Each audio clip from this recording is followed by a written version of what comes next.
Rebirth and living again might be a dream for many, but in every lifetime, the girl was always the only hope to stop the world from ending, constantly forced by everyone to be the sacrifice. So, for her, being reborn again was no different from the torment of hell. Of course, this life was no exception, as her father once again used the sacred father-daughter relationship as a weapon, forcing her to help him in this kingdom. Even her mother and brother constantly interfered, believing that if she sacrificed herself, everyone could continue to live. So she should know how to sacrifice, not make her father beg her. They believed she had to act in a way that upheld the family's honor and shouldn't bring shame to the family. She should take action and be a hero worshipped by all. The petite girl coldly observed the expressions of each familiar family member, their reactions utterly boring her. Everyone was chattering about meaningless and extremely annoying things. Her mother, with tears streaming down her face, sobbed that she wasn't happy to sacrifice the daughter she painstakingly raised, but it had to be done now, and she should repay the favor of her mother, giving her life. Hearing those seemingly affectionate words, the girl couldn't help but laugh, asking if raising her meant abandoning her alone in this cold room. This family was utterly shameless. The little girl's words left everyone stunned, unable to believe their ears. The little girl shook off the old man's hand, clutching her skirt, thinking, yes, it wasn't the first or second time. It was always like this. She looked coldly at each family member, softly comforting them not to worry. Why were they clinging to her? Just because she was the only one who could prevent the world's destruction. If this was what they wanted, she would sacrifice this life for them. She was someone who had been reborn and lived through 99 different lives, reincarnated so many times that rebirth had become a painful torment for her. The more life and death she experienced, the more mysterious her power became. Saving the world at the cost of her life wasn't a big deal to her, because perhaps now, even death was a release. So she didn't regret her life and genuinely wished she could die. The girl didn't want to see those scoundrels muttering that everything was because of them. She also didn't want to see anyone kidnap morality in the name of love, forcing her to do things she didn't like. Seeing his daughter agree, her father kept thanking her, saying she would always be his child, and it was because of her that this family could continue to exist. Hearing those words made the girl feel disgusted, silently thinking, please stop performing this meaningless family drama for me. She glanced quietly out the window, telling them, now you should all kneel. A mysterious light appeared on her slender little hands, like a light of hope. Shouldn't you all pay a heavy price? As the girl's voice echoed, a glittering staff suddenly appeared in her hand, emitting magical light waves. The staff had a large, round, deep-sea blue gem, holding immense power. Following the light emitted by the staff, countless newspapers suddenly appeared around the little girl, blown away by the wind. So your despicable lives will never see me again. Keep clinging to it if you can. Her father, terrified by this scene, could only stammer a few words.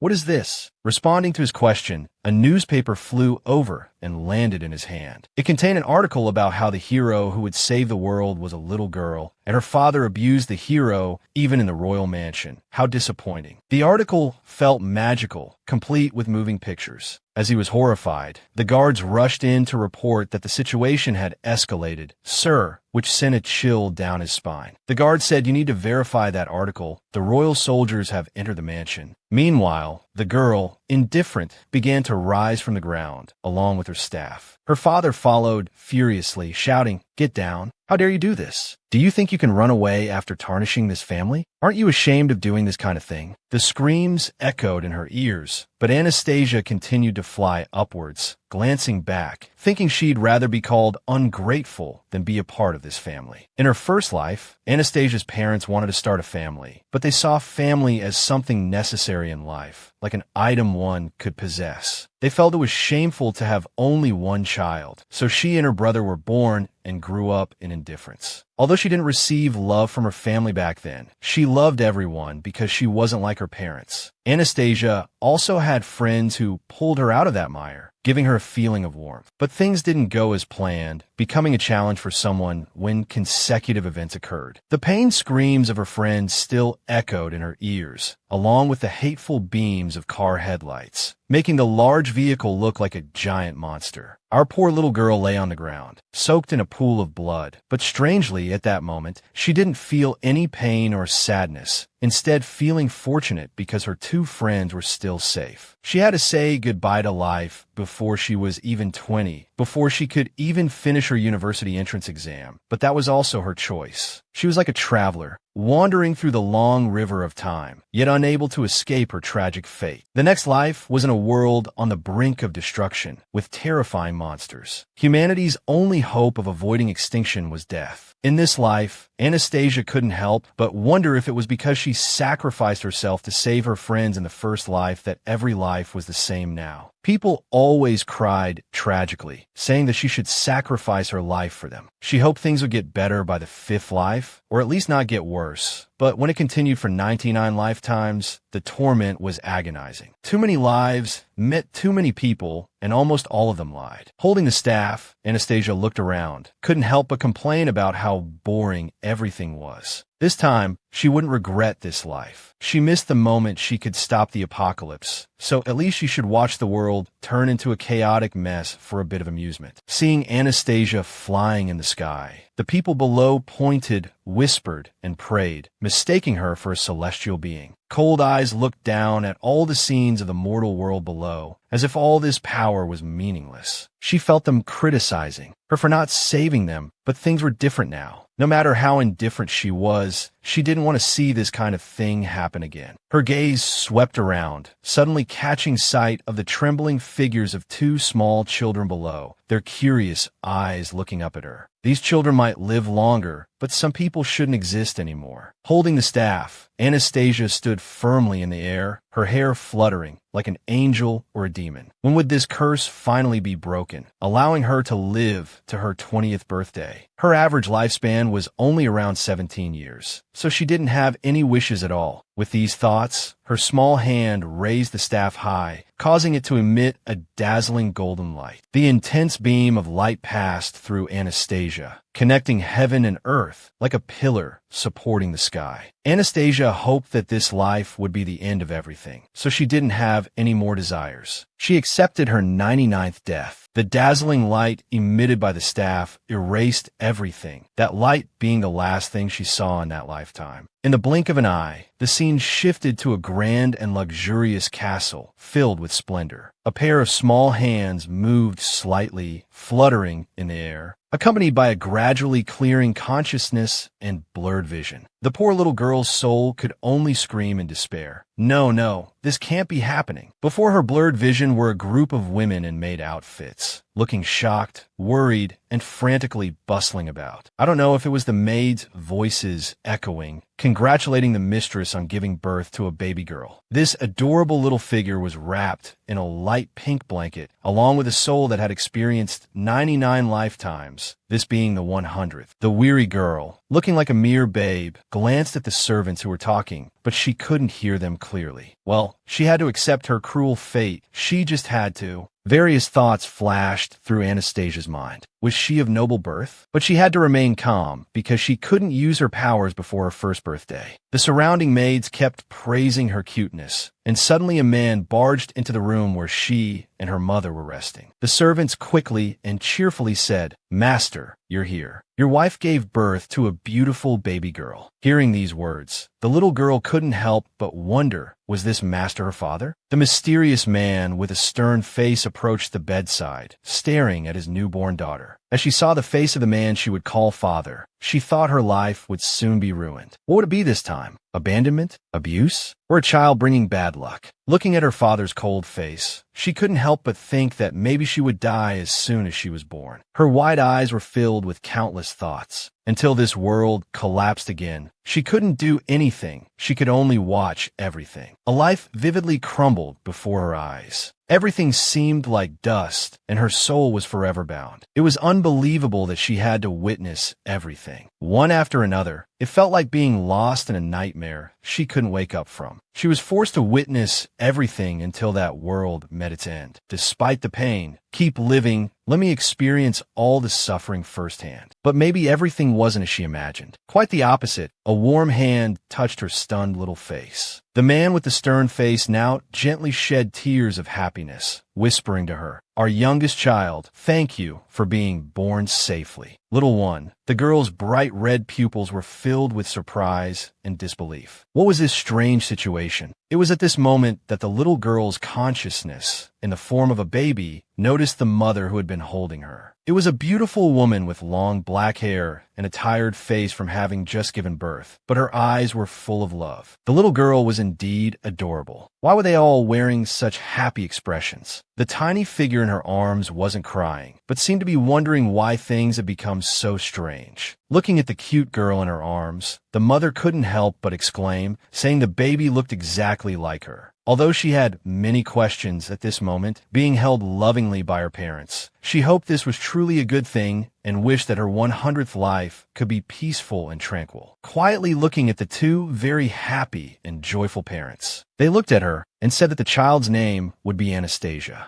Anastasia was indeed a beautiful name. The parents continued, "You save the world, that's the name of a hero. My little girl, you save the world, that's the name of a hero." What? Those words rang in her ears like thunder, leaving the little girl shocked and stiff. Why did everyone always mention the name of a hero? Wasn't it enough? This damned fate. I've already lived through the worst lives. Boredom struck again. They might think of me as a hero, sacrificing me when it's truly needed. It was like realizing the cruel truth behind the warmth, making the little girl's hands clench into fists. Looking at her parents' faces, her soul let out a weary sigh. How foolish to hope that this time would be different, and it was definitely worse than ever. This was truly troublesome. The silent scream of the girl's soul seemed to echo through the castle, under the clear and beautiful blue sky. As the pink-haired father held the little girl, there was another small, pink-haired figure at the door, intently peeking at the scene in the room. That figure was a little girl, with small hands and a small mouth, softly murmuring, "Dear sister." Not long after she was born, she safely passed 1 month. At this moment, the little girl, named Anastasia, was quietly enjoying this rare moment of peace in her cute little cradle. It was so nice that nothing had happened. She was already mentally prepared to be called a hero, but it seemed that hadn't happened yet. For now, everything seemed fine, but she couldn't let her guard down like this. It was too early to relax. Those beautiful little eyes with red pupils narrowed slightly, filled with vigilance. It was the same in her past lives, when she was born accompanied by congratulatory praises.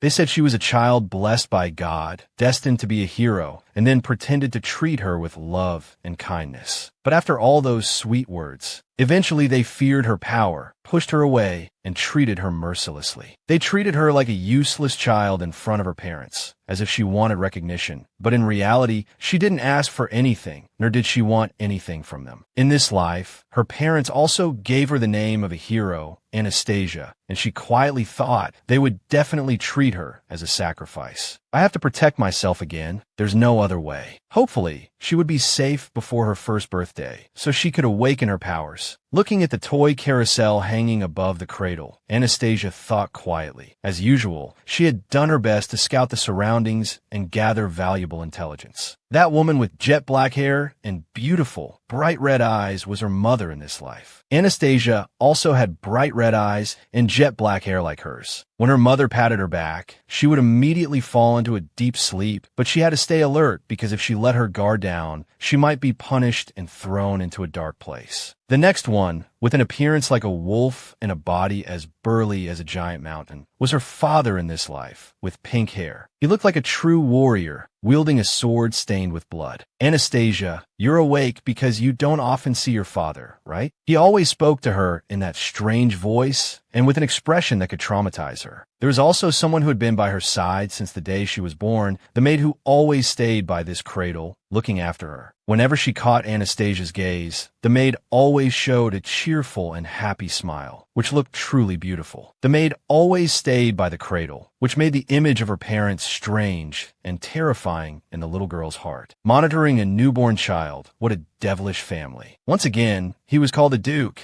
and if she was born into a noble family, it would make things more complicated. But Anastasia was lost in thought when suddenly a loud noise coming from the door outside caught her attention. What was happening outside? Outside the door of her father's room, a pink-haired man was loudly questioning the doctor. What's going on? Is there a problem? What's wrong with the youngest child? Hearing these faint voices made Anastasia panic. He mentioned her, angry because of her. Oh no, she was doomed. He was coming here. Meanwhile, her father's face was twisted with anger, shouting, "If the girl isn't sick, then why is my youngest child neither crying nor laughing?" Hearing these words, Anastasia was stunned, speechless. What? He was throwing a tantrum just because she wasn't crying? Good heavens. The Cold King looked at the doctor and said, "I guess you don't have enough skill to figure out why the girl isn't crying." The doctor trembled before the terrifying aura. "I can't do anything more. No choice but to chop off your useless head," he said, drawing the sword he always carried at his side, his eyes cold. Anastasia was completely stunned, speechless. Wait, what was he doing? Was he going to kill someone because she wasn't crying? Was this some new kind of torture? How strange. In her past life, someone didn't want to hear the cries of a girl, and since then, she hadn't shed a single tear because once her parents killed her just because she cried too loudly. But in this life, the situation was different, so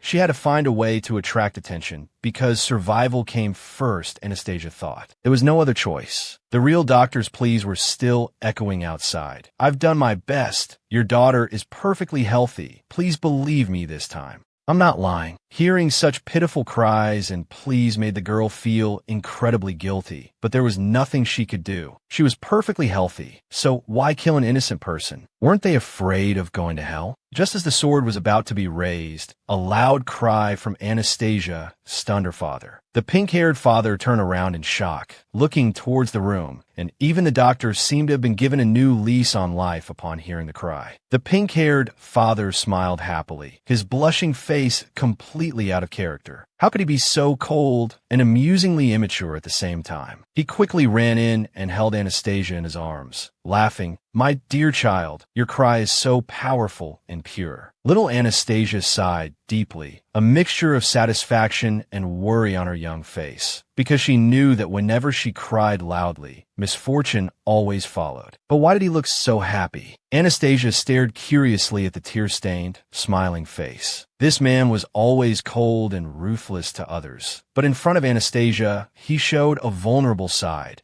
even becoming extremely flustered just because she wasn't crying. This situation moved Anastasia almost to tears. In the warm embrace of her father in this life, little Anastasia felt very comfortable and relaxed. But no, I need to stay alert. I must not cry, or there will be trouble. At this moment, faint footsteps came from outside the hallway, accompanied by a glimpse of a fluttering princess dress. A little girl with pink hair, clenching her fists, walked into the room with an air of angry confidence, attracting the attention of Anastasia and the maid. Before them appeared a cute little girl with large, round emerald eyes, pink hair, and a fluffy princess dress. She held a teddy bear in her arms, pouting at her father, looking very disappointed. How could Daddy leave Lara out in the cold? Because this little girl was so adorable, anyone would want to take her home immediately. Her large, round emerald eyes also noticed the little sister being held by her father. Seeing this, Anastasia also widened her eyes, looking at her older sister, but the alarm bells in her heart rang loudly. Oh no, this was her older sister in this life. Surely everything would start with her, right? Because Anastasia was the youngest child in her past lives, she knew she had older siblings, but having never met them, she always felt more anxious than happy. Because they had special abilities and received all the attention from their parents, in many lives, this girl was just the extra person in the family. Anastasia didn't like children at all. They were little devils with a lot of tricks, and full of jealousy, no matter how cute they looked. Look at those round eyes. Oh my, what if she got upset and started crying? Anastasia trembled at her sister's cuteness. Anastasia couldn't help but squeal. Oh my God, she looks so cute. The older sister's large, round eyes stared intently at Anastasia, suddenly narrowing, making the beautiful little girl look very angry. Anastasia felt a chill when she saw those eyes, feeling like everything was about to begin. But her sister sister didn't show worry or fear, instead innocently replying, "Is she really? Is that your little sister? How can she be so cute?" This little girl was as beautiful as a doll, with sparkling, gem-like eyes, and looked incredibly adorable. She smiled happily at her newborn sister. This situation stunned Anastasia once again. What? Why was her reaction like this? The older sister ran into her father's arms, carrying her little sister, smiling sweetly and brimming with joy. "Wow, Lara has a very cute little sister too," the older sister whispered excitedly to her Duke father. "Father, can you give Sasha some pudding?" Hearing his daughter suddenly say this, the Duke was a little confused and asked, "Darling, who is Sasha?" The little girl smiled sweetly and pointed at her baby sister. "Lara is for Lorenzia, and Sasha is for Anastasia." Hearing these words, Anastasia, nestled in her father's arms, was shocked. "Wait, who gave you the nickname Sasha?" Anastasia furrowed her brows and waved her small arms. No, I don't like it. Don't give me that nickname." Seeing this scene, both the father and older sister laughed. "You like the name too, don't you, Anastasia?" "Not at all. I don't like it all, so stop speaking for me, okay?" At this, the Duke chuckled and spoke to his eldest daughter. He knew Lorenzia's intentions, but Anastasia was still too young to eat pudding. He gently suggested that Lorenzia eat it on her behalf, while gently patting her head, causing her to adorably scrunch up her face. But little Lorenzia still wouldn't give up, extending her small hand to grab her father's arm. "But Sasha will be sad if she eats alone, Papa." When her father asked why, the little girl explained that Lara had been sick before and could only eat porridge, so she was very sad that she couldn't eat cold treats. Lara felt that her little sister would be sad if she couldn't eat them either. Hearing her sister's innocent words, Anastasia thought, "Is this child worried that I'll be sad?" Lara looked at her father pitifully with teary eyes, pleading, "Just one bite, okay?" Anastasia glanced away helplessly, thinking, "If I eat that, I'll have to be reborn. Oh dear Granny." Seeing the pudding getting closer, Anastasia felt panicked and extremely uneasy. "Stop her, father." The girl's heart screamed silently. But suddenly, a gentle kiss from the Duke made little Anastasia's eyes widen in surprise. The usually cold Duke brought his handsome face close to Anastasia's chubby cheeks, making them flush crimson, and said in a playful voice, "What's that?" "Oh, I understand. The Duke looked at his eldest daughter and said with a smile, "I hear the little one saying that she'll be happy if Florentia eats the pudding." Anastasia was speechless at this. When did I say such a thing? But never mind, just eat that thing quickly, or I'm doomed. Hearing her father say this, Lorenzia apologized, but before she could finish, she stuffed the entire pudding in her mouth, puffing out her cheeks like a little squirrel storing food. It was obvious that the little girl also really wanted to eat the pudding, but wanted to give it to her sister first. Suddenly, Lorenzia held a small plush deer in front of her sister and said gently, "Here, you can borrow my deer. It's very cute and will be your friend." Seeing this scene, the Duke asked Lorenzia, "You can't sleep without your deer. Are you sure you want to give it to your sister without any regrets?" Lorenzia, hearing her father ask this, then smiled sweetly and said, "Sasha is my little sister, and I'm the older sister, so I'll let her borrow it." "It's okay, Papa." Anastasia's red pupils widened in surprise, hearing these sweet words. The outpouring of love from her older sister and those innocent yet heartfelt words made Anastasia feel uneasy, so she struggled and cried,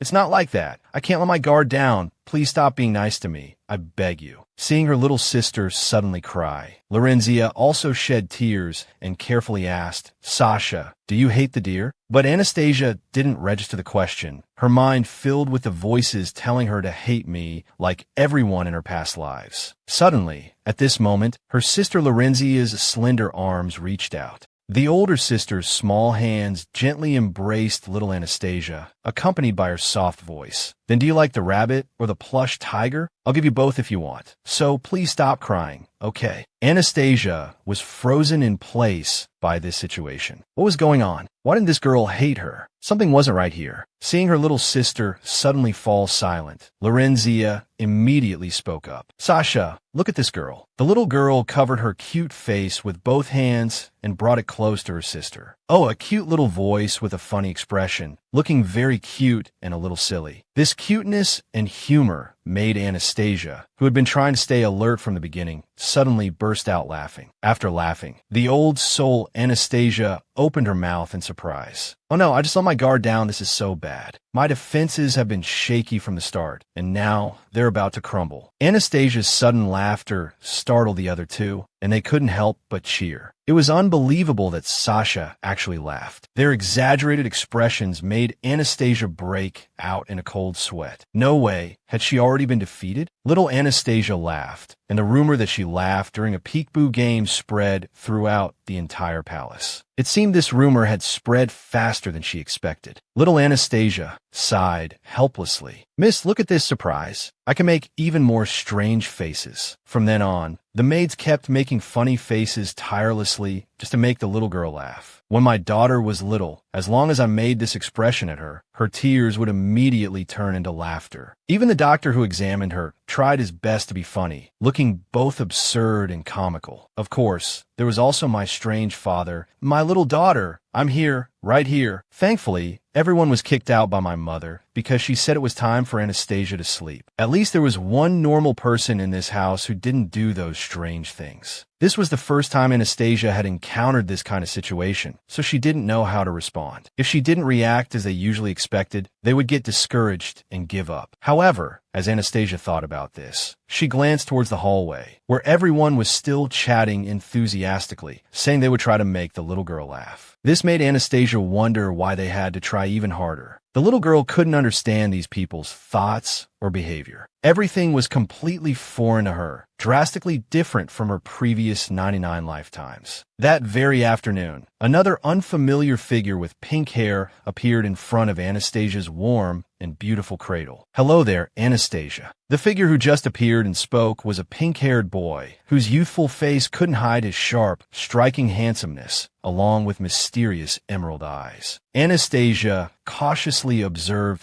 the person who had just approached her cradle. The little girl reviewed the limited memories she had gathered about this world over the past month. This must be him. This boy was Damian, her older brother, 5 years her senior. Although still young, it was said that he was being groomed to inherit their father's dukedom, a genius boy destined to become a powerful noble. The appearance of her older brother Damian set off the long-dormant alarm bells in her heart once more. I heard he's very busy. Why is he suddenly here? This child needs to be added to the blacklist as well. Damian smiled at his little sister and asked, Anastasia, what are you thinking about? Hearing this, the poor girl silently answered in her heart, I'm thinking of ways to survive, my little grandpa. The boy poked his little sister's chubby cheeks, which resembled small dumplings, with his little finger, teasing her. Why are you making such a serious expression? You look like a little old lady. By the way, I brought a gift. What do you think? Damian asked while looking at Anastasia, stunning her once again. A gift? What gift? Why are people trying to do things for me? Too suspicious. It seemed that what she had experienced in her many lives had brought this strange illness to its final stage. So the girl always felt that there was a conspiracy hidden behind the love and pampering. Surprise. This is your little tiger, Damian said in a clear voice, as a soft and cute plush rabbit with a blue ribbon tied around its neck appeared. Damian placed the little tiger beside his sister, smiling as he explained that Lorenzia had told him how happily Anastasia had laughed and how beautiful she looked. I'll give you my plush tiger.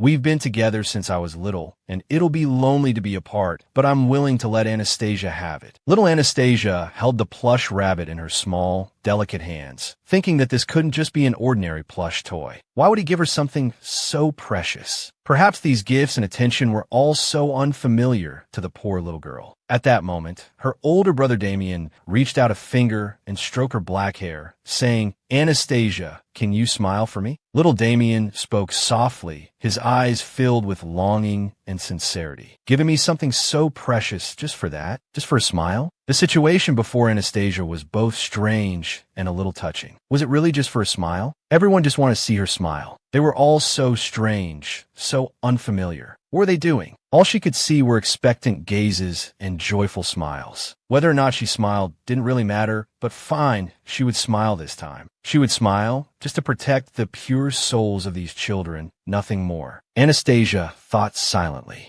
Her decision made, the little girl holding the plush rabbit immediately revealed a sweet smile, a smile so incredibly cute, possessing a powerful charm capable of conquering all who saw it, leaving everyone captivated. Damian stared, eyes wide, at his little sister laughing happily. After a long while, the boy finally reacted, shouting joyfully. She smiled. "Everyone look!" Anastasia smiled. Seeing her brother's joy, Anastasia thought to herself that she had lived many lives and learned to be sensitive to everything, especially difficult situations. But shouldn't a miracle happen at least once? Could the miracle come from the people in this family? These people, who were so overjoyed simply by her smile. Though strange, their love felt comforting and soothing to Anastasia. Despite being disappointed time and time again in her many lives, the little girl still held onto hope. Hope for this 100th life, hope for these people, hope that this family wouldn't betray her. Let's try hoping for life in this lifetime, because even if the odds are practically infinitesimal, delusion brings hope. As she decided to start gradually integrating into this world, as she began to let her guard down, what greeted little Anastasia was a kaleidoscope of colorful, diverse clothing. The girl was dressed and redressed, from one outfit to another, from blue to red, from pink to purple. Finally, they settled on a lovely puffy dress with a blue ribbon and a hairband like a cloud in the clear sky. Dressed in this outfit, Anastasia looked even more adorable. The maids couldn't help but exclaim, "Miss is so cute. She looks like a winter snow sprite." Little Anastasia felt helpless, but she had grown accustomed to the girl's excitement. Even the Queen Mother often held the little girl, constantly praising her, saying, "She's like an angel, so cute. I'm going to buy everything here for this girl and pay the people who made these clothes quadruple the price." Hearing her mother's words, little Anastasia was stunned, her eyes wide with shock as she thought, "Why such extravagance? I still can't adapt to this atmosphere." And the constant changing of clothes, all of this was because of something she had done a few days ago. Anastasia began to recall the origin of this event. It was when the baby had just turned 5 months old and was peacefully enjoying her rare, gentle life. With the development of her body, the little girl finally had a spacious area to move around in, rather than that cramped cradle. Anastasia tried wriggling her arms and legs to crawl, thinking she was about to succeed, but she could only crawl a little bit in a small circle. She couldn't crawl too far yet, so her range of movement was still quite limited. Although still basic, her language skills had improved significantly, and she could now make simple sounds. But every time he noticed the little girl's babbling, the Duke's excitement gave Anastasia goosebumps, leaving her speechless. "What's that? Are you saying you love me, my dear daughter?" Communication was the one thing the little girl couldn't do, and there was nothing for it but to wait for her body to develop further. Thinking this, Anastasia gently rolled over and sat up. The girl looked out the window at the green trees and the clear sky. "In this life, I really am just an ordinary child. In her past lives, she had been relentlessly pursued, and this time it might only be a matter of time. But she was still trying her best. It would be so nice if it could always be this peaceful," Anastasia thought, closing her eyes and rolling back on her back. Suddenly, a cry of surprise and excitement made Anastasia look towards the source of the sound in confusion. It turned out that right next to the four of them, someone had seen Anastasia simply roll over, and their eyes were sparkling with excitement. What was even more amusing was that it was her own family. The little girl thought to herself. Lorenzia exclaimed excitedly, "Sasha can roll over now. She can roll over." At the same time, the Duke once again wore a ridiculous expression. "Oh, really? Wow," Damian said with his bright, large eyes. "Mother, my little Anastasia is so smart. I think she learned to roll over much earlier than other children." "I agree with you, Damian. So let's celebrate Anastasia's first roll." And so, a party celebrating the little girl's first roll in her life was held under Anastasia's incredulous gaze.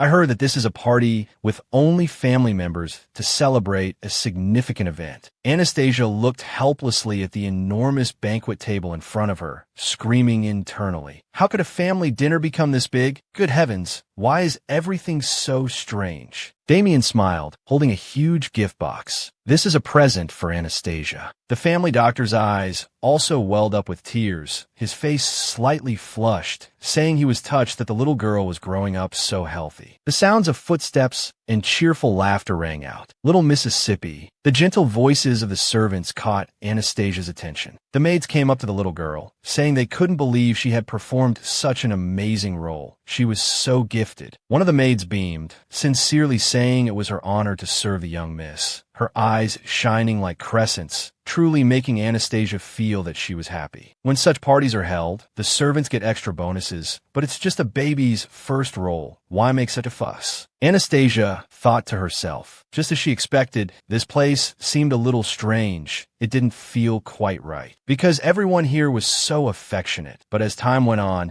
I found myself becoming more and more worried about this. A myriad of thoughts filled her mind, and the little girl's large, round, ruby-colored eyes reflected the light of every beautiful, twinkling firework in the sky. The family of 5 stood on the balcony of the blissful mansion, watching the beautiful fireworks in the sky. Each bright spark in a night sky was like a sliver of hope in this dark fate. Suddenly, her mother looked tenderly at Anastasia in her arms and said, "Our dear Anastasia, live a healthy life and grow up well in the future." Connie Hebay said with her beautiful and gentle face. These heartfelt words made Anastasia's small hands clench tightly together. They didn't need her to be obedient or successful. They only wished for her to live a healthy life. Why was this? How could they wish for something so simple? Anastasia used her small hands to grab the hem of her mother's dress. The sky was azure. The trees in the mansion garden were lush, and birds chirped. Dressed in a beautiful pale pink dress, baby Anastasia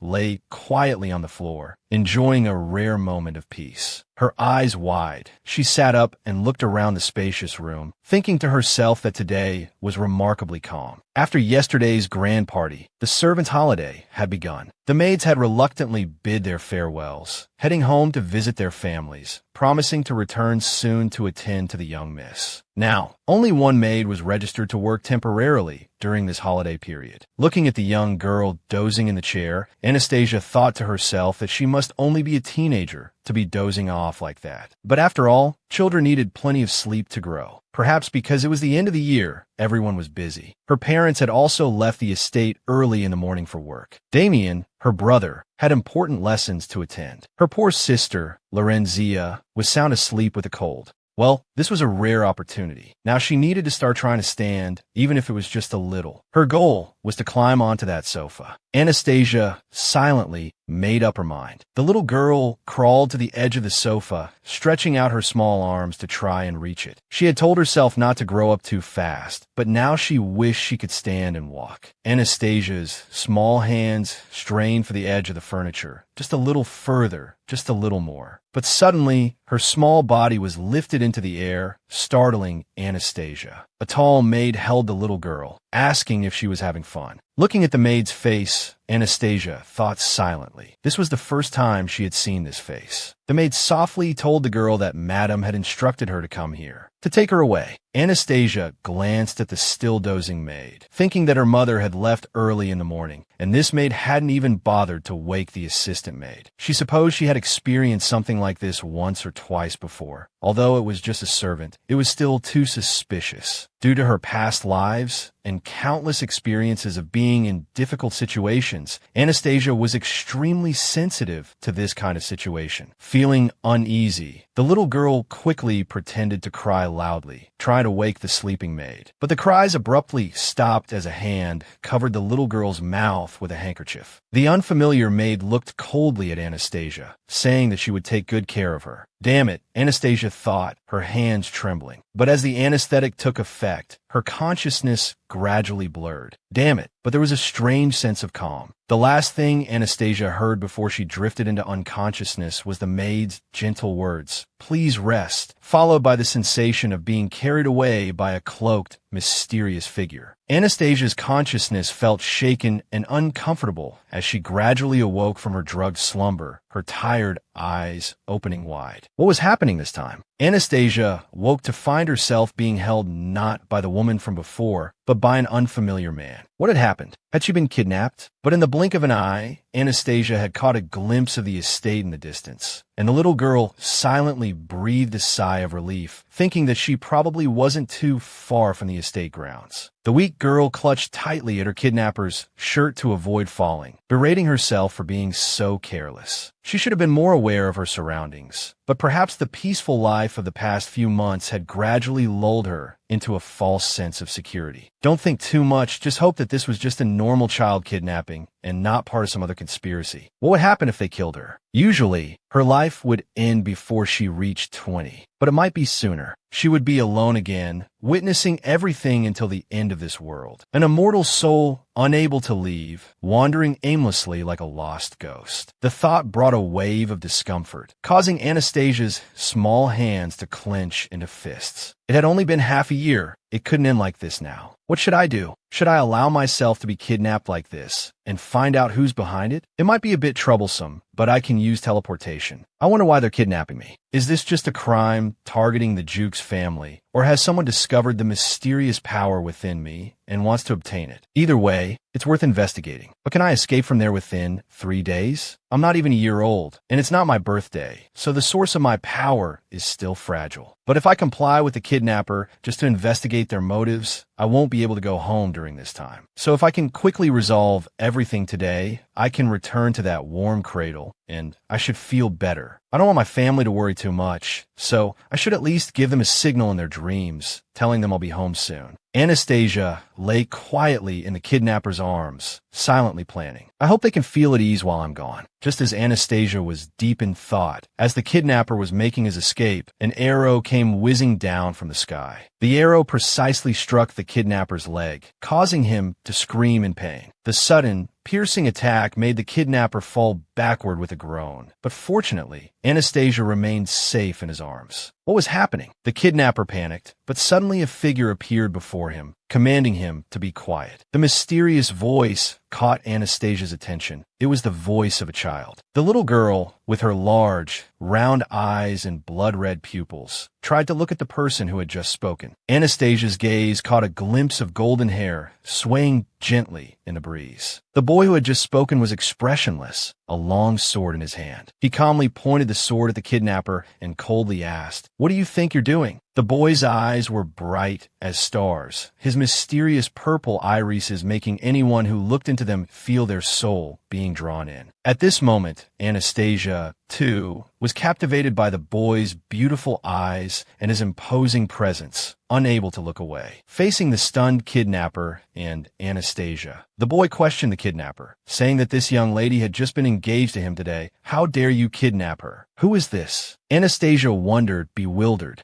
After a moment, the kidnapper gradually regained his composure, piecing everything together, but still stunned. He was facing just a child, yet the boy's aura intimidated the brigand. "Get out of the way, move." Meanwhile, Anastasia remained puzzled, as this was the first time she had seen this face. At this moment, the shouts of soldiers pursuing with weapons in hand echoed from the distance. "Over there! The young miss is over there." Seeing this, the kidnapper quickly grabbed Anastasia and ran, gritting his teeth. Each hurried step sent small pebbles flying, but the painful arrow wound prevented the brigand from maintaining his initial speed. He fled in a rush, wondering if they had already figured it out, how long it had been since he left the estate. But suddenly, a small figure and a voice from the side echoed, "If you don't want to lose something, hand over the child." It turned out that the boy from earlier had caught up to the kidnapper at an incredible speed, startling him. "Damn it, stop chasing me. The circumstances forced me to do this." In response to the kidnapper's scream were blazing purple eyes and a mysterious energy, accompanied by a chilling voice. "Stop making excuses. It ends here. Pay the price for your mistake." Silently observing the small figure chasing from behind, Anastasia thought to herself that he seemed to be around the same age as her brother, Damian, yet the way he spoke sounded so cruel. Anastasia seemed to still be assessing the boy, though if this was considered bravery, then it was all right, especially as his swordsmanship posture looked incredibly stable And not only that. Oh, the child possessed magical power, and quite potent magic at that. A boy around 5 years old, proficient in everything from swordsmanship to magical power. Just who was this child? In that instant, the boy's sword swept across, sharp and powerful, miraculously hitting the kidnapper's leg, causing him to lose his balance and nearly tumble to the ground. Anastasia gasped, a small, terrified sound escaping her lips as she realized she was about to fall. Her eyes fixed on the rapidly approaching ground, a silent resolve forming in her mind. If it came to it, she would have to use her magic to protect herself. But just as she instinctively squeezed her eyes shut, a hand shot out, catching her. Oh, doesn't that hurt? Anastasia wondered in a panicked haze. When she opened her eyes, she saw a flash of golden hair, backlit by the blinding sun. Is the baby all right? It turned out that in the nick of time, the boy had swiftly caught Anastasia, preventing her from hitting the ground. He skillfully scooped her up in his arms, turning her over to check for any injuries. He was rather surprised, thinking to himself, does not crying mean she's okay? Hearing this, the girl thought to herself that she was indeed fine, but couldn't express it verbally. Meanwhile, behind the boy, the kidnapper slowly got back on his feet, picking up his sword while noticing the boy's unguarded back. In the blink of an eye, he lunged forward to attack the boy, who had just noticed, but it might have been too late. Although the boy's skills were quite good, he was still a child after all, so he had let his guard down. In this moment of extreme danger, Anastasia could only think that she couldn't help, her eyes emitting a barely visible bright red glow. As the kidnapper charged forward, ready to strike, he suddenly screamed in agony, a mysterious force enveloping his entire body. The boy, completely focused on the kidnapper, didn't notice Anastasia's unusual reaction. Seconds later, the kidnapper collapsed in pain, unconscious, leaving the golden-haired child looking bewildered. What happened? I didn't do anything, but he just collapsed on his own. At this moment, the boy turned his gaze to Anastasia, who was squirming in his arms. Anastasia's face flushed crimson, her brow furrowed, beads of sweat forming on her forehead. It felt as if her lungs were about to explode. Just as she was thinking that she had to be careful using her power in this small body, Anastasia's unusual and uncomfortable behavior made the little boy panic. Oh, baby, are you scared or have you caught a cold? Even in her daze, Anastasia retorted internally, the one who's scared is you. At this moment, the boy's small but strong hands pulled at the cloak on his back. Then, the boy wrapped the cloak around Anastasia for warmth, softly comforting her. It's all right, little one. You're freezing cold, but you'll warm up soon, so hang in there a little longer. Anastasia's small body, enveloped in the cloak,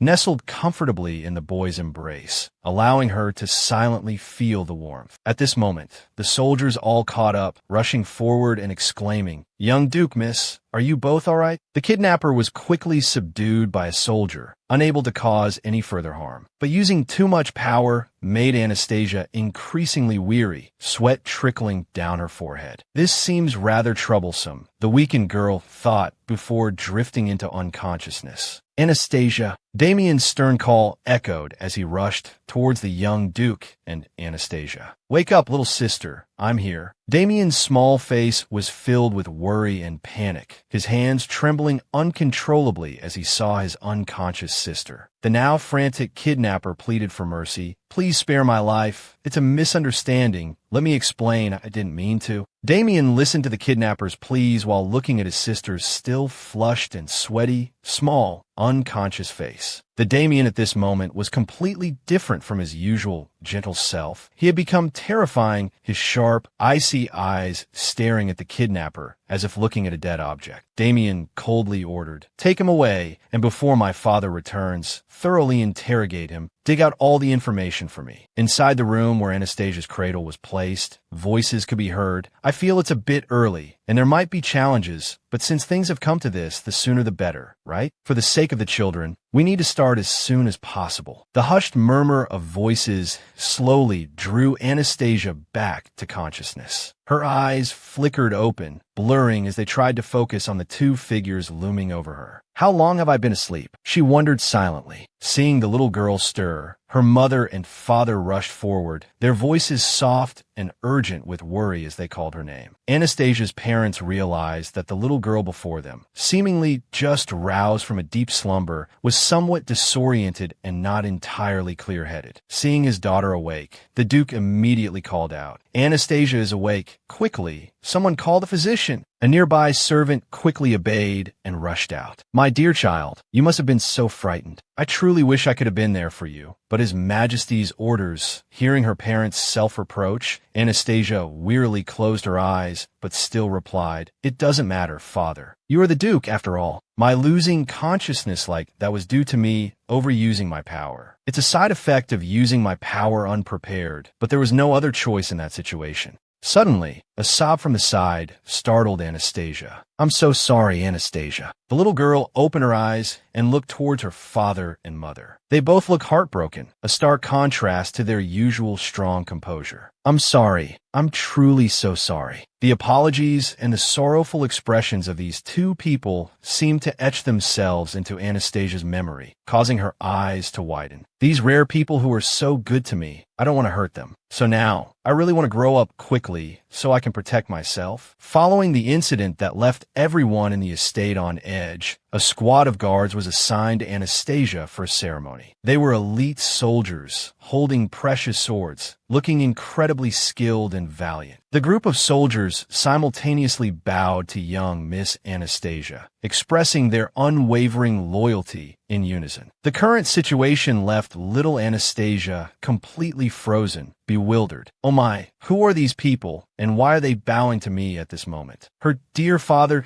gently explained to the little girl that these were the escort knights who, from now on, would be protecting Anastasia. "What do you think, my daughter?" Hearing these words, Anastasia could only stare blankly. The kidnapping plot that led to all this was caused by a couple working in the Duke's estate. Due to their son's insurmountable debt, they harbored malicious intent. As they witnessed her parents spending lavishly on them, the seeds of crime began to sprout, and foolish thoughts took hold. So they decided to kidnap her during the year-end holidays, planning to extort money from the Duke's family, as the estate would be quite empty then, with most of the servants on leave. Fortunately, her brother's friend discovered and stopped it all in time, so nothing bad happened. She'd heard that after that, the two kidnappers were thrown out, not quite in one piece, but at least alive. Her parents said they had been lenient. Otherwise, they wouldn't have left the estate alive. "I suppose this decision is good for my sister and brother, but isn't 20 nights escorting a baby who isn't even a year old a bit much?" Anastasia thought helplessly. At this moment, the esteemed Duke looked at his daughter and said softly, "Anastasia, these are the knights who have sworn their loyalty to you, even at the cost of their lives. So why don't you give them some words of encouragement?" "All right," Anastasia, bewildered once again, questioned, "No, Father, what do you want for a 6-month-old baby? They won't be happy being encouraged by a child." Contrary to Anastasia's expectations, upon hearing the Duke's words, the guards cheered excitedly, saying, "Milady, my master, please give us some encouragement." Anastasia was taken aback by the guards, but they seemed so happy in this atmosphere. She couldn't help but comply with her father's wishes. Left with no choice, Anastasia put on an adorable expression and babbled in broken syllables. Although the sounds were meaningless, her intent was clear. "Please take good care of me, dear guards." Seeing this, the 20 bodyguards' eyes sparkled, all covering their mouths, their faces flushed with excitement. "I'll do my best, milady. I hope we get along well." The joyous cheers echoed throughout the estate, giving Anastasia a slight headache.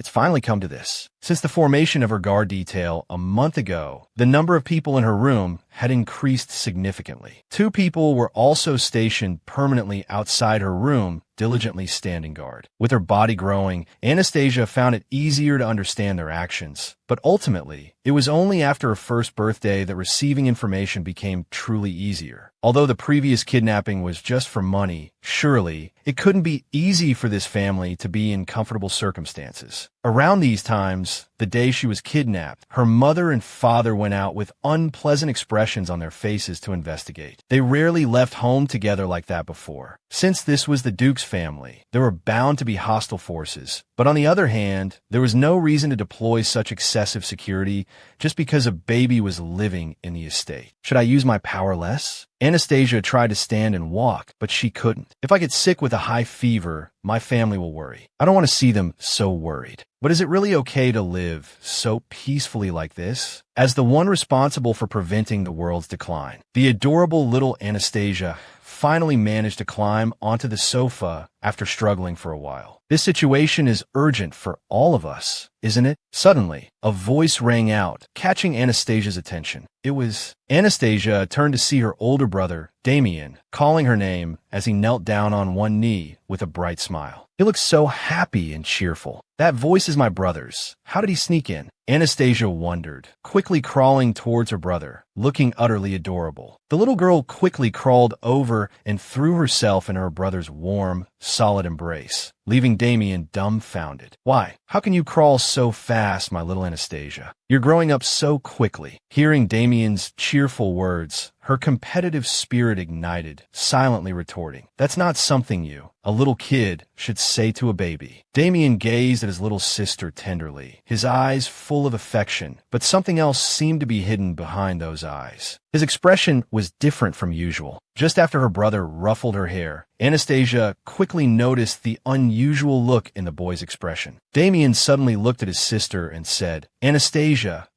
my friend wants to see you. He saw you last time, saved you. Do you remember him?" Hearing her brother speak, Anastasia recalled the image of the golden-haired boy who had saved her last time. So, brother's friend is that boy from before. Still unable to speak properly, little Anastasia tried to nod in response, indicating that she did remember him. Noticing his sister's expression, Damian further inquired, "So, Anastasia, do you want to see my friend again?" His brother's question took Anastasia slightly by surprise. The girl felt a little apprehensive, although the magic he possessed was quite astonishing. Even though he was a stranger, she felt as if she had seen him somewhere before. After being reborn and going through many lifetimes, she had encountered familiar faces from different lives. Specifically, each person's soul has its own unique wavelength, and whenever she met such a person, she would always feel a sense of familiarity, as if she had met them in a past life. But especially that young Duke. Not only was he familiar, but another strange feeling arose in her heart. The figure of the young Duke blended in with the evening sunlight, his cloak fluttering in the wind. This silhouette seemed destined to appear in Anastasia's endless journey, no matter which life she lived. The little girl quietly told herself that this was a good opportunity. This time she needed to investigate that boy more thoroughly. Damian watched his sister quietly, while a guard approached from behind, informing them that Michael would be arriving soon. The scene then shifts to a carriage. "Young Duke, we have arrived at the garden. Time flies so fast." The Duke's carriage arrived at Anastasia's family's estate, and the young Duke promptly disembarked. Today, the boy had changed into a purple cloak and neat, dynamic attire, looking handsome and elegant. "Great, you've arrived. So, where should we go to meet the young miss?" Standing before the beautiful estate, complete with a fountain in front, the young Duke calmly asked the servant. Damian and the young Duke, Michael, strolled through the estate gardens before heading to Anastasia's room. Damian kept reminding him to keep his promise. "You absolutely must be very polite, understand?" Duke Michael continuously reassured him that he knew. "Don't be so worried, okay?" Then, they arrived at the door and reached out to open it. The young Duke cheerfully stepped into the room, greeting with a sweet smile. "It's finally nice to see you again, young Miss Anastasia." At this moment, Anastasia, dressed in a purple dress with a cute pink bow, sat upright in a chair, flanked by two maids. "He's here." The girl noted the young Duke who had just entered the room. Young Duke Michael gently approached, admiring Anastasia's lovely face, complimenting the adorable baby, saying, "You look absolutely wonderful." Two pairs of eyes, one violet, one crimson red, met, bringing a strange feeling. Anastasia silently felt it deep inside. "I thought I might remember something upon seeing him again, but now I don't know. In the past 2,000 years, I've only known a few people, so I would recognize them immediately. However, the young Duke still gives me a very strange feeling." Damian's brother chimed in from the side. "What are you doing, Michael? You haven't introduced yourself yet." Meanwhile, the young Duke was gesturing towards Anastasia with his hand. Damian quickly interrupted. "Anastasia, my doll is that one." Young Duke Michael was confused, "But she's just a baby. My dear little Anastasia is the young miss of the Duke's house." Seeing her brother and the young Duke's strange behavior and words, she couldn't help but wonder if the two of them were unusually excited.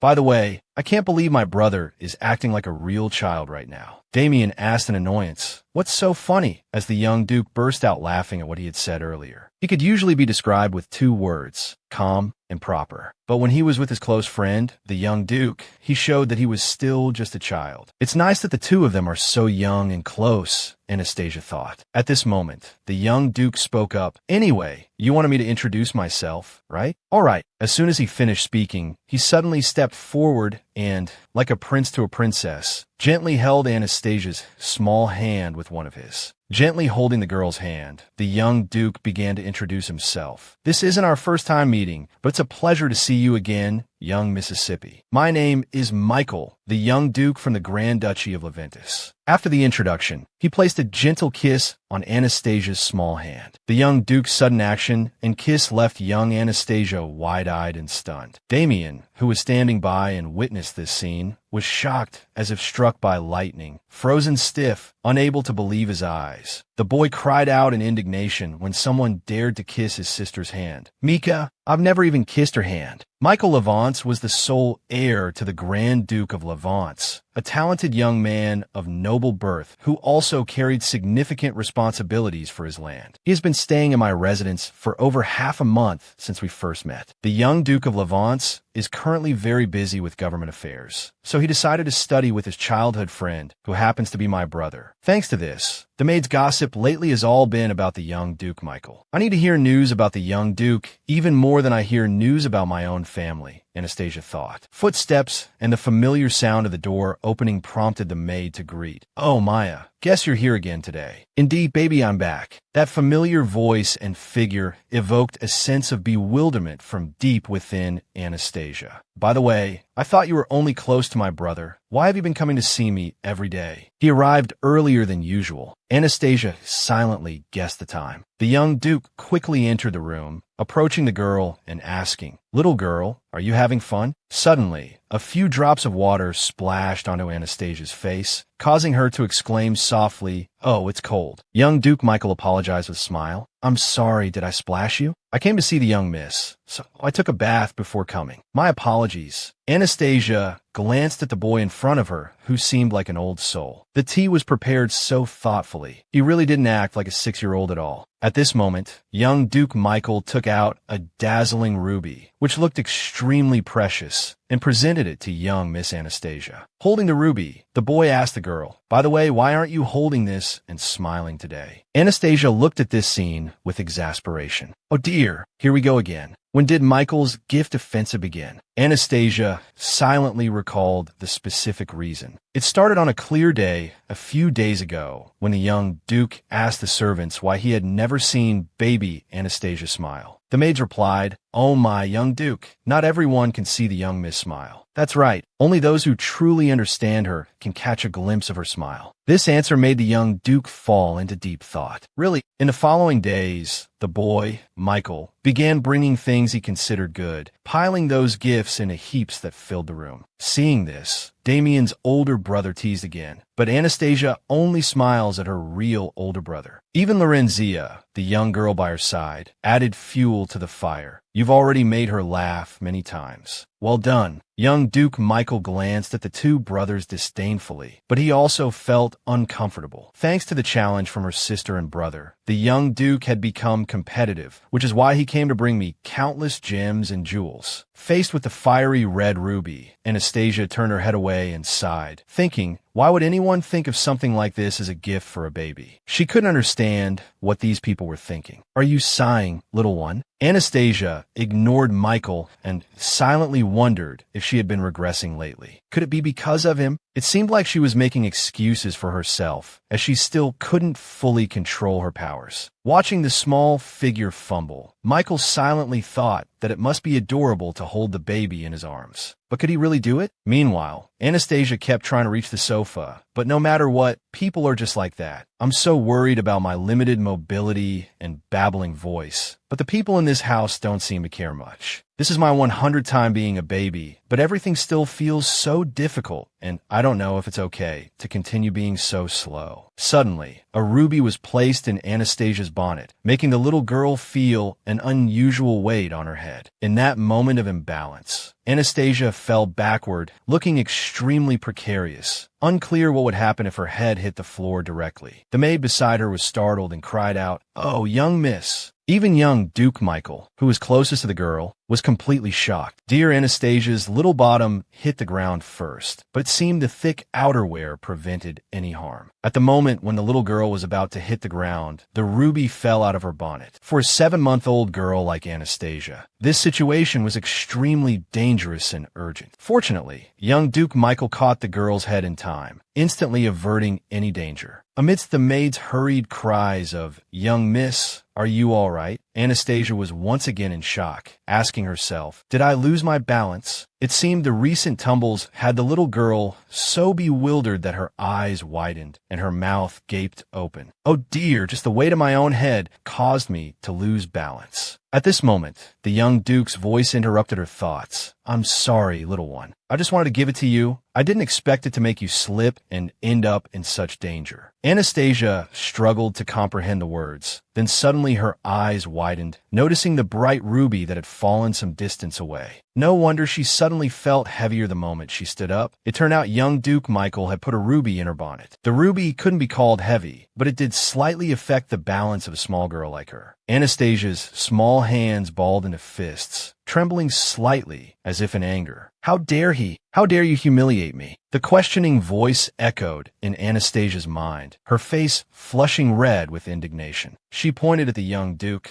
uttering in a furious, yet still babbling tone, "Ah!" The little girl's angry gurgles echoed through the room of the manor. "I don't like. No." The young Mrs. Sharp, piercing voice and furious expression left the maids, and even young Duke Michael, completely dumbfounded. The boy, Michael, pointed at himself and asked, "You don't like me? Is that what you mean, little one?" Little Anastasia pouted, arms crossed, turning her face away as she declared, "Oh." To her surprise, the young Duke understood, saying, all right, I was wrong. I thought you would look cute holding the big ruby. Don't push me. Please don't say you don't like it again." This strange scene had the maids whispering amongst themselves, "It's amazing. How can he understand what the young miss is saying, while we can't?" Even Anastasia herself was extremely annoyed, even more annoyed that this person could understand the babbling that even her own family couldn't. Her sister and brother were frustrated because they couldn't understand their younger sister. Even her mother lamented that she might not have enough parenting skills, as she couldn't understand what her daughter was saying. Anastasia knew he saved her and was being nice to her, but she couldn't bear to see her family upset anymore. So, Anastasia decided to ignore him. "Baby, do you want to go float? I'll help you." "No, I don't want to." "You don't want to? But baby, you're really good at talking. How can you speak so well with such a small mouth?" Michael's continuous questioning made Anastasia feel extremely bothered. The young Duke hadn't given up, continuing to persuade me. He said he could really help, that he could walk before he was half a year old. Half a year old? It was like a bolt of lightning. The girl, Anastasia, was completely petrified upon hearing these words, utterly shocked. "Oh my goodness, I can't even stand properly, let alone walk, and I'm already 7 months old. I've been good at moving around since I was little. Are you sure you don't need my help?" Michael continued to persuade. Anastasia was almost speechless. That's preposterous. But still. But honestly, she was indeed shocked because this was practically her first time growing up normally. The little girl had no skills as a baby, and she wanted to end these baby food eating days as soon as possible. However, she didn't want to ask for help from this annoying fellow again, as nothing seemed to go right. Young Duke Michael extended his hand, saying in a gentle tone, "Well, I can teach you. Make sure you can walk very soon." The young Duke's face held a gentle, doting smile, the sunlight twinkling like stars in the sky. Seeing this smile made Anastasia panic again. "Oh my, what kind of smile is this? It can't be. Is he imitating his brother? Why do they have the exact same gentle smile?" It seemed Anastasia's defenses were weak, as she slowly reached out her hand with reluctance. it definitely wasn't because she was accepting help. It was just because he resembled her brother, because I needed to grow up faster. That's all. With these thoughts, Anastasia's small hand grasped the young duke's. Seeing this lovely and adorable scene, the maids whispered excitedly amongst themselves. Watching the young duke's face suddenly brighten and flush slightly pink, Anastasia was once again puzzled. Is he shy? This is the first time I've seen this kind of expression on his face. The adorable little girl, with her large, round eyes like two rubies, gently reached out and grasped the large hand. But after holding it for a while, the young duke remained motionless, doing nothing. Anastasia grew impatient, patting the duke's hand with her small one, intending to signal and urge him to teach her quickly. You little old man, let me help you stand. I can even help you learn to walk. So calm down. Don't be so hasty, Michael said as he gently held Anastasia's small hand, while she looked at him with annoyance. Suddenly, the young duke's hand exerted a gentle force, pulling up Anastasia's small body.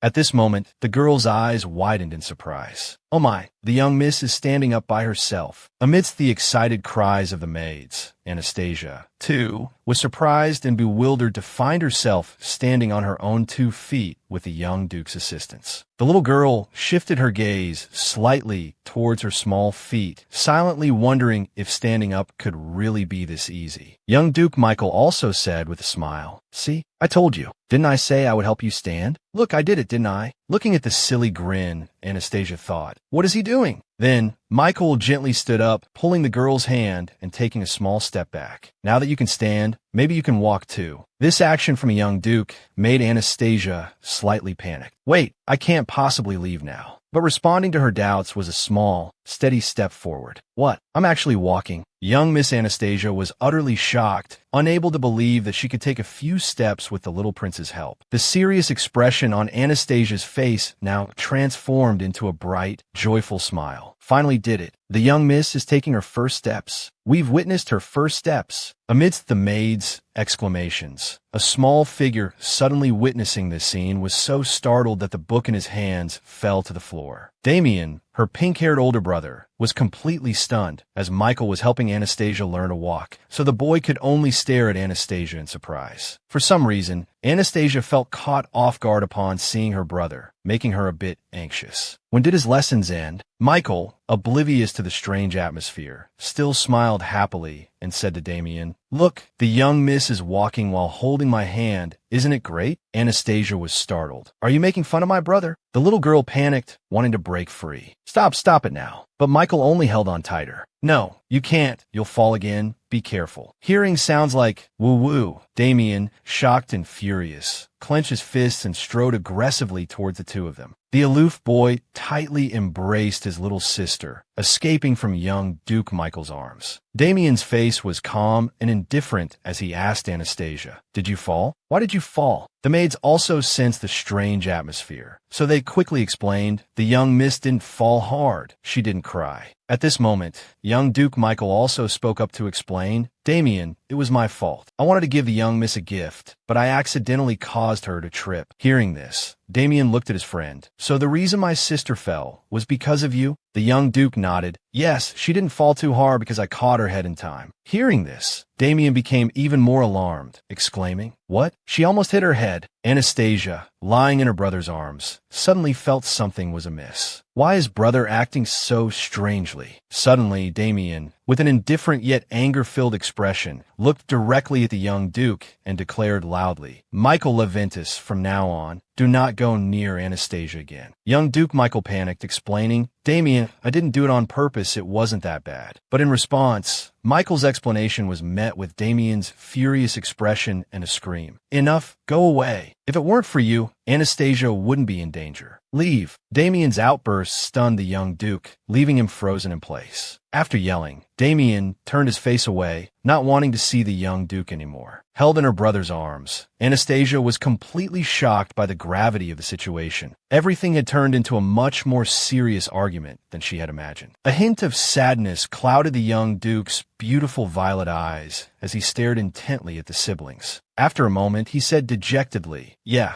it must be nice to have such a lovely little sister." The young Duke's words startled Damian slightly, causing him to turn and look at the young Duke. Why had everything become so complicated? Was it because her brother was jealous of seeing his sister close to someone else? Or was it simply rivalry between children? Anastasia looked at the two of them, thinking it would be better if they both acted like normal children. These two were more exceptional than their peers. They were even more profound than some immature adults. Mature, steady, understanding, and intelligent were the perfect adjectives to describe them. But in this situation, that maturity prevented them from resolving the issue like children. If things continued this way, the rift would only deepen to the point of no return. Anastasia wasn't happy about this at all, so she had no choice. It was the only way to solve this problem. Let's try to step into Damian's shoes to better understand the situation and see how he perceived everything that happened. Damian truly enjoyed reading with his siblings after school. Those moments brought him immense joy. He still loved taking naps in the cool breeze, with the gentle sound of reading acting like a soothing lullaby.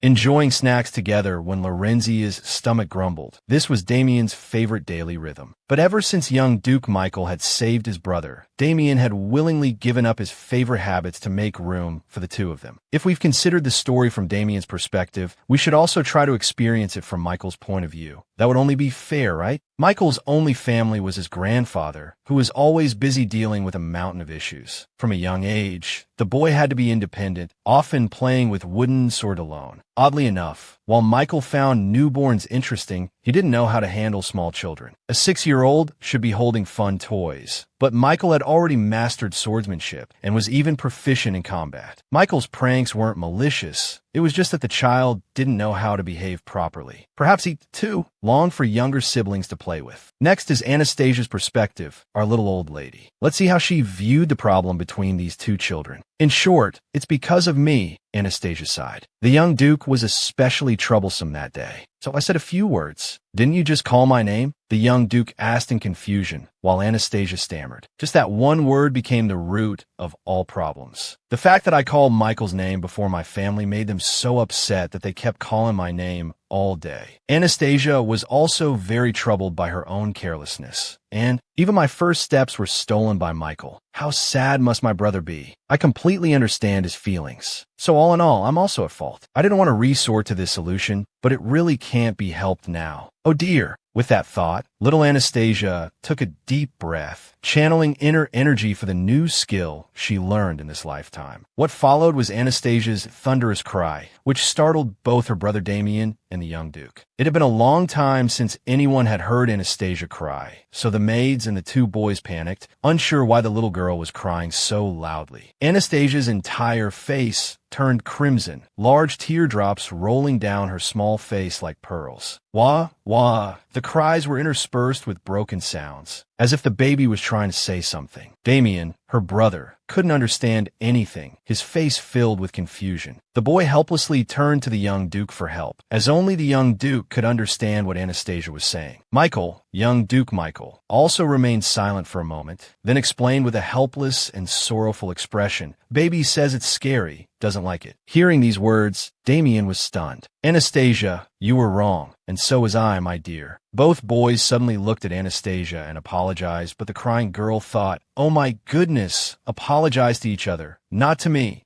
Having no other choice, Anastasia, while still crying, tugged on her brother Damian's shirt to get his attention. Then the little girl pointed at Duke Michael. Understanding what little Anastasia wanted, Damian and Michael fell silent, staring at each other. The entire room was now completely quiet, the crying having stopped. Duke Michael was the first to break the silence. "I apologize for putting your dear sister in danger. It was entirely my fault." Seeing this, Damian also bowed his head, saying, "I'm sorry for telling you not to come anymore. I did that out of jealousy, because you were able to get close to my own sister. The maids, who had witnessed the whole story from the beginning, were also happy to see the two boys reconcile, everything turning out well. At that moment, young Duke Michael said softly with an embarrassed expression, "Hey, Damian, I don't know much about babies since I don't have any siblings, so could you teach me more about them?" At this moment, Damian's face was quite pale, as he was still uneasy about what he had said earlier. But seeing Damian frown, Michael quickly explained, "It's not like that, really. I don't know, but if you teach me, I'll do as you say. You seem to have a lot of habits with the young lady. You said that you shouldn't be touched without her permission, so I'll abide by that." Hearing Michael say this, Anastasia secretly breathed a sigh of relief, meaning he wouldn't suddenly touch her. "Please, Damian, I really didn't know it would be so dangerous, because I truly don't know how to handle children, or anyone else for that matter. Please help me." Michael extended his hand towards Damian as he spoke. Damian was now deep in thought, somewhat surprised by the young Duke's plea for help and sincere explanation. The boy remained silent for a moment before suddenly revealing his familiar large, bright, sparkling eyes and smiling cheerfully. Damian also extended his hand, shaking hands with the young Duke enthusiastically. "Of course, since my friend has made a request, how could I refuse? So we're good now, right? So does that mean I can touch the young lady now?" The young Duke once again rendered both Damian and Anastasia speechless. But Damian breathed a sigh of relief and said with a cheerful laugh, "Then go ahead and touch her." Young Duke Michael also smiled brightly, his golden hair shining, feeling relieved that everything was all right. Seeing the two boys laughing and joking with each other, old lady Anastasia also silently sighed. Indeed, they were honest and easily coaxed children. By the way, it had been a long time since I last cried, so crying today made me feel a bit exhausted. Crying seemed to drain my energy. My eyes are heavy. It should be all right to take a short nap, right? Seeing the little girl dozing off, the two boys also smiled. It seems the young lady is sleepy now, which is understandable, as she's probably tired. "Good night, Anastasia." Darkness quickly swallowed the space, each drop falling into the lake, creating gentle ripples in the hazy atmosphere. The sound of the water was so clear. Suddenly, a drop of water splashed, and Lady Anastasia found herself by a lake. It was the only source of light in this dark world. Confused, the girl looked around, silently wondering if she had fallen asleep in her brother's arms. "Where am I? Is this a dream? This dream is so strange. I haven't dreamt in a long time. I need to wake up quickly." Just as she struggled, a sound and light came from behind her. "Please help me." Anastasia turned her head towards the source of the sound, where a strange, pale yellow light shone in the darkness. In the distance, a white cocoon, radiating a golden light, was bound by countless chains, suspended in the middle of the lake. It looked like something or someone imprisoned there. "Please, save me, save me." A faint cry for help came repeatedly from the cocoon, sending chills down her spine. "What is that? What is that thing?" Anastasia was startled by the sight of the strange cocoon, a very odd sensation rising in her heart, as if something had just enveloped her. Then, unconsciously, the girl walked across the surface of the lake towards the cocoon. "Damn it, my consciousness is too hazy. Everything is too strange. My body is moving on its own, walking towards that strange thing." Anastasia was terrified and tense, unable to regain control of her body. Even her magical power was dormant. Could this be an entity? What in the world is that thing? Anastasia, the little girl with a worried expression, arrived in front of the strange cocoon. Then, the cocoon spoke. "I am your only understanding." Understanding? It speaks, but my hand is moving on its own. Stop. Anastasia tried to control her body, but it seemed everything was powerless against the mysterious force. Intense questions echoed through Anastasia's consciousness. How can you claim to understand me? Have you experienced hundreds of rebirths? The moment Anastasia's small hand touched the cocoon, all its restraints shattered. The fabric encasing the object within the cocoon dissipated in a soft, yellow light. Power and strong winds erupted with a dazzling radiance, causing little Anastasia to instinctively raise her hand.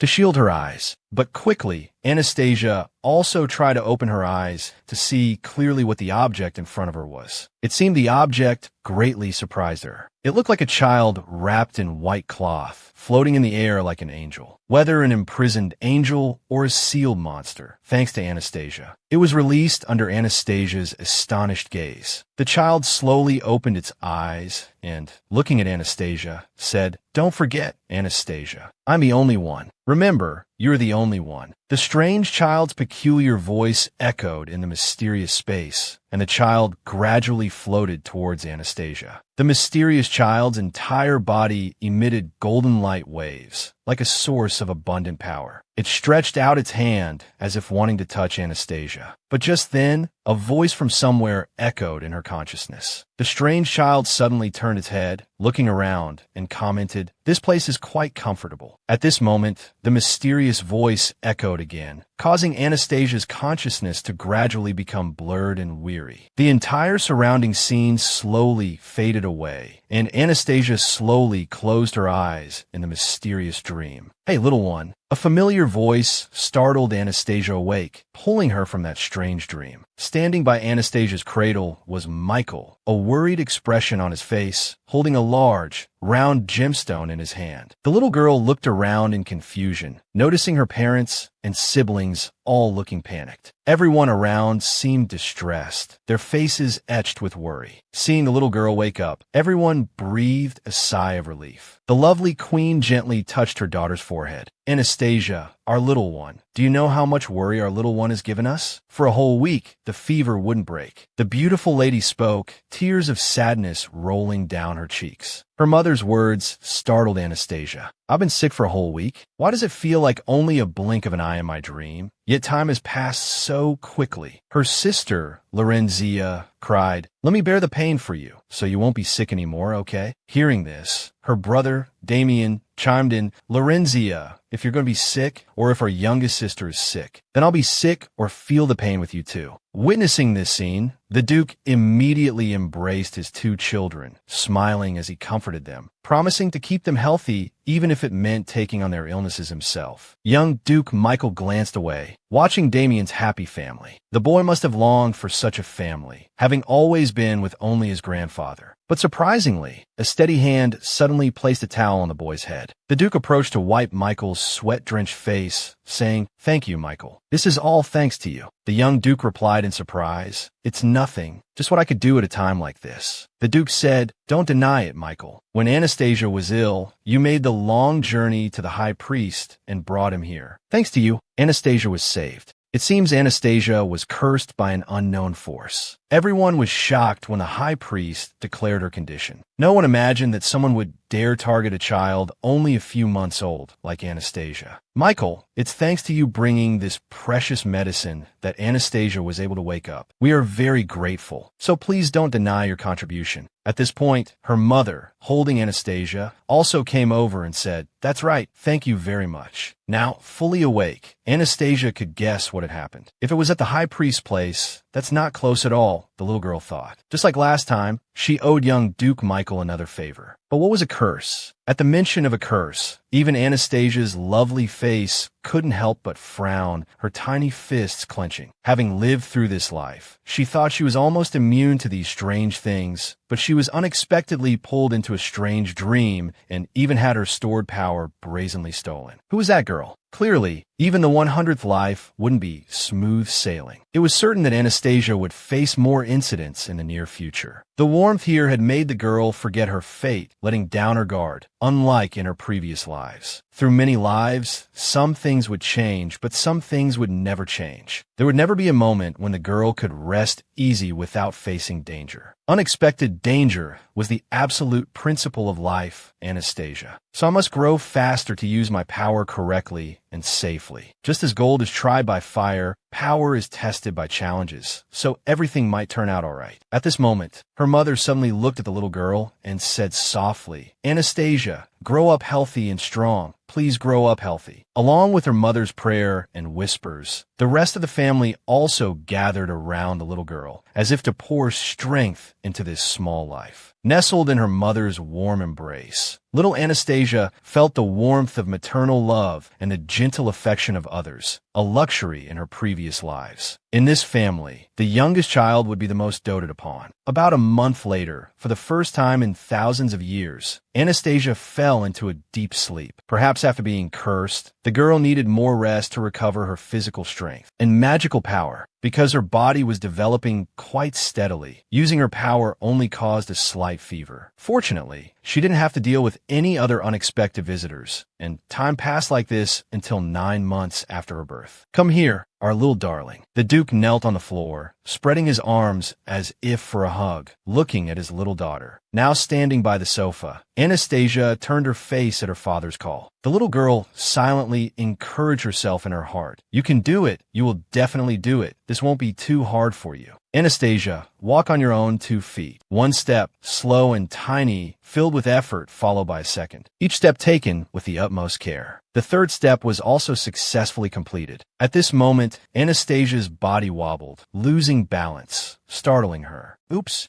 I'm falling." The small body in the beautiful dress stumbled forward, but luckily, she tumbled into her father's warm and firm embrace. Duke Jake, his face beaming with joy, held his little daughter tightly, praising her nonstop. "Our little darling is so gifted. Look, you took 3 steps at once. Did everyone notice our little darling walking on her own?" While the Duke was busy showing off to the knights, Anastasia also felt a sense of pride, as this was the only thing she could do now, and it seemed pretty cool, right? The knights standing by the side were also thrilled, their eyes sparkling. "This is truly amazing. Such a magnificent sight. Leaves us in awe. It's unbelievable that we could witness this moment with our own eyes." Amidst the cheers and applause of the knights, and the Duke's proud smile, Miss Anastasia silently felt a sense of helplessness. Goodness, just taking 3 steps is already considered amazing. For me, this is indeed a huge improvement. As this body develops, using magic will become more powerful and easier, which will also be more helpful for gathering information and protecting myself. But being praised like this is really embarrassing. Which dress should we choose for the April festival? Thanks to magic, I know there will be a festival in April.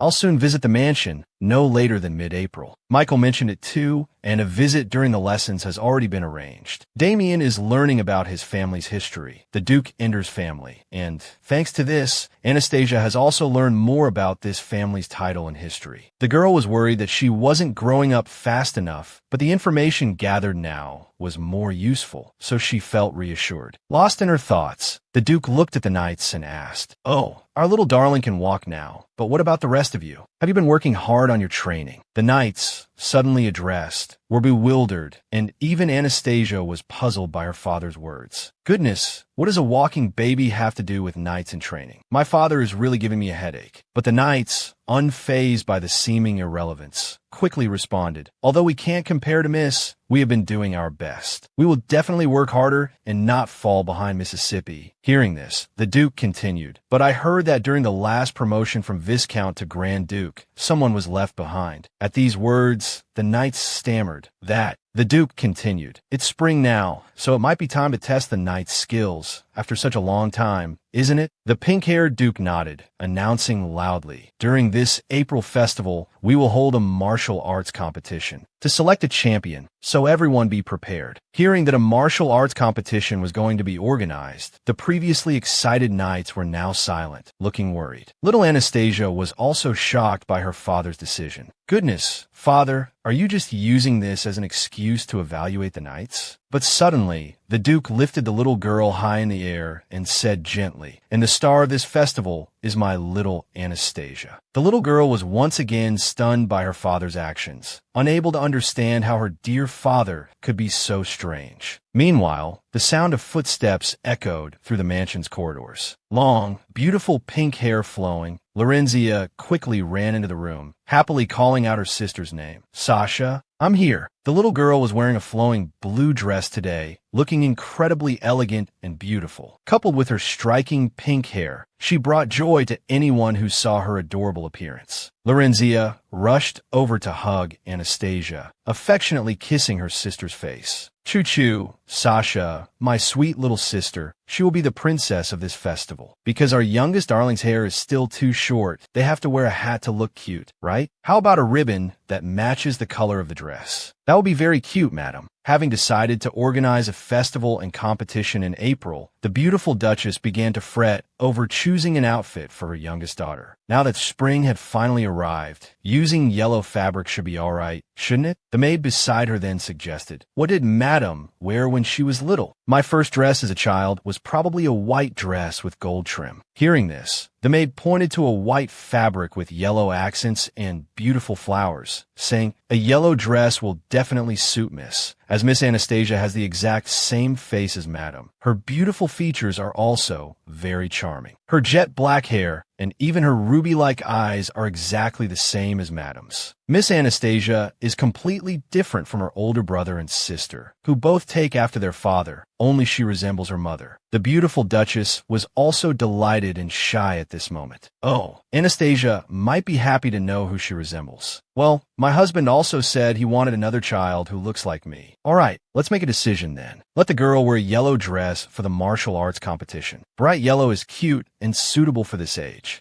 Seeing that Madame had made her choice, the maids quickly praised her discerning eye, saying they would look as cute as chicks. "Oh, I was thinking they might resemble forsythia flowers." The tailor from next door, who had been eavesdropping from the beginning, suddenly interjected, "Don't worry, madam. I will prepare a dress for you that is both as beautiful as a forsythia and as cute as a chick. Trust me. Can you really do it? Please do your best. Our little darling doesn't have enough dresses yet. By the way, we should take this opportunity to make a few more." Their lovely Duchess may have already become addicted to shopping and making new clothes for her daughter. The sudden avalanche of work made the tailor both happy and sorrowful. While she could earn money, she would soon be diving into a sea of fabric. "The dresses you make are truly stunning, skilled tailor." The household was busily preparing for the increasingly lively festival, as the suddenly announced martial arts competition was met with enthusiastic support from the knights. Due to the knights volunteering to train day and night, they eventually fell ill, exhibiting strange, awkward, and dreadful behavior. Anastasia was utterly helpless against the strange ideas of these naive young men. The maids also started blushing, embroidering handkerchiefs to express their feelings for the knights they admired. Love must truly be a beautiful thing, making everyone happy, filling the entire mansion with laughter. Perhaps it was because of the arrival of spring, the fine days and blooming flowers, everyone seemed to be in high spirits. Time flew by quickly, and by mid-April, commoners eagerly flocked to the Duke's mansion for the festival, the day also being the date of the impromptu martial arts competition. At the Duke's request, a maid was currently spoon-feeding Miss Anastasia, but suddenly a few drops of food spilled out, nearly landing on Miss Anastasia's yellow dress. Another maid quickly raised her hand to stop it, immediately startling everyone. "Goodness, today is the big day. I've been reminding you to be careful. But what if it got on the dress? What if I get scolded because of your carelessness?" The maid quickly apologized. "I'm so sorry. I'm so sorry. This is the dress, madam, specially ordered for today. Pull yourself together and make sure you don't make any mistakes." Anastasia's lovely yellow dress had received much praise from the Duchess and even the maids. The Duchess was extremely satisfied with her daughter's dress and promised to give the tailor double the bonus, which made the tailor overjoyed. The two maids' scolding still echoed. "If you stain Mrs. Clothes, we might be kicked out today." Anastasia silently watched their worries, thinking to herself, "It didn't happen anyway. Why is everyone acting so strange today?" The little girl didn't want them to argue anymore, so she waved her hand and babbled. "Is Miss comforting me?" The scolded maid suddenly burst into tears. Seeing Anastasia wave at her, the maid smiled. "As expected of our miss, truly kind. I wonder who her partner will be today. I'm so jealous. Who will it be? He'll be here soon. Go and tidy yourself up. Young Master Damian? Oh my, it seems Mrs. Partner has arrived. As the guard ushered someone in, a familiar head of blonde hair appeared in Anastasia's line of sight. The little girl thought to herself that she always had bad luck in these situations, or rather, she always had a win. Anastasia let out an incomprehensible sigh. At this moment, Michael also approached with a cheerful smile, dressed in formal attire. The boy greeted Miss Anastasia. Seeing the young Duke, she thought, I heard he's been staying at the Grand Duke's place. I haven't seen him for a month. You're so lucky today. I've been assigned to be partnered with Mississippi, Michael said with a gentle smile. Hearing this, Anastasia glanced away, her expression a mixture of disdain and contempt. Last time the Grand Dukes, I seem to have made them uncomfortable when I held the baby, right? I've been practicing diligently there. Young Duke Michael said softly, and suddenly extended his hand. So, may I be your knight, my little lady? Anastasia stared, shocked, at the person kneeling before her. The youngest Grand Duke, with blonde hair and purple eyes, also smiled at the little girl. All contestants, please listen carefully. The winner of the martial arts competition will not only receive a cash prize, but also an additional honorary opportunity. The Duchess, standing on the high platform, began her speech and announcement. Everyone attending the festival was excited about the martial arts competition and the honorary opportunity mentioned by the Duchess. With the focused gazes of all the knights, the Duchess's words echoed, and a figure appeared. That honor belonged to Lorenzia Endency. As per Lady Lorenzia's words, she appeared with her brother, waving and smiling beautifully, greeting everyone. The Duchess's voice resonated, accompanied by steady footsteps. The winner's honor is to be presented with a commemorative bouquet by Lorenzia and Anastasia Endency. As everyone looked westward, following the Duchess's gesture, following the Duchess's announcement, young Duke Damian, holding little Miss Anastasia, also walked onto the stage to greet everyone. But it seemed Miss Anastasia wasn't very comfortable. Goodness, he keeps saying he's been practicing diligently, but his baby-holding skills are still terrible. How frustrating. As Miss Anastasia appeared, the guards became excited. We must win the bouquet for Miss. Victory will be ours. Miss Lara, ahem, don't worry. We'll bring back the bouquet for you. Young Master Damian. The Duchess approached her 4 children with a serious expression and said, Now, would you like to say a few words to encourage the knights? My daughter, Lara. The pink-haired little girl in a beautiful pink dress smiled cheerfully and waved. Lara wished everyone good luck. Young Damian also smiled brightly. I believe in that promise of victory. I hope you won't disappoint me. The Duchess looked at Anastasia and continued, seeing Anastasia's surprised look as if thinking, what else? Oh my, a 10-month-old adopted baby can't do anything. I can only babble. How can I speak? Why must I be involved in every situation? But, seeming to understand every grievance in Anastasia's heart, the young Duke immediately said, Don't worry, miss. I'll translate for you. Just speak. That's not the point, Anastasia said helplessly. But suddenly, when she saw the starry-eyed and adorably expectant gazes of the knights, her defenses crumbled, and she could no longer resist. Left with no choice, Anastasia waved to everyone and babbled softly. Michael, standing beside her, translated, Did everyone hear what Miss said? She hopes you can all win. Yes, we will definitely do our best. Amidst the excited cheers of the knights, Anastasia sighed deeply. This is so tiring. These people are really strange. But before the little girl could relax, young Duke Michael whispered, Miss, do you have anything to say to me? This question surprised Anastasia. Say something? What do you mean? Michael explained again. Since I'm participating too, you have to say something to me, right? What? You're participating too. He was planning to jump in and play with those tall knights. Recalling the previous kidnapping incident, she had to admit his combat skills were indeed better than many of the knights here. But the difference in physical strength and size couldn't be ignored. She worried he might get hurt. He was only a 6-year-old child, unaware of just how fast and strong they were. As Anastasia fretted, young Duke Michael rocked back and forth on his heels. Aren't you going to support me? If you cheer for me, I will definitely win. Letting out a weary sigh, Anastasia's small hand suddenly grabbed the young Duke's shirt, tugging at it with surprising force. The little girl looked at the boy with her large, beautiful eyes and babbled, No, no, no.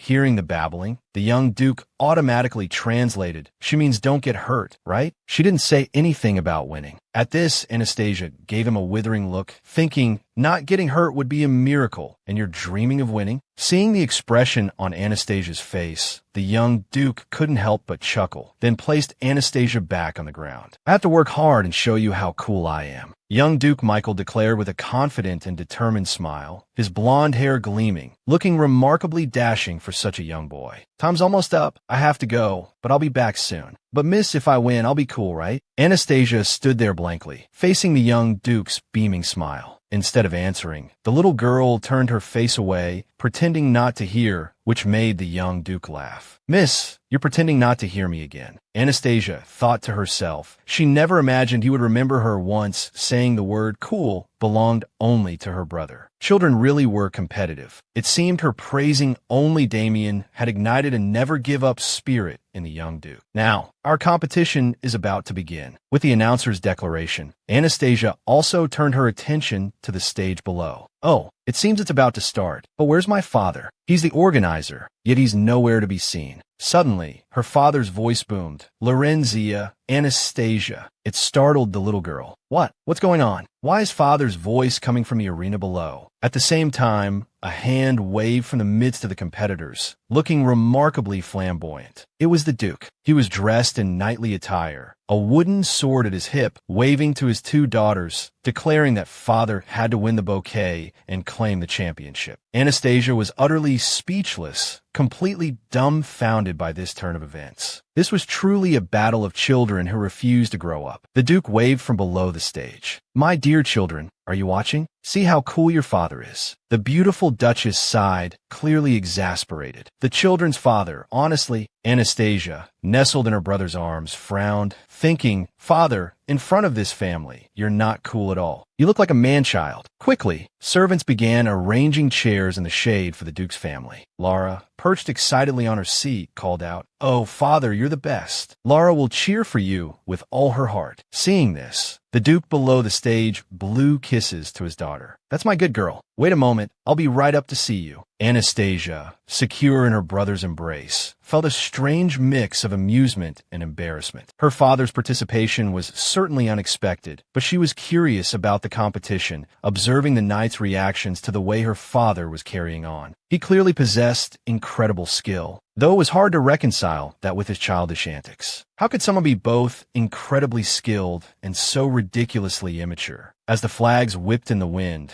the referee signaled the start of the competition, and all eyes turned to the arena. The first match between the Duke and a young knight with orange hair was underway. They stood facing each other, each equipped with identical wooden swords. The Duke brandished his wooden sword, looking at the knight and saying softly, Good luck. He raised the sword, his eyes cold, radiating an aura entirely different from his previous boisterous demeanor. Anastasia watched her father, silently marveling at how different he seemed compared to just moments ago. Even from a distance, she could feel the threat emanating from his overwhelming presence. The power was palpable, potent enough to make his opponent hesitate to even launch an attack. The knight must have been thinking the same thing as Anastasia, his face unable to hide his apprehension as he faced the Duke's icy gaze and daunting aura. In that instant, Duke Jake lunged, launching an attack with sharp, powerful strikes. His speed, technique, strength, and defense were all at a level others struggled to comprehend. Pay attention here. Focus your strength in your lower body. Maintain your balance. Yes, Your Grace. Yes, Your Grace. The disparity in skill between the two was so vast that the Duke even had time to leisurely instruct the knight. Was this a competition or a training session? Anastasia couldn't tell. The gap in their skill and power was so evident they didn't even seem to consider it a true contest. Anastasia thought silently. This would be over quickly. There would be a swift resolution. Just as she predicted, mere minutes later, the knight's wooden sword was sent flying into the air. Then it plummeted down, sticking upright in the ground some distance away, forcing the knight to concede defeat. The defeated knight tried to console himself with the Duke's jovial attitude. My little treasures, your father is cool, isn't he? Ha ha ha. Anastasia felt a headache coming on. If you hadn't asked, I might have considered it, father. But the moment you ask, all the coolness vanishes. The next match pitted young Duke Michael against a knight at least 10 years his senior. Perhaps aware of the size difference, The moment the flag was raised, young Duke Michael swiftly closed the distance and launched his attack, taking advantage of his opponent's momentary confusion to quickly disarm him and win the first round. The young boy was quick to react, strategic, observant, and possessed impressive speed.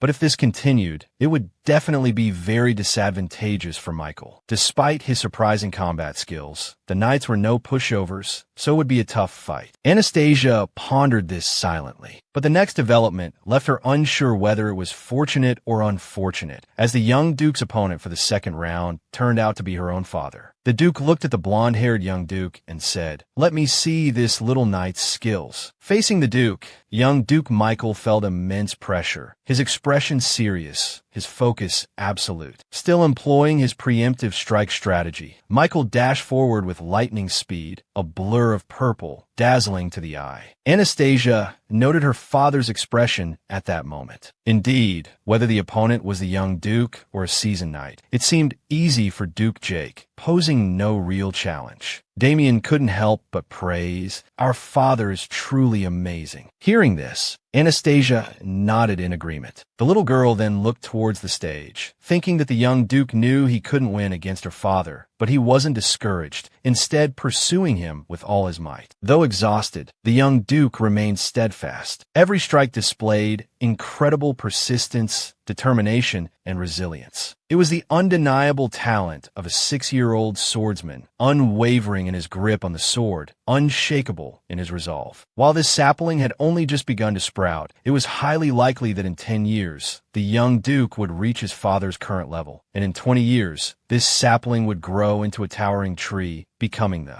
greatest knight on the continent. Anastasia mused, her thoughts drifting to the past. By then, I won't be here anymore, so I wouldn't know. It's a shame I won't live past 20. That's why I stopped taking disciples a long time ago. In my past life, there were those who wanted to become stronger, to take control of their own destiny. I taught these people, regardless of age or status. But I never got to see my disciples grow as I'd hoped because I died before I could witness it. Perhaps they betrayed me, the ungrateful wretches, Anastasia thought resentfully. So, out of 10, 8 betrayed, 1 died young, and the other perished during a long-term operation. How unfair and cruel. Actually, my life has been quite spectacular, hasn't it? Besides, habit is a terrifying thing. As I watch those two spar, I've been observing and assessing. A slight concentration of power in the left shoulder. The fundamentals are incredibly solid, but occasional minor mistakes. Excellent control of the body and sword, showing experience against others. Natural talent, it would be even better if combined with magic and swordsmanship. Anastasia observed young Duke Michael's fighting style, silently making her assessment, thinking that perhaps she still wanted to leave something behind for this world. Seeing his sister so focused, Damian couldn't resist teasing her. Anastasia, you really like Michael, don't you? I suppose I'll have to step in and show you how cool I am. Anastasia panicked. No, it's a misunderstanding. How could I possibly like that kid? She babbled nervously, no. Damian looked at her, puzzled. Are you saying I'm cooler than Michael?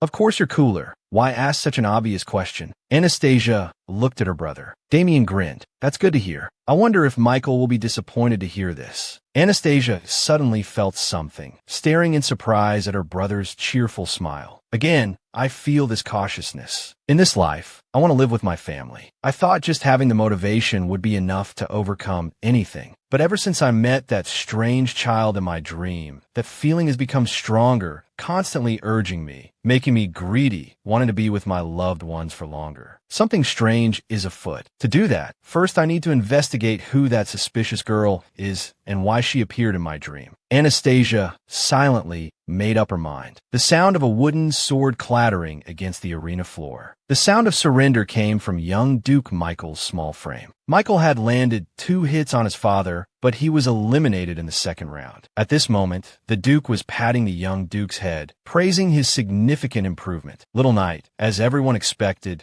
the winner of this martial arts competition is my father. But why does it feel like he's so much stronger than the other knights? Like he's bullying children? Just let him have his fun, Anastasia thought, holding her sister's hand tightly. The 3 siblings, hand in hand, carried the bouquet towards their victorious father. Seeing his 3 adorable children, the Duke's face bloomed with happiness. "My dear children," he said, his voice gentle. Lara immediately threw herself into the Duke's arms. "You were so cool, father. My dad is the best. Wow, is this really my daughter? Papa." Just then, Anastasia's tiny voice chimed in, a small flower clutched in her tiny hand. The Duke, his face flushed with delight, accepted the bouquet from his youngest daughter. He then embraced all 4 of his children. "I'm so happy this year. My little treasures are so adorable." Father showed his best side to his beloved children. Yes, father truly is the best. Young Duke Michael, standing nearby, noticed Anastasia's awkward expression and smiled to himself, wondering when the young lady would stop pretending not to hear him. Afterwards, they continued to receive more congratulations from the ever-carefree Duke. Witnessing this scene, the Duchess immediately scolded him to maintain some dignity. The martial arts competition ended the moment the father was defeated by the mother. But this joyous scene suddenly blurred, accompanied by a mysterious, fragmented voice. "Master, my master misses that person very much. My master." In the tavern, tables laden with steaming meat dishes and cool, sweet beer buzzed with activity. The commoners rejoiced at the free meat and ale provided by the Duke. They also mentioned the Duke's youngest daughter, Anastasia, participating in the festivities this year. Everything was truly exciting and wonderful. After the April festival came the farmers' busiest time, and this holiday was soon to end, so eat, drink, and enjoy to your heart's content, storing up energy for work. They pondered curiously as they enjoyed the feast. They wondered whether the youngest daughter, Anastasia, would take after the Duke or the Duchess more. This question, posed by someone, caught the attention of others in the tavern. The two were conversing, one suggesting she might resemble the Duke more, as the older children all shared his pink hair. The other disagreed, arguing that it wasn't a certainty, as things might be different this time. Just then, someone burst through the door, shouting for everyone to gather, announcing the Duke's parade was coming, urging them to hurry outside if they wanted to see. The people who had been chatting moments before now stared at each other in surprise. All the patrons in the tavern rushed outside to watch the Duke's parade, most importantly to see what Anastasia looked like, much to the tavern owner's exasperation. They jostled and shoved,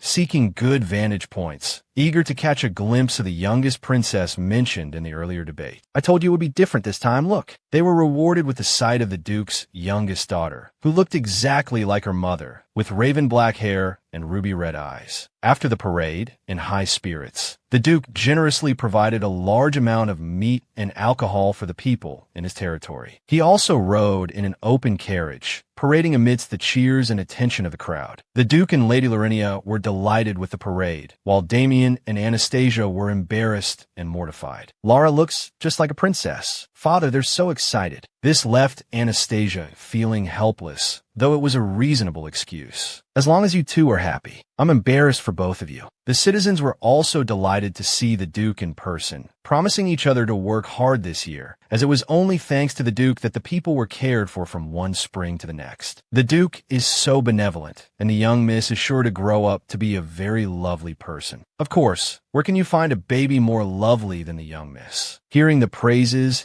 and everyone's excitement, Anastasia thought, this is truly amusing. The girl had never seen a Duke interact so genuinely with commoners like her father, his kindness genuine, not a false mask. The Duke easily resolved the people's bothersome issues during the festival, bringing smiles to everyone's faces. For various reasons, the Duke filled their bellies, which was why everyone was so happy. It's been a long time since I've seen a leader, a Duke, so deserving of his position. If I were the leader, they might never see me unless I went out alone. Anastasia closed her eyes, enjoying this rare atmosphere of excitement, when suddenly a beautiful bouquet of white and yellow flowers appeared beside the girl. Was it because a bouquet of Anastasia flowers was attracted to that flower? A guard holding the bouquet of white flowers said that this little girl wanted to give them to the young miss. Anastasia silently wondered why the knight, who should have been resting after the competition, was still here. Just then, the Duchess, accepting the bouquet, said with a delighted smile, "Oh my, these flowers are beautiful, thank you." Anastasia, standing beside her, also stammered, "Thank you." He replied, "It is my duty. Why are you still here? Aren't you going to rest?" The Duchess asked curiously. Hearing this, The knight scratched his head awkwardly, replying, "Madam, if I rest for too long, I'll feel uneasy." This duchy's knights are truly loyal. In my past life as a knight, I never did anything like this, because as long as I didn't betray and protected my master well, that was enough. Even if I displayed my skills, whether it was a noble or a king, even if they trembled in fear, they would still keep me by their side. My power was fear, but at the same time, it was a sturdy shield that could protect them. There was one person who always followed and pleaded with me not to die, even if it was for selfish reasons. Fragmented memories surfaced in Anastasia's mind. A girl who once said to Anastasia, "Don't die. If you die, who will protect me?" At that time, Anastasia replied, "If I don't die, Princess, you are the one who will lose your life. Is that acceptable?" The princess was still trembling in fear, but I'm really scared. Haha, it's okay, Princess. You can live well without me, so just be safe and healthy. That whiny princess was only 10 years old, and honestly, I felt a little soft-hearted towards her. Although I cast many protective spells on her before I died, will the princess grow up safely? Anastasia wondered. It's strange, I never thought about these things before, but recently I find myself inexplicably filled with thoughts and emotions I never had before. Everything I never had at the moment of approaching death. Why do the faces of the people I worried about have to appear? These things are not only unimportant, they are just memories. It's best not to let them affect your future. Your present and future are this family, this kingdom, this land. It seems I'll be able to use my power soon, so I need to summon my assistant as soon as possible. Why do you look so serious, cutie? We won a first round. Don't you think I'm cool? As Anastasia was seriously planning for her future, that familiar voice rang out again, causing the little girl to frown and sigh. What should I do to make you say I'm as cool as my brother? I have to practice my baby holding skills. Michael's sudden appearance startled Anastasia, causing her to drop her bottle. When did he come? Did he really practice that skill? The bottle had just fallen, but fortunately, the young Duke quickly caught it and returned it to the baby. A baby is still just a baby. Hold on tight, or you'll drop it again. The Duke said with a gentle smile, "If I defeat the Duke, will you praise me?" Faced with the young Duke, Anastasia's coaxing words, she turned her face away. The girl thought, if you hadn't said that, I would have praised you. You're really clever. The celebration went smoothly, with beautiful fireworks, and before we knew it, May was almost over. Time really flies. "Madam, it's late. It's already midnight. Please rest." The housekeeper's concern didn't catch the Duchess's attention as she continued to work on the ledger. "You go first. I'll sleep after I finish taking notes." Everyone knows this. This month has been incredibly busy. Children grow up so fast. If we don't record it, we'll regret it. The housekeeper smiled at these words. "Let me prepare some chrysanthemum tea for you to keep warm." "Thank you." The Duchess, with her gentle demeanor and stunning beauty, and then the diligent and detailed diary entries, filled with a mother's immense love for her young children. May 5th was Lorenzia's birthday. The little girl was so happy to receive a pink cake that matched her hair color. She looked truly adorable. May 14th, Anastasia's lower front teeth started to come in. How tiny. The servants brought some toys, eagerly anticipating their baby. But should I mention that she seemed a little confused? Today, May 31st, Anastasia finally managed to climb onto the sofa, but unfortunately, I didn't get to witness it myself. To celebrate, we had a small party in the evening. The beautiful lady rode up to this point, then took a light sip of chrysanthemum tea and sighed. So Anastasia is almost 11 months old. She's growing up so fast. If only you could grow up a little slower, Anastasia. In her warm room, nestled in her comfortable crib, Anastasia slept soundly with her eyes closed. Then suddenly, she opened her eyes wide, staring at the ceiling. The little girl sat up quietly, glanced at the maid who was still dozing in the chair, and thought, great, just as I guessed, she's asleep. Just like when I first learned to roll over, but I didn't expect them to celebrate me climbing onto the sofa. Holding a celebration for the youngest finally climbing onto the sofa, this tendency of my family to celebrate every little thing is rather novel to me. Thanks to this, I believe everything will be easier than planned. When the maids, exhausted from preparing the party, had fallen into a deep sleep, it was time. Let's begin. We summon you. Along with a whispered incantation, a mysterious magical power surged, emitting a pale blue light from Lady Anastasia's small hands. Each ray of energy, like a warm stream of water, gradually converged into a faint, floating orb of light within the room. The aura emanating from these energy streams was irresistibly mesmerizing. Looking towards Lady Anastasia's room from outside, mysterious blue waves of light flickered in the night sky. Suddenly, from the center of that energy sphere, a pair of golden-brown bird wings fluttered into view, each feather swaying gently in the wind. The smooth, shiny brown fur looked incredibly soft. A cute, small voice emerged. "Demon Lord, I missed you so much, Demon Lord," accompanied by a constantly wagging tail, just like a puppy's. Suddenly, as the mysterious blue energy dissipated, a light brown puppy with wings on its back appeared in Anastasia's room. The moment the dog appeared, it kept calling out, "Demon Lord," and rushed towards Anastasia. Looking at the adorable puppy sobbing in front of her, Anastasia thought, "It's been a while since I've seen my intelligence-gathering assistant." Choco, the dog, both cried and howled. "I've been waiting for the summoner for a whole 20 years, Demon Lord. Didn't you miss Choco? I missed you so much, Demon Lord. Every time I looked up at the sky, I thought of you. You wrote about how Choco lived a lonely life." Anastasia covered her ears, thinking that if she said she didn't miss him because he talked too much, he might get upset. Anastasia has a special ability. She can summon things she used in her past lives. She met Choco in her 13th life as the Demon Lord. He was my intelligence assistant who stayed with me throughout that life. Anastasia named the dog Choco because it looked like the chocolate she loved. In her 99th life, everything was troublesome, so for 20 years, she hadn't been able to accomplish anything, not even gather intelligence. At this moment, Chocorito jumped onto Anastasia's head, crying, "Why don't you pet me, Demon Lord? Chocorito is cute. I can't pet you if you're sitting on my head, Chocorito. Although I have my own circumstances, my nosy dog must have been lonely. And Choco is the only one I can talk to about my endless life and the one I worry about the most." Anastasia thought silently as she gently stroked her beloved dog. Her longtime companion, Anastasia softly called, "Yes, my master. I'm here.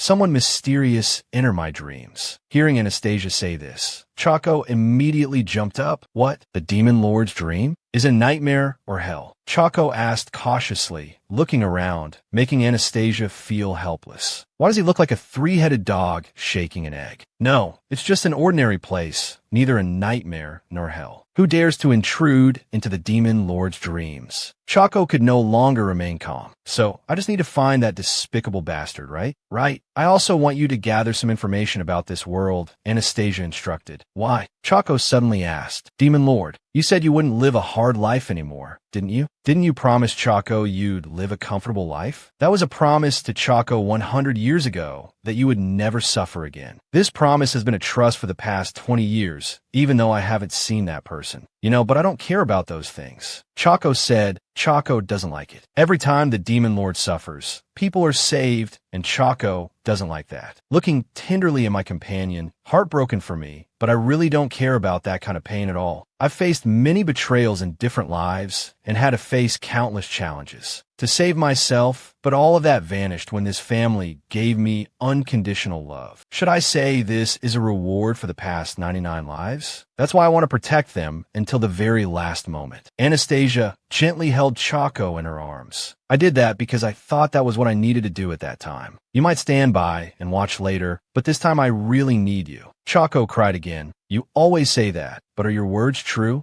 That's exactly what I want to do, so I want you to do those things for me. Go ahead, okay? I understand." Choco responded enthusiastically while flapping his wings vigorously. Choco is the Demon Lord's right-hand man, so Choco will obey. I will unconditionally serve the respected Demon Lord. Then, the cute puppy swiftly glided through the night sky under the moonlight, diving into the world to gather information. According to the information Choco gathered, this world has one empire, 2 kingdoms, large and small countries, and the Holy Land where the Pope reigns as king, a place with people who can use holy power. In the Holy Land, most people use holy power, while in the Empire, magic is the norm. The kingdoms are probably neutral. It's a familiar world shaped by people with holy power and magic. Inner power doesn't exist. They say that the kingdom of Passian, where my family, the Indiocide duchy belongs, acknowledges both magic and holy power. Perhaps that's why they mentioned a magic tower near the duchy's territory. Having a magic tower in the kingdom and not in the empire, which is famous for magic, because the empire has ambitions to control the entire continent. The appearance of the magic tower is crucial, and there might be some secrets hidden there as well. Anastasia pondered while eating with the servants. She felt uneasy for a reason. Besides relying on Choco, I also tried to investigate the intruder in my dreams, but found nothing. At this time, Choco sat dejectedly on the bed, apologizing to the demon lord, saying that Choco couldn't find anything else. Anastasia wanted to explore the empire now, but she couldn't because her power was currently limited to investigating within the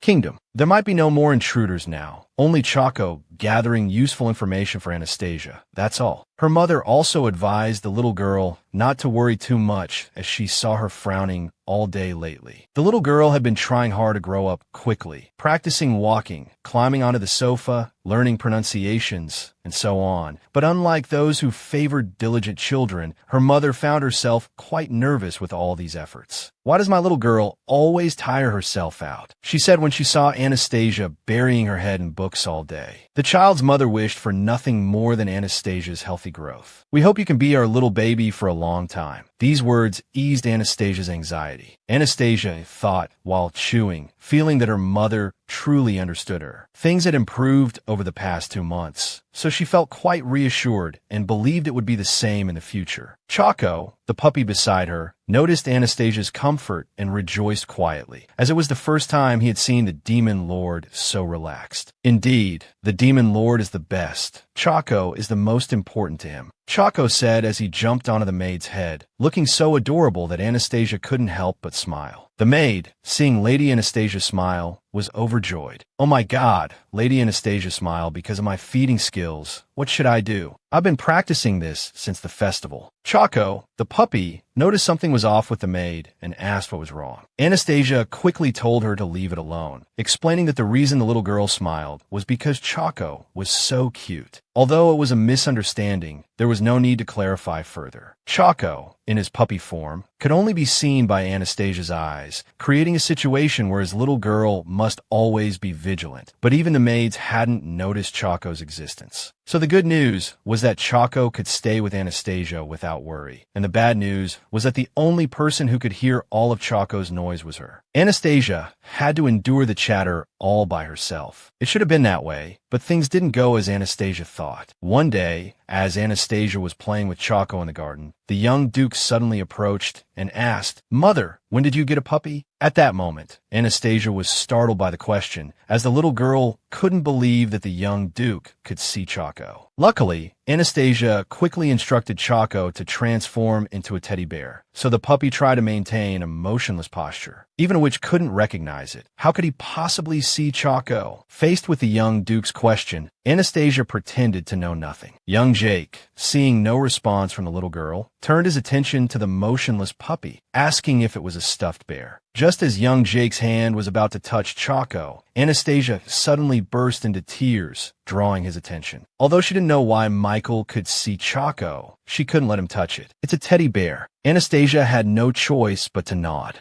"Do you like teddy bears like this? Did you like the teddy bear Damian gave you last time? I gave you a lot of these, but you didn't like them. So this isn't your cup of tea, is it?" Faced with the young duke's continuous questions, Anastasia just vaguely brushed them off, but Choco, the puppy, took it seriously, so it was genuinely shocked and depressed. "Then what do you think about red dresses?" Duke Michael asked again, leaving Anastasia puzzled as to why the topic shifted to dresses. Young Duke Michael looked at the little girl tenderly and smiled. "You don't like rubies. I like them because they look like your eyes, fiery and mysterious." But Anastasia stood still and remained silent after hearing the young duke's words. Anastasia turned her face away, thinking that if she answered him, he would make a fuss again. Her intuition told her so, thus it was better to remain silent. Seeing the little girl leaving with the golden ball, the boy, Michael, hurried to follow, sticking close behind. "What about fireworks? I think you might like that. Or a small yellow stuffed chick." The young master kept talking, making Anastasia feel utterly helpless as the girl simply ignored him. while he kept transmitting like a radio station. I can't believe the information Choco brought back, Anastasia thought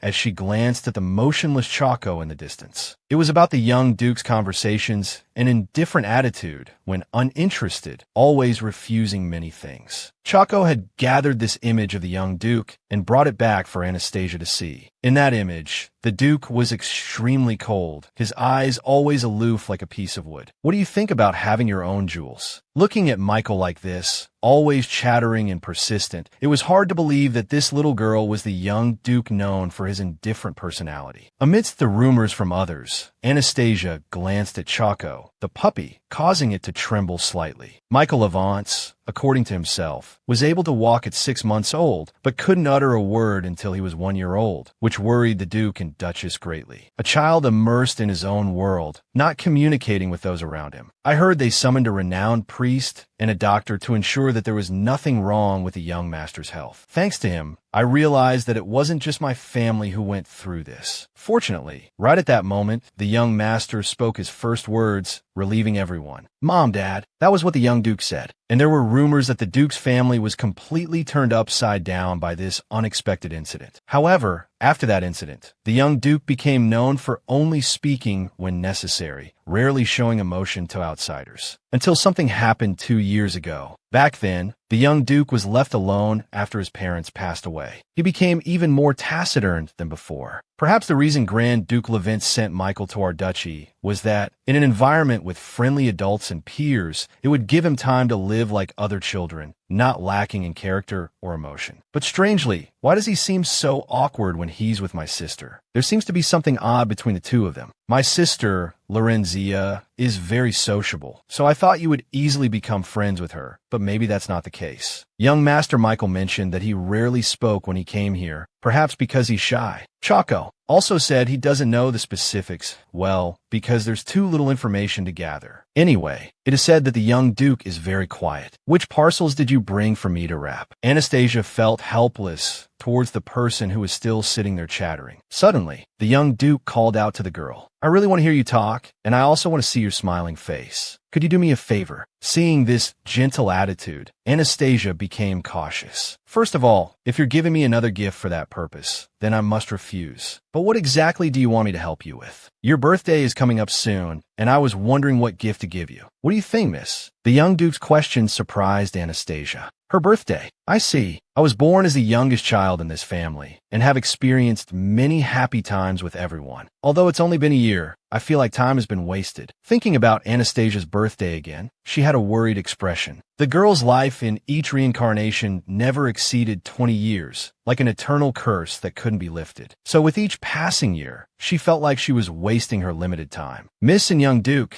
it's time for snacks. Come in quickly." As Anastasia was lost in thought, a servant appeared from afar, waving at the two of them. The servant approached and asked, "Is Miss Lorenzia with you too?" But the young Duke replied in confusion that she hadn't come here, and it had only been the two of them. Hearing this, the maid muttered curiously, "Strange, I told Miss Lorenzia to call them in earlier." Meanwhile, Miss Lorenzia's figure stood silently behind a tree. Rewinding time slightly, when a maid asked Miss Lorenzia to go to the garden to find the miss and invite her for snacks, Lorenzia happily nodded and ran off to find her sister. The little girl skipped and sang, muttering about Sasha and Lara's snack time. But just as she reached the last few steps leading to the garden, she suddenly stopped. The girl's eyes looked at the scene before her with a slightly panicked look. It was the scene of young Duke Michael constantly comforting and asking Miss Anastasia questions. Looking at young Duke Michael's cheerful smiling face when facing Anastasia, this happy smile was different from his usual indifferent attitude. When Lara first met Michael, the little girl was delighted, waving and saying, "Do you want to play together? I'm Lara. Lara is here." But in response, the girl was met with young Duke Michael's cold and indifferent voice. "Duke Leventis, we don't want to play. We have lessons." "Damian, you're there," the young Duke coldly said and walked away, leaving the stunned Lara standing there. More often than not, the little girl tried her best to introduce herself to the young Duke, hoping he would call her by the name Lara. Please call me Rara. But Michael ignored it and only addressed Lorenzia in a distant manner. Then, before Lara could react, the young Duke quickly and indifferently left. As the days went by, emotions and worries continued to pile up. Time continued to flow, and before little Anastasia realized it, the morning of July 3rd arrived, the day of Anastasia's first birthday. The little girl opened her eyes, greeted by the chirping of birds and the fresh green leaves outside the window. A year ago, in the summer, Anastasia had begun her 100th life, filled with disappointment and without expectations, completely unsure of what to say or do. Anastasia, after being meticulously dressed by the maids for her birthday, still had lingering thoughts in her mind, feeling a bit excited, but unsure if she was allowed to feel this way. Today was the girl's birthday, a truly special day. It was hard to believe how long it had been since Anastasia had last witnessed this scene. No one had specifically taken care of her before, nor did she have any intention of taking care of herself, because every birthday in her past had felt like a countdown on limited time, made worse by the fact that if she had a difficult life, those lives were completely meaningless. So what was the point of celebrating a birthday? But now, something was different, and even Anastasia herself felt surprised. Today, Anastasia no longer felt heavy and negative, but joyful, as if long-forgotten emotions had resurfaced. Perhaps simply hearing birthday wishes from her family was enough to fill her heart. So the little girl thought, "Come here, Anastasia." Which dress does our hero want to wear today? Her mother's voice startled Anastasia from her thoughts, and the sight of the lovely, colorful Philippe dresses startled her. What are these clothes? At this, her mother gently explained to the baby that it was for a very important party. For what Anastasia understood, it was like the custom where a baby chooses an item at their first birthday party. This was a custom of the people from the first world. In that first life, Anastasia had grabbed a spool of thread, but she had passed away before reaching the age of 20. However, she wasn't sure if she remembered correctly, as she had lived for almost 2,000 years. They say the dress you choose on your first birthday will determine your future companion, her beautiful and gentle mother explained. This companion could be your colleague's daughter, a husband, or your child's best friend. So when you were little, your mother chose a pink dress and an emerald hairpin. Pink dress and emerald, Anastasia thought to herself, then called out for her father. The daughter's reaction surprised her mother. Just as she thought, her daughter was truly clever. So your father is your mother's companion. He is someone mom can trust and love more than anything in the world. And I also gave birth to this beautiful little daughter. So, Anastasia, the first dress you choose will definitely bring you a trustworthy lifelong companion. The girl stared in amazement at the beautiful dresses before her. In another life, if someone had told her these things, she might not have believed them. She might not have had that kind of luck. But when her mother said these words, somehow, it made her start to look forward to the possibility of it happening, even if only for a brief moment. Even though she knew full well that these feelings weren't to be dreaded. The girl pondered, gently reaching out to choose a dress. Seeing the style Anastasia chose, she was both surprised and delighted. Oh my, I thought it would be the white one. Anastasia stared intently at the dress she had miraculously selected. As the light hit the fabric, the dress shimmered with magical colors. The colors were both beautiful and delicate, adorned with various jewels such as emerald, amber, ruby, amethyst, garnet, and diamond. These jewels were all meticulously embedded in the dress. A simple dress, yet decorated in a way that was both vivid and luxurious. It feels like I can see right through Mom's thoughts about me, Anastasia thought, hugging the dress tightly. Perhaps Mom hopes I'll have a trustworthy companion. The girl buried her face in the dress, taking a deep breath. It was a familiar scent. Perhaps after experiencing 100 lives of despair, never holding on a hope, that wonderful mother had brought them to Anastasia. At this moment, Anastasia was wearing the beautiful white dress adorned with luxurious gems that she had chosen earlier. It had been 12 months since she began living in this grand mansion, and since her first banquet, she had ceased to be surprised by any party. Anastasia was fully prepared, yet she still found herself gazing at the glittering chandeliers and the colorful ribbons of various hues. Mother, there's a huge crystal statue over there, holding an emerald. Mother, is that us? Why we look so scary? This family was truly beyond imagination. Seriously, where did they even get this thing? Little Anastasia looked up at the enormous statue and the massive gem. Hello, miss. The young Duke greeted cheerfully, dressed in splendid attire, causing Anastasia to sigh. Oh, it's you. Indeed, the familiar ruby. Get out of here quickly. We must stay away from this person, Anastasia thought, turning away. You don't like it, Anastasia? The young duke asked hurriedly. The fruit is a beautiful and magnificent 5-tiered cake. But what's on top of the cake? Ah,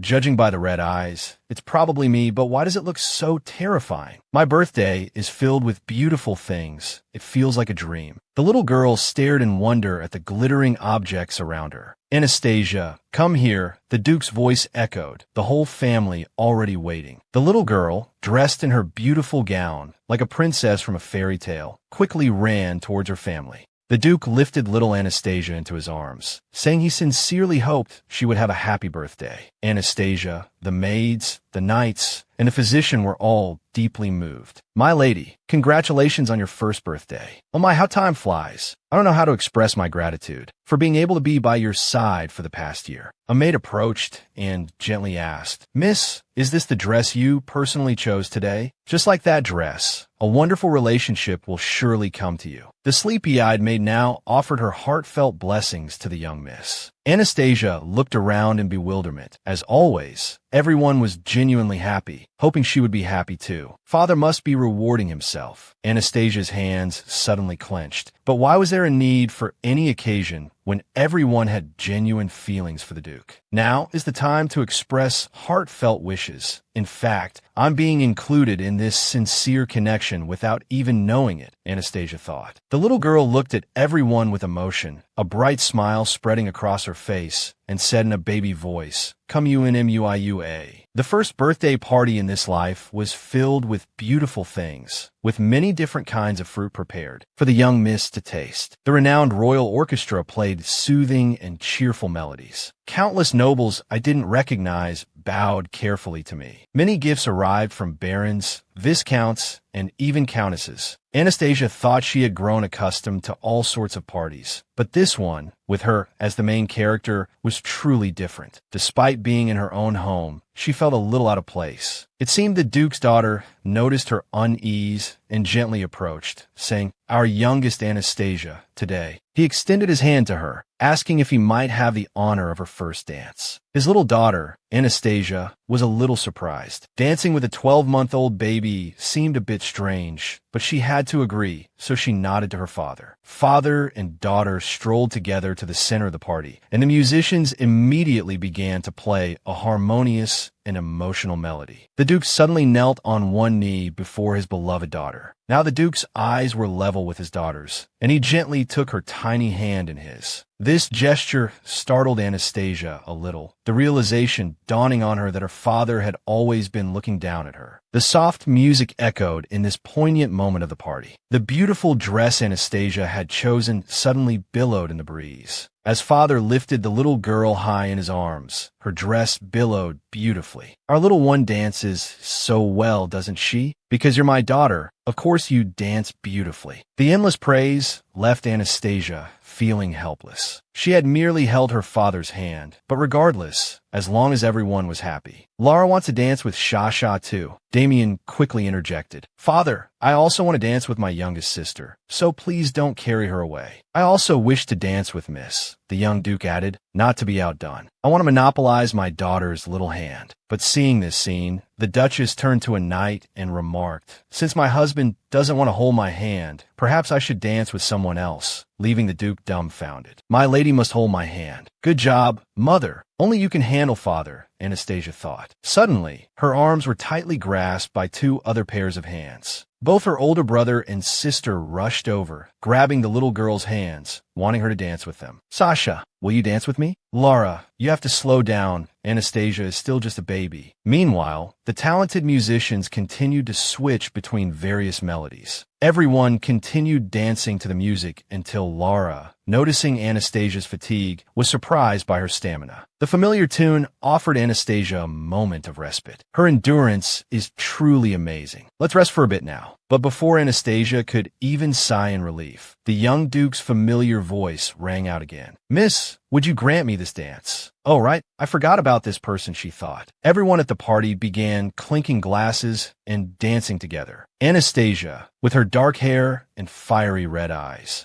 dressed in her shimmering gown, faced young Duke Michael Aventus, with his blonde hair and violet eyes. The Duke and Duchess swayed to the music, while Damian reluctantly followed his sister's lead, caught up in the rhythm of childhood. Suddenly, Anastasia smiled, a smile unintentionally caught by the young Duke. "My lady, are you smiling now?" "No, it's not like that, but I clearly saw you smile. We'll practice more in the future, so I can dance well enough to make Miss smile," the young Duke declared as they danced together. Watching that joyful smile, Anastasia thought, he really doesn't know when to give up. But even if his persistence is a little annoying, I don't hate it at all. As a family, they danced hand in hand. Although the party officially ended in the afternoon, Anastasia's parents allowed the servants to enjoy themselves late into the night, so the whole family stayed together throughout the evening, as if it were one continuous celebration. At that moment, Lara held Anastasia tightly. "Lara is your older sister, so she will take care of you. But wouldn't it be better if Sasha walked hand in hand with her older brother and sister?" Looking back, the year had passed so quickly. Despite the lingering fear, they had quickly grown accustomed to this warmth. Perhaps everyone was tired and wanted to sleep. "Let's go to bed. I'll lull you to sleep tonight, Anastasia. Even though I know it's fleeting, I swear I'll cherish and enjoy every day here, no matter how short-lived." Her father's warm embrace and gentle pats made Anastasia's eyelids heavy. "Every time I let my guard down, I gradually drift off into a deep sleep. But if I fall asleep like this, will that dream appear? The one with the familiar unease and the white shadow. This feeling is truly uncomfortable." "Hello." The mysterious child in the white cloak appeared once again in Anastasia's dream. "That jerk is here again. So you've shown up again, you damned mysterious jerk." At Anastasia's words, the mysterious child laughed and asked, "Jerk? Why does that sound a bit harsh? Don't you remember me? This door has finally opened, so I thought you were inviting me in. I never invited you. So who are you? And why do you keep appearing in my dreams?" Anastasia demanded. "You've forgotten me? That's truly saddening." The mysterious child continued to ask strange questions, their body emitting beams of white light. "If you've forgotten me, then," accompanying the child's voice, footsteps rippled across the surface of the lake, transforming in the blink of an eye into the larger strides of an adult. "Then how about this form? You must know who I am." In that instant, the mysterious child transformed into a young man with white hair obscuring his eyes, clad in a pure white robe. Anastasia rolled her eyes. Even in this unconscious state, his ability to freely shift forms was astonishing. Just how powerful was he? I don't know what trick he's using, but just who is he? Seeing Anastasia's astonishment, the mysterious young man continued. "Shall I give you a hint?" In that moment, Anastasia stared down at her own hands in shock, unsure of what was happening. "This is what I looked like in my first life." Startled by the transformation, Anastasia couldn't help but ask, "You know what I looked like?" "We can easily recreate the form of at least one of her past lives, because I'm the only one who truly understands her," the mysterious young man replied with a smug grin. Then, the infuriating fellow abruptly turned his back to Anastasia and began walking across the rippling surface of the lake. "Well, time is almost up. I apologize for my rudeness last time. So, on the day you come to visit me again, I'll be waiting," he said with a pleasant smile. Anastasia, in the form of her first life, sternly asked, "What did you just say?" But he didn't respond, merely snapping his fingers, causing ripples to float in the air. In that instant, Anastasia regained consciousness and awoke, the little girl clutching her head and sighing, "That crazy jerk."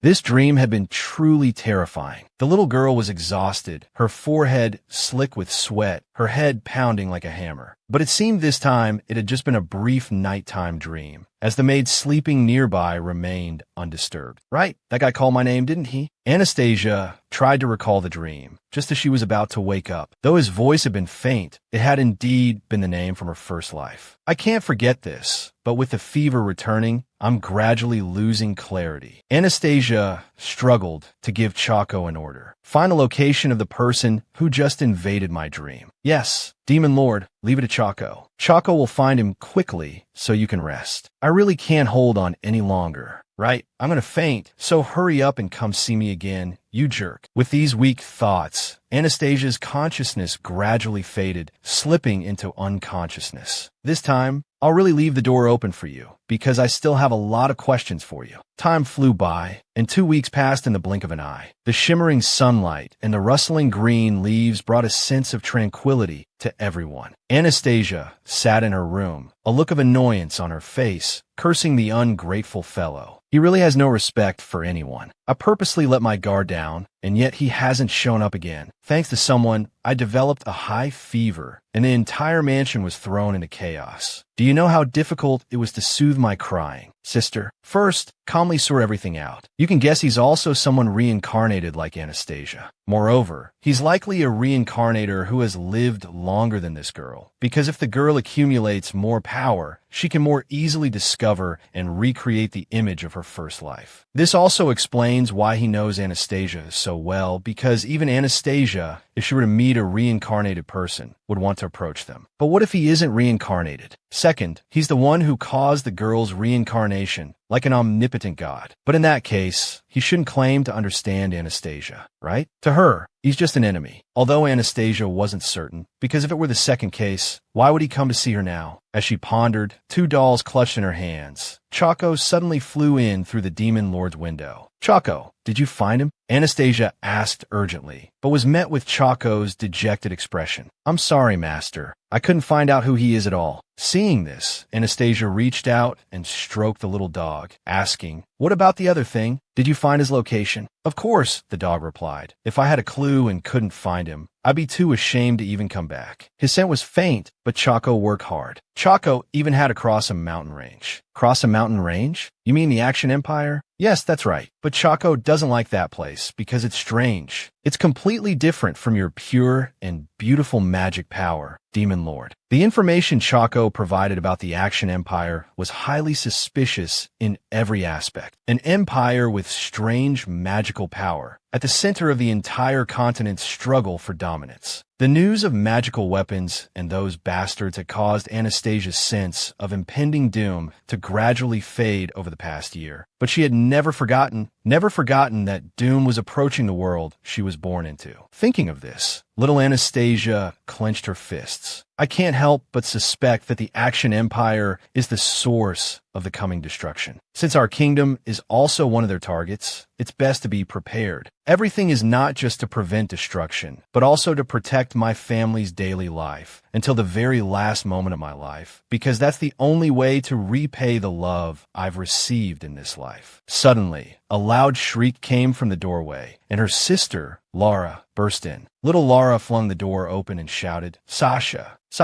something terrible has happened. We need to get ready right now. Looking at her sister's panicked face and terrified screams, a deep fear gripped Anastasia. Could this be a sign of the impending doom? She wasn't prepared for anything yet, but first, she needed to follow and observe the situation. With a worried and flustered heart, she quickly followed her sister, but moments later, Anastasia wore a helpless and speechless expression. Oh dear. What Anastasia saw before her was little Lara attempting to climb into a carriage, while her brother, Damian, looked on with a worried expression. Little Lara cheerfully exclaimed about a wonderful family vacation, making everyone laugh happily. But Anastasia remained silent. We chose a place we haven't been to in 2 years. Do you remember, Damian? Yes, I remember, but Lara doesn't remember anything. Anastasia watched everyone chatting pleasantly with each other and sighed, because the little girl had been so tense earlier. She had completely frozen up, but thankfully, a summer vacation with her family was still better than the end of the world. Even in her first life, Anastasia had only heard about it from friends. At that moment, the Duke looked out from the carriage window and told the children they were almost there, so they should get ready. Her beautiful and gentle mother asked Anastasia, who was sitting on her lap, Darling, do you want to see the scenery outside? The little girl seemed excited and nodded. Seeing this, her mother lifted Anastasia up with both hands, allowing the little girl to see the scenery outside. Be careful not to slip out. There was a beautiful light from the serene sky, and each leaf fluttered gently in the cool breeze. The faint scent of grass and trees made the little girl feel truly relaxed. Anastasia felt unusually excited, which wasn't like her at all. The world hadn't ended yet, so it should be okay to enjoy herself a little. Anastasia didn't know that during this summer vacation, she would have to experience many unexpected things. The carriage slowly made its way towards the peaceful village ahead. The scene looked like a painting anyone would admire. The destination for Anastasia's family summer vacation was the village of Ienla, within the Duke's territory. Their family of 5 arrived there and were warmly welcomed by the villagers. "Welcome, Duke and Duchess. The young master and missus have also come today." The village chief, a kindly old man with a neat appearance, quickly came out with everyone to greet them. Seeing this, the Duke asked, "Why is everyone waiting outside in such hot weather?" The village chief smiled and said, "Please don't worry, Your Grace. We've been resting in the shade while waiting." "I see. Very well. You can relax now. I brought some ice for everyone. Please take it and use it." As always, Anastasia felt very grateful, because thanks to this, even in such hot weather, no one would faint from heat stroke. Watching her father's conversation with the village chief, Anastasia thought, "He truly is a considerate duke, but I have a feeling this conversation will be long. I must practice walking on the uneven terrain to adapt to the environment. The manor is too neat and tidy. I can't train there." The little girl pondered, walking briskly along the village road, beside a stretch of lush green grass that looked inviting. But suddenly, Anastasia stopped in her tracks. Something seemed amiss here. "Why do I feel like someone is watching me?" It turned out that the little girl's premonition was right. The villagers cooling off in the shade in the distance were all intently staring at Anastasia's small figure. Wow, the little miss who was just born last year can already walk. Her unsteady little steps are so cute. How could she toddle so well? "Come here, little miss. We have some delicious snacks for you." Hearing this, Anastasia remembered her mother's advice not to talk to strangers. But since her parents were nearby, she felt there shouldn't be any danger. "But I should still listen to mother and stay away from strangers." Thinking this, Anastasia turned around and said in a sweet, mother-like voice, "No, thank you." Oh, the little miss came over, pouting just like her mother. "We have delicious fruits and candies. Look at those chubby cheeks. Can I touch your cheek?" Faced with the villagers' enticements and enthusiasm, Anastasia felt helpless. "I just wanted to take a walk. Why are you all so concerned? I feel like I'm about to be eaten. Why are they asking so eagerly?" Anastasia felt a little overwhelmed by the locals' overly friendly attitude. But suddenly, a pair of hands appeared from behind her.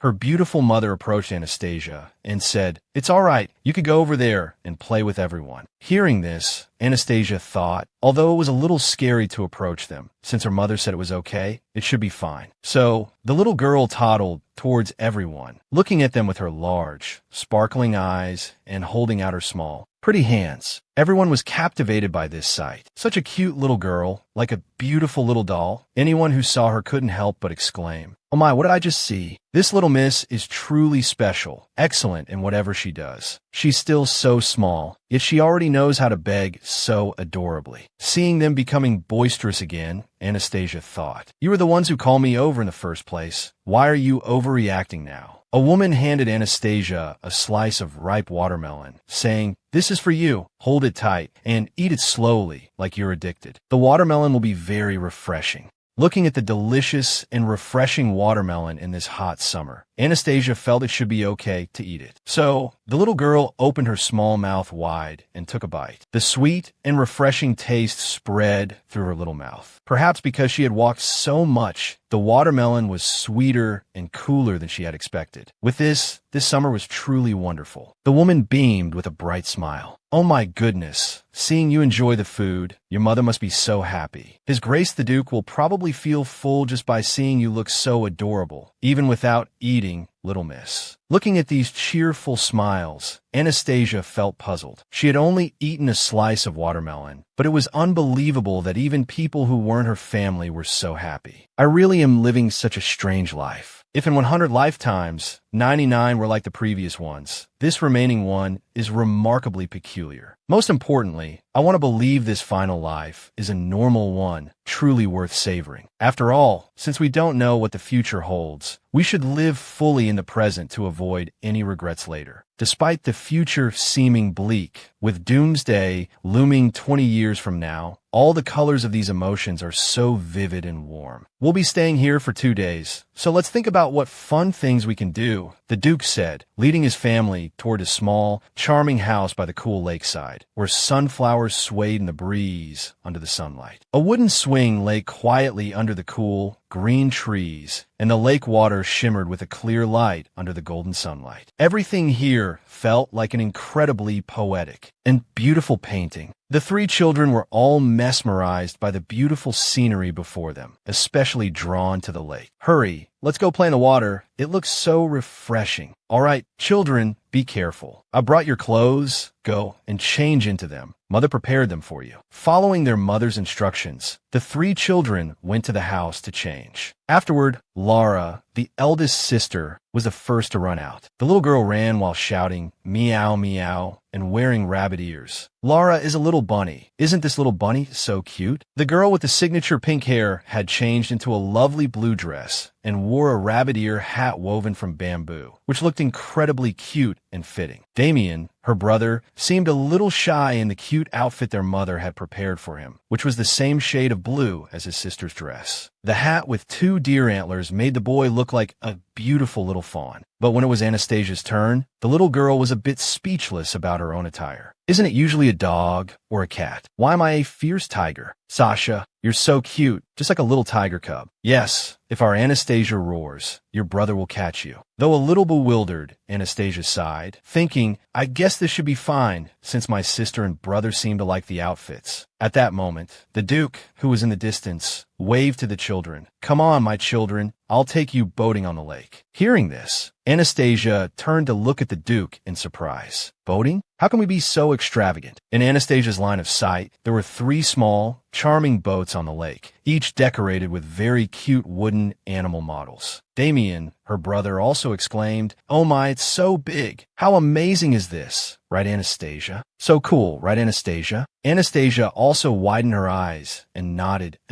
Anastasia had heard that her father really liked surprises, and he also seemed very pleased to see the children's youthful reactions upon seeing the boats. Lara, her sister, jumped up and cheered. Father is the best. Father is super cool. Lara loves father the most. Receiving such enthusiastic praise from his daughter, the Duke's eyes widened, and he wore a charmingly touched expression. Father loves Lorenzia very much too, and of course, I love Damian and Anastasia as well. Watching the 2 of them excitedly jumping around together, Damian and Anastasia both stood by helplessly. At this moment, Damian, her brother, wearing 2 deer antlers, looking like a little elf who had walked out of an ancient forest, spoke, Father, I can play in the water by myself. I don't need to take a boat. Hearing this, the Duke put Lara down and said gently, Indeed, our Damian can do it himself. But Father thinks Damian also wants to play with his siblings, right, my child? The little fawn, Damian, obediently nodded in agreement, looking so cute that it made one want to take him home. With excited shouts and waving hands, Lara made the whole garden seem even more lively. Lara wanted to sit in the front. Father, push faster, faster, the little girl shouted excitedly. The Duke, who was helping his little daughter steer the boat, reminded her to be patient. My dearest, the little girl said, looking at her father,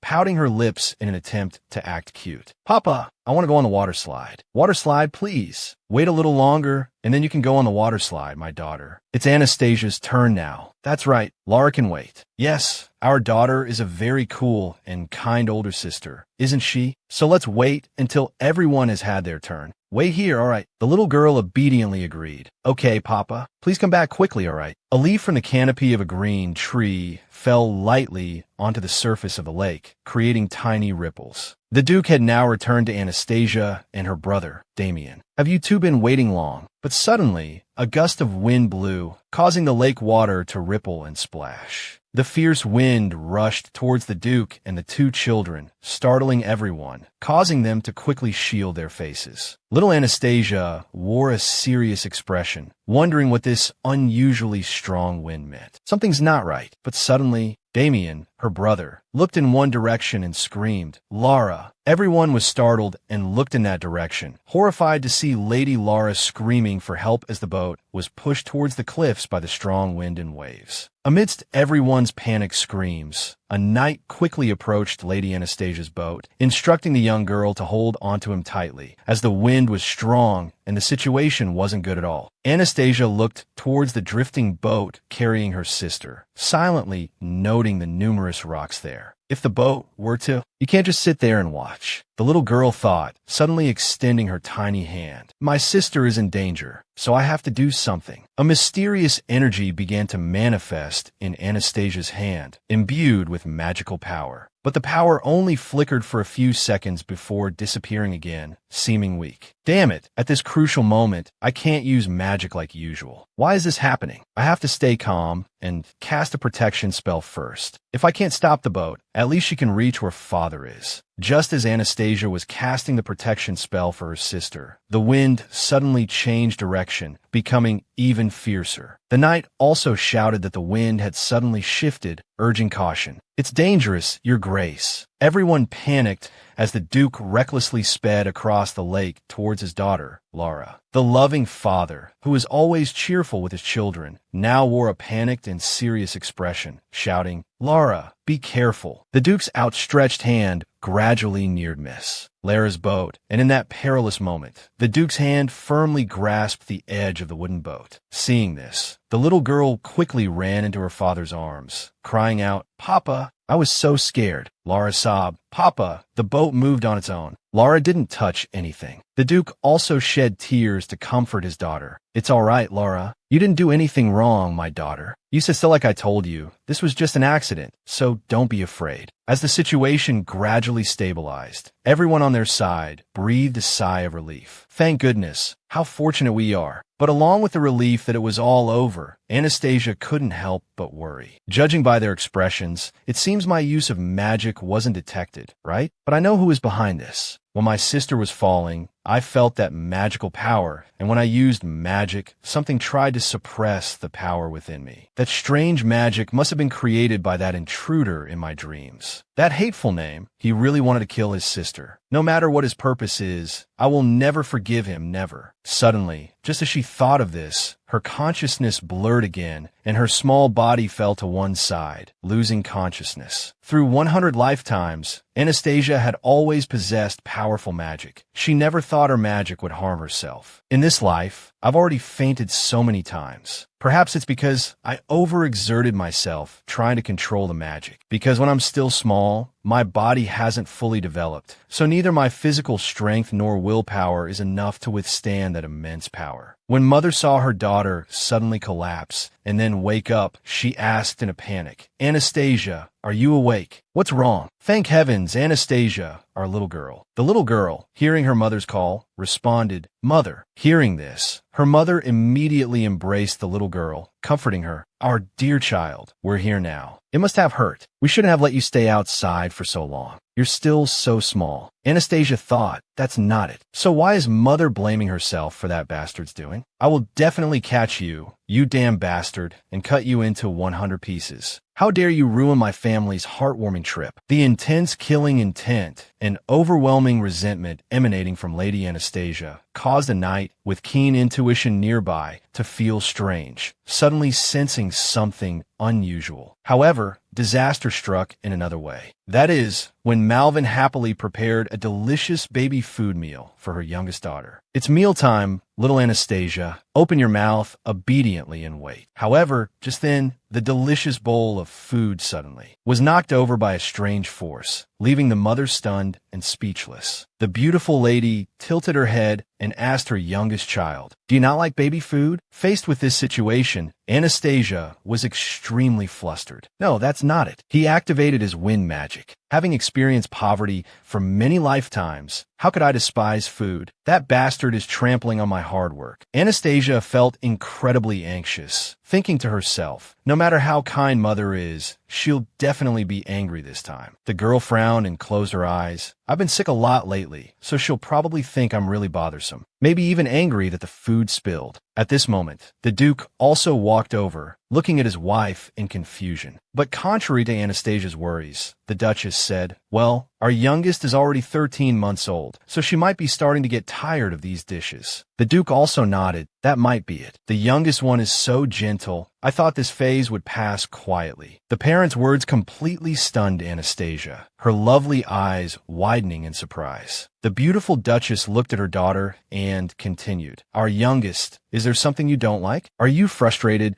because you can't communicate? Damian also often made a mess at this stage. Why does our youngest look so much like Damian? The Duchess said with a laugh. Damian, her brother, immediately blushed upon hearing this and retorted, No, that's not it. Damian was really cute back then, never complaining about anything. I don't think so. I didn't do that, did I? What about Lara? Lara was the same, wasn't she? The Duke laughed. Lara, our child eats everything and eats well. She eats well, but often cries because she can't see her parents. Lara was the same when she was little, wasn't she? Well, babies want to be with their parents, don't they? Yes, Lara likes to be with Mama, Papa, brother, and even Shasha. At this moment, the Duke picked up the food that had just spilled on the table and asked his youngest if she still wanted to eat solid food. Anastasia immediately nodded upon hearing this. It seemed the Duke noticed his daughter's worry, so he comforted her. My youngest, don't worry, Papa isn't angry. Anastasia wants to eat something, but it's hard to express, right?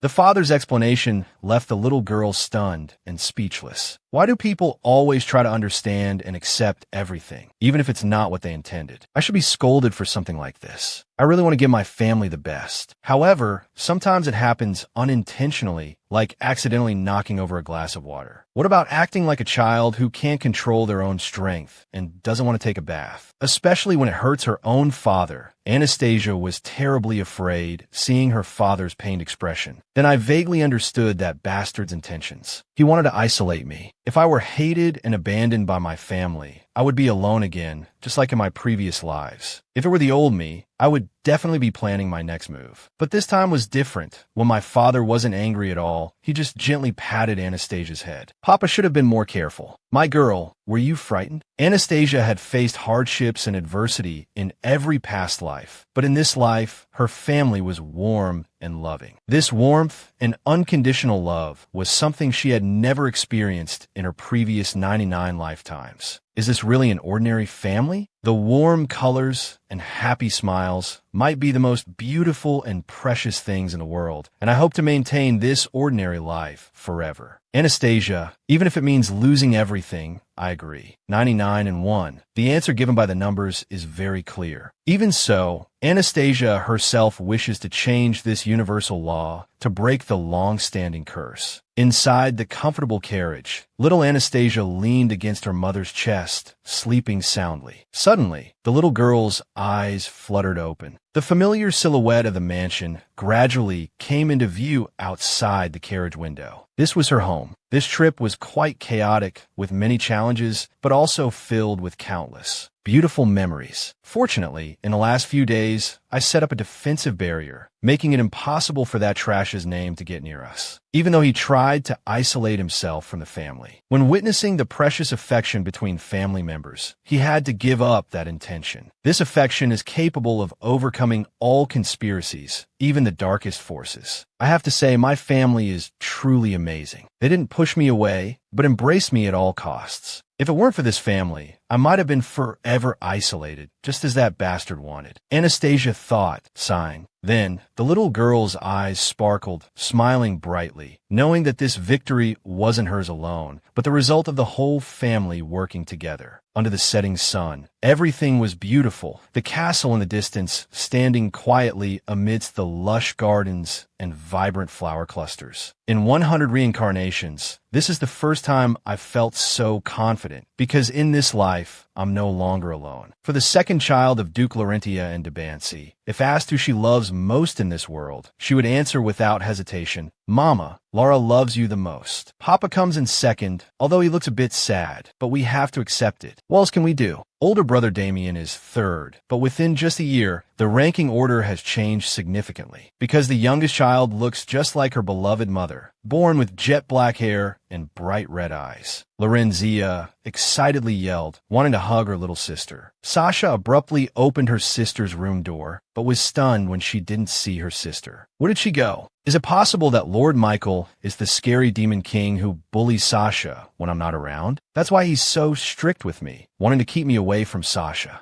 In another room, older sister Lara found Anastasia sitting quietly, her expression blank. Right beside her, the young Duke Michael was chattering away. Sasha looked quite bothered. Standing outside the door, Lorenzia, seeing this scene, trembled with anger. That evil Michael, even though Sasha already said she doesn't need it, he keeps pestering her. I want to go over and scold him directly, but Michael looks so scary, like a demon king bullying Sasha. Before, Lorenzia tried many times to befriend him, but he just had a cold expression. A kind and lovely child like Sasha couldn't possibly hate him that much. I can't let her be bullied by that scary demon king. I must save her. We must rescue her from the scary demon King Michael. Let's save our beloved, adorable princess Anastasia. Because I'm Sasha's older sister, so I have to protect her. Time passed until a few days later, at the Duke's family mansion. Just then, Lorenzia's older sister suddenly appeared at the doorway, calling out with a smile, "Sasha, my little sister." Inside the room, the little girl, Anastasia, immediately turned her head towards the doorway. "Sister Sasha, do you remember me?" When the beautiful older sister asked, Anastasia nodded, saying yes. Lorenzia, seeing this, quickly embraced Anastasia in a friendly manner, a delighted expression on her face, which left Anastasia feeling bewildered. But it was her nap time now. Why was she here? She usually visits me later in the afternoon, and if Mr. Michael is here, she usually comes by during dinner time. He must be so cold that she has to avoid him like this. You should be grateful that she and her brother take the time to play with him. Suddenly, Lorenzia looked at her little sister's outstretched hand and called out, "Sasha,"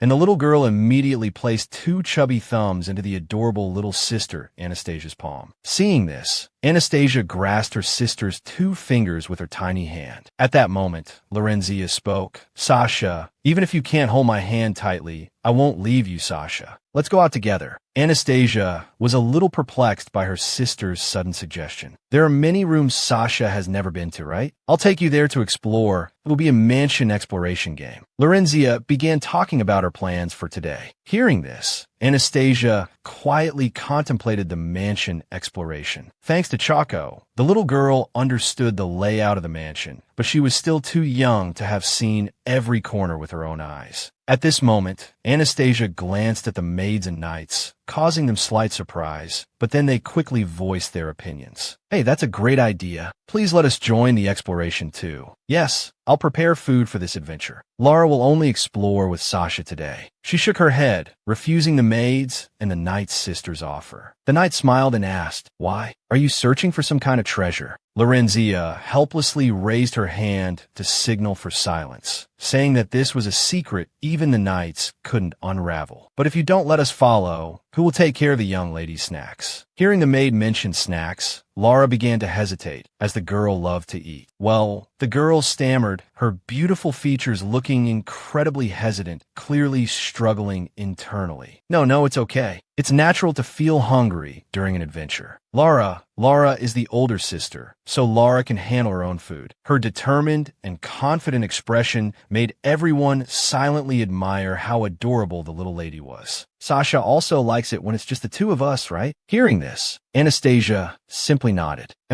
You know SSA would say that." The little girl happily muttered while reaching for her bag. "Then let's hurry, little sister." Lorenzia laughed cheerfully, quickly pulling her sister out of the room, breathing heavily from the rush, beads of sweat trickling down her hair. The young Duke quickly ran to Anastasia's room, but was a little surprised to see the empty room. "Oh, the little lady, why isn't she here at this hour? Where did she go? Why do I suddenly have a bad feeling?" Along with a map drawn with colored markers, showing the locations within the castle, little Lorenzia roughly divided the areas. "Sister, we can go this way. I've already looked at the map." The girl excitedly guided her sister through each corner. Little Anastasia walked beside her, glancing back, thinking Did she really not notice? It's impossible for just the two of us to explore this mansion. But hopefully, this tracking group doesn't have any new members joining, otherwise she might easily find out. Oh my, Sasha, we've arrived at the first room to explore. Lorenzia led her sister to a room and spoke, causing Anastasia to be a little startled when she saw the door. Oh, this is it. The dark room is our first place to explore the stars. Compared to the small figures of the two sisters, the large door in front looked enormous, like a monster, waiting to open wide and swallow them whole. Knock, knock, knock. The sound of Lorenzia's knocking echoed. A butler wearing round glasses opened the door. Yes, how may I help you? But upon seeing the two little girls, he was slightly startled. Oh, young ladies, what can I do for you? Lorenzia, holding her sister's hand, smiled sweetly. We've come to see Father. We've never seen him working before. So can we go in? The butler hesitated. Miss, what about your studies? I'm very sorry, but the Duke is extremely busy right now, with many matters to attend to. But just before the butler could finish his sentence, the door behind him suddenly opened, and the Duke's sudden appearance startled him. The Duke's face bloomed with an excited, sweet smile. Oh, my dear children, have you come because you missed your father? Anastasia looked towards the interior of the room, thinking that she had originally assumed the room would be filled with a murderous aura, but it seemed somewhat different. My children, come in quickly. The aides inside the room stood stiffly amidst mountains of documents, looking exhausted and lifeless. Like soulless corpses, the entire room was indeed filled with a gloomy atmosphere, yet it was also somewhat comical. Anastasia sighed as she watched this scene, thinking, how could she have been wrong? These were indeed unfortunate aides. Seeing the two girls approach, the aides immediately spoke, like apparitions. Welcome, young ladies. Shall I bring out some delicious snacks? I also have your favorite flower tea here. But suddenly, a gentle hand rested on their shoulders, accompanied by an emotionless voice. Have the butler prepare the tea. The two of you need to return and report within 2 hours, understood? The Duke's fearsome face appeared behind the two aides, causing them to tremble and stammer. Yes, your grace. With that said, they quickly ran back to their places within the room, escaping the chilling Duke. After the two subordinates left, the Duke revealed his sweet and gentle nature, smiling at his two daughters. But my dear daughters, why have you come here? Lorenzia spoke. Father is usually the coolest when he's working, so we came to see you. Daddy looks coolest when he's working, Lorenzia said. The Duke added, that's right, and also when wielding a sword. Hearing this, the Duke beamed. Let's go to the training grounds. I'll show you my swordsmanship. Lorenzia quickly called a halt to that. The little girl's blunt response left the Duke somewhat dejected. Why don't you say Daddy looks cool wielding a sword? That's why I want to show you. No, because today I'm exploring the mansion with Sasha. So we can't go anywhere outside the mansion. This is the place to explore. Seeing Anastasia's firm and resolute attitude, I silently thought, I understand. She must be preparing for another day of training at this time. No wonder she's like this. Lara and Sasha won't be here long. His daughter's reply struck the Duke like a bolt from the blue. He asked again in disbelief, why? Dear, Mother told me not to disturb Father when he's working. Hearing this, the Duke put on a pitiful expression. How could my little daughters possibly be a disturbance? No means no, absolutely not. Mother and Father said good children need to do things even if they don't like them. That's why Lara ate green peppers and spinach today, and Daddy too. Even if he wants to play with you, he has to work so he can be even better next time. Don't be like that, okay? Mother's advice echoed. This must have become a habit for her, hasn't it? Little Anastasia, looking at her older sister's understanding expression. Father understands, right? After all, you're an accomplished adult. Her older sister's cute yet slightly serious expression made Anastasia burst into laughter. The little girl giggled happily, thinking her sister was just too adorable. Anastasia's laughter caught the attention of both her father and sister. The two of them were stunned by the sound, taking a moment to react before staring wide-eyed in surprise. Then father and daughters jumped up and down excitedly together. The Duke, poking his youngest daughter's cheek lightly with his finger, complained, "Are you happy because Father got scolded?" Anastasia thought, that's not it. It's just that she looked so cute. Lorenzia, immediately shielded her younger sister. Why is Daddy making Sasha out to be such a bad child? Daddy didn't say she was bad. Lorenzia smiled at her sister. Sasha probably wanted to say the same thing as you. If Sasha wants to be praised, Sasha also needs to do things she doesn't want to do. That's what you wanted to say, right? Lara is Sasha's older sister, so Lara knows what you're thinking. Seeing her younger sister Anastasia's delighted smile, she thought, although that wasn't what I meant, well, I don't know anything. Sorry, Daddy, for thinking that. So the little girl nodded in agreement, going along with her sister. Ha, did you hear that? She wanted to say that. Big sister's happiness is my top priority. Then the two little girls waved goodbye to their pitiful father and continued their exploration. We're going to continue exploring now. Bye, Daddy. Make sure to work hard. Let's see where we should go next. Lorenzia, with a bag on her shoulder and a map in hand, walked around the mansion with her sister. The bag, filled with snacks, had been meticulously prepared. There was also a carefully hand-drawn map. Looking at these things, Anastasia thought, she prepared so much because she wanted to play with me. Because Guy Michael visits so often, I haven't spent much time with her, and I feel really guilty about it. At that moment, Lorenzia was focused on the map, and Anastasia, lost in thought, tripped and fell.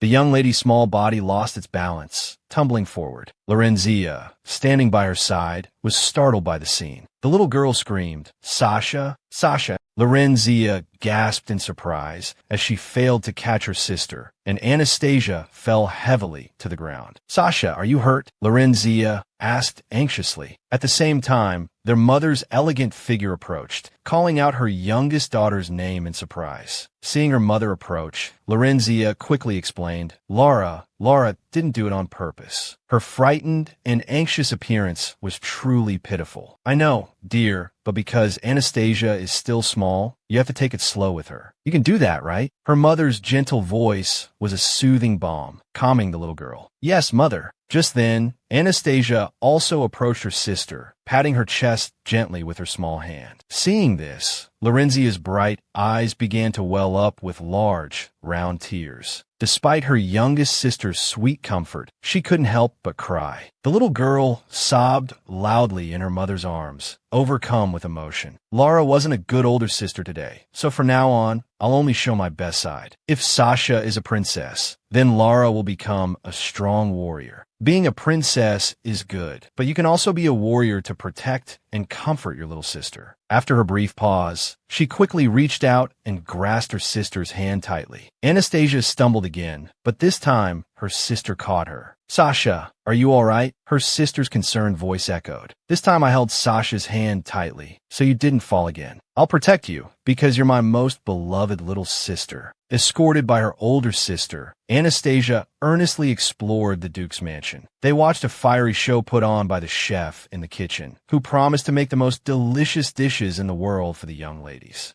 Then they enjoyed afternoon tea with their mother in the sunny, flower-filled garden, playing hide-and-seek behind the piles of towels the servants were airing out. It was a fresh and joyful experience. The two sisters truly had a wonderful time, experiencing an unbelievably peaceful childhood. They also read books together, exploring enchanting worlds through each story told in words. Rainbows and Friends. The final place to explore today was the children's library within the mansion. Lorenzia was slowly sounding out each word so she could read the story to her sister. Anastasia loved her sister's voice, which tinkled like wind chimes. In the summer air, accompanied by her sister's slow reading and the chirping of birds outside the window, little Anastasia suddenly felt sleepy. "It's probably because I walked too much or ate too many snacks that I'm so sleepy. Hey, Sasha, or should I read another story?" It seemed this story, with its difficult words, was proving challenging for Lorenzia, and she wanted to switch to a different one. But after asking and receiving no response from her sister, Lorenzia put the book aside and looked up. Her eyes suddenly widened, sparkling. It turned out her adorable little sister had fallen asleep at some point, her peaceful sleeping face making her look like a beautiful sprite who didn't belong to this world. Each steady breath she took was so soothing. "Sasha, she's asleep." This beautiful sight deeply moved Lorenzia. Had she really lulled Sasha to sleep? The cheerful girl tried to press her face to the floor, stifling her laughter, avoiding making any sound that might wake her sister. Sasha is your cute little baby sister, right? Anastasia's round face and rosy cheeks looked so peaceful and adorable as she slept soundly. She's so cute, so cute. That's my little sister, not yours, Kai. Lorenzia gazed at her sleeping sister's face, lost in thought. The little girl reached out to touch her sister's tiny hand, and at that moment, Anastasia instinctively grasped her sister's finger. Little sister. Then Lorenzia also lay down there, falling asleep alongside her sister. The two impossibly pretty little girls leaned against each other, sleeping soundly under a blanket someone had just draped over them. The little sisters are hiding from me. Oh, it turned out the newcomer was their older brother, Damian. Lorenzia, with her pink hair, had a soft pillow beneath her head. The youngest, Anastasia, with her raven black hair, also drifted lightly into sleep. Only the two sisters are exploring, but you can join us too, right, Brother Damian? He whispered, lying down beside his two sisters, joining them in their quiet afternoon nap. What a peaceful and beautiful scene. After wandering around the mansion for about a week, Anastasia rarely stayed in her own room except during sleeping hours. So there was one question that made Anastasia feel a little uneasy and slightly worried. The young lady isn't here today either. Where did she go again? Did she go to explore the mansion? Damian, I also want to play with the young lady. According to the stories told by Choco's intelligence gatherers, every time he returned, his face was always filled with sadness and regret. Could it be that he had already been lured in by the Demon Kings? Dark power? Hearing these words, Anastasia pondered, I really didn't mean to, but it feels like I'm avoiding him. If I had been closer to my sister from the beginning, this wouldn't have happened. I also feel guilty for making him wait so long. All right, I'll tell Kai that we won't go exploring tomorrow. Soon, a new day began. As usual, when Lorenzia excitedly came to find her little sister. To play together, Sasha, look, this is the chocolate the tree gave me, and this too. The little girl kept taking gifts out of her backpack to show her adorable little sister. Seeing Anastasia's happy smile, she smiled too, thinking, how could she possibly refuse? Lord Michael might be a little disappointed. As usual, Lorenzia took out a map and said, so today we're going here, right? But just then, loud footsteps echoed in the hallway. Along with the hurried footsteps came the sound of panting breath from running. Wait,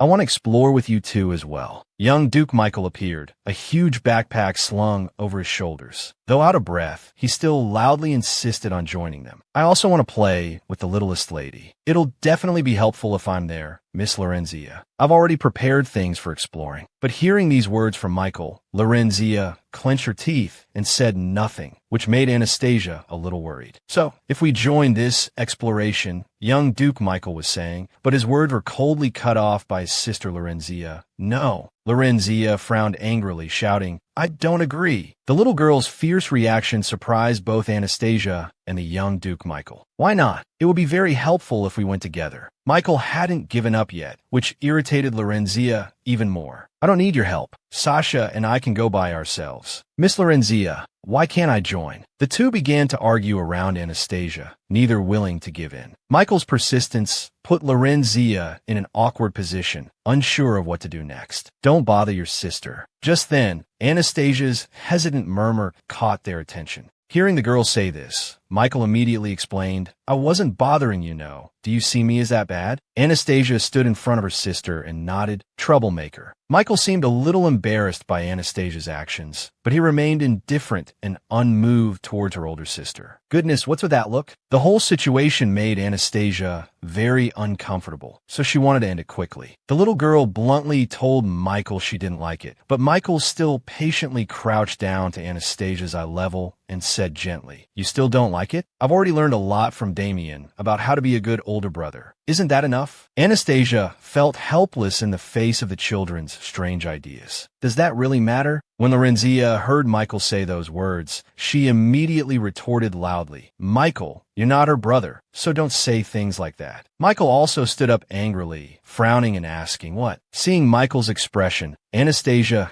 secretly grew angry again. He was once again making that annoyed expression at her sister. Unlike me, her soft heart is easily hurt. Lorenzia was furious, knowing that no matter how Michael imitated their older brother, he still wasn't Sasha's brother. What? Why not? Michael's persistence and stubbornness completely enraged Lorenzia, bringing tears to her eyes. Sasha said she doesn't like it. The little girl pushed her sister forward, shouting, "Why do you keep wanting to play with us when Sasha doesn't like you?" "Sasha likes me more because I'm Sasha's sister." Lorenzia started to sob. Seeing her older sister's anger and emotional outburst, Anastasia was a little startled, as it was the first time the girl had seen her sister like this. Michael was speechless at Lorenzia's blunt words, so he just stood there motionless. Anastasia sighed wearily. This situation felt familiar. Was she going to have to cry again? First, the argument with her brother Damian, and now this with her sister Lorenzia. But the situations weren't exactly the same. The circumstances between siblings were completely different. If I cry now, things will only get worse, and my sister will definitely think I'm crying because of Michael's fault. Young Duke Michael will also feel guilty and blame himself. I need to find a way to reconcile those two. But as Anastasia was thinking, the young Duke's next words startled her. He said, "The little lady doesn't hate me at all. Even if you don't like me, you've never driven me away, right? See, little one, it's like that, isn't it?" The young Duke's words left Anastasia feeling helpless. "I think I did drive him away, but I haven't answered yet, have I?" At that moment, Lorenzia bent down and hugged her sister, saying, "No, not really. I'm better, right, Sasha?" Anastasia wanted to comfort her sister, so she nodded. "I didn't say the little lady likes me best. I just said she doesn't hate me." It seemed young Duke Michael still hadn't realized the problem, so he persisted. "Then let me join this exploration," Michael said with a smile. "I won't allow it. This is Sasha and my secret trip. Why are you so thick-skinned?" Lorenzia shouted angrily. "Then it'll be a secret between the three of us now. I won't tell Damian." The young Duke's stubbornness also annoyed Lorenzia, so it was no surprise that she loudly refused when she heard these words. After crying out, the little girl began to sob, tears streaming down her cheeks. "Lara already said she doesn't like it. Why are you still like this? Lara hates you, not only because you played with my brother and excluded me, but now you even want to take Sasha away too. Sasha is my little sister. She's not Michael's. She's my little sister. So please." The girl sat down and burst into tears, scolding and crying, which worried Anastasia, who hurried to comfort her. "Mama, Michael keeps interfering. Lara wants to continue playing with Sasha. She's my littlest." The more she spoke, the sadder she became, crying even louder, looking truly aggrieved. Seeing the little girl crying so hard, Michael also panicked, not knowing what to do. From the doorway in the distance, their mother's familiar figure appeared again, quietly watching the three children in the room. Anastasia suddenly heard her sister mention their mother, so she turned to the doorway and found their mother standing there. "Not only my mother, but also father, the servants, and even my brother Damian. I don't know when they came here, but they didn't come in, just stood outside the door observing the situation." Looking at her mother's serious expression, Anastasia secretly guessed that perhaps her mother hoped they would resolve the issue themselves. No matter how much she cared for her children, if they couldn't feel it themselves, then it would be meaningless. Sometimes, some things can only be solved by oneself, and not by relying on the help of others. Besides, if my family intervened now, the young Duke would feel lost. No matter how mature and calm people say he is, he's only 6 years old after all. What can we expect a 6-year-old to do? Anastasia silently assessed the current situation. "My brother is a very kind person, so I think he might have already understood and become friends with him, but the situation is different for my sister. As time passed, magic gradually healed his emotional wounds, but Michael probably doesn't know that. Her sister was once deeply hurt by him, and today's incident might just be the last straw for the anger and pain that had accumulated in her heart. She rarely says she dislikes someone, and while she might feel sad for others' mistakes, she always looks for ways to comfort them first. She has a beautiful, angelic personality. Sister has reached out to you countless times, but you rejected her kindness, Michael, so she thinks you don't like her. Therefore, the frustration of a child whose kindness was directly rejected exploded today. Young Duke Michael now didn't know how to handle the situation. He'd been with the Duke's family at his father's request since he was young, and for a child who had just lost his parents, it was difficult to open his heart to others. Anastasia also quietly looked at his anxious face. Then the girl glanced at her family standing outside the door. I won't help you, little prince. This is all because of you and my sister. She's really hurt, so you'd better handle it yourself. Michael, the little girl Lorenzia, is very friendly and cheerful to everyone. So when Michael came to live at the Duke's mansion, she tried to get to know him many times. I'm Lorenzia. You can call me Lara. Let's play together, little Duke. Do you think this wreath is pretty? Along with Lorenzia's sweet, innocent, and pure smile, these greetings surfaced again in the young Duke Michael's mind. Faced with those smiles, young Duke Michael felt annoyed, thinking what was there to be happy about. He'd never been interested in or found any joy in interacting with Lara. I couldn't force myself to smile at things like that, because perhaps with the passage of time, my emotions had faded a lot. Her smile, as if she had never experienced that kind of loss, might have made me a little jealous, so I was very distant towards Lorenzia. One day, Damian asked his friend, "Aren't you planning to get closer to my sister? Are you two going to be like this forever?" At that moment, the young Duke pondered for a long time, replying that he did want to, but that person kept avoiding him like the plague. Damian's older brother smiled. Perhaps he also felt that everything could be easily resolved, so he suggested, "If you take the initiative, she'll play with you. I'm sure of it." These words made the young Duke reflect. Perhaps he also realized that avoiding each other wasn't a good way to solve the problem. After all, it all started with him. The little boy's small hands suddenly gripped the hem of his white shirt tightly, as if silently resolving to do something. Snapping back to reality from his memories, Lorenzia was still sobbing uncontrollably, but upon suddenly hearing the young Duke's words, she looked up in surprise. "I apologize, Lady Lorenzia." The young Duke knelt on one knee, uttering these words in a very solemn manner, as if performing a ritual. "I sincerely apologize. I didn't expect to hurt you. Can you tell me why you don't like me?" The boy decided to apologize first, and then ask for the reason.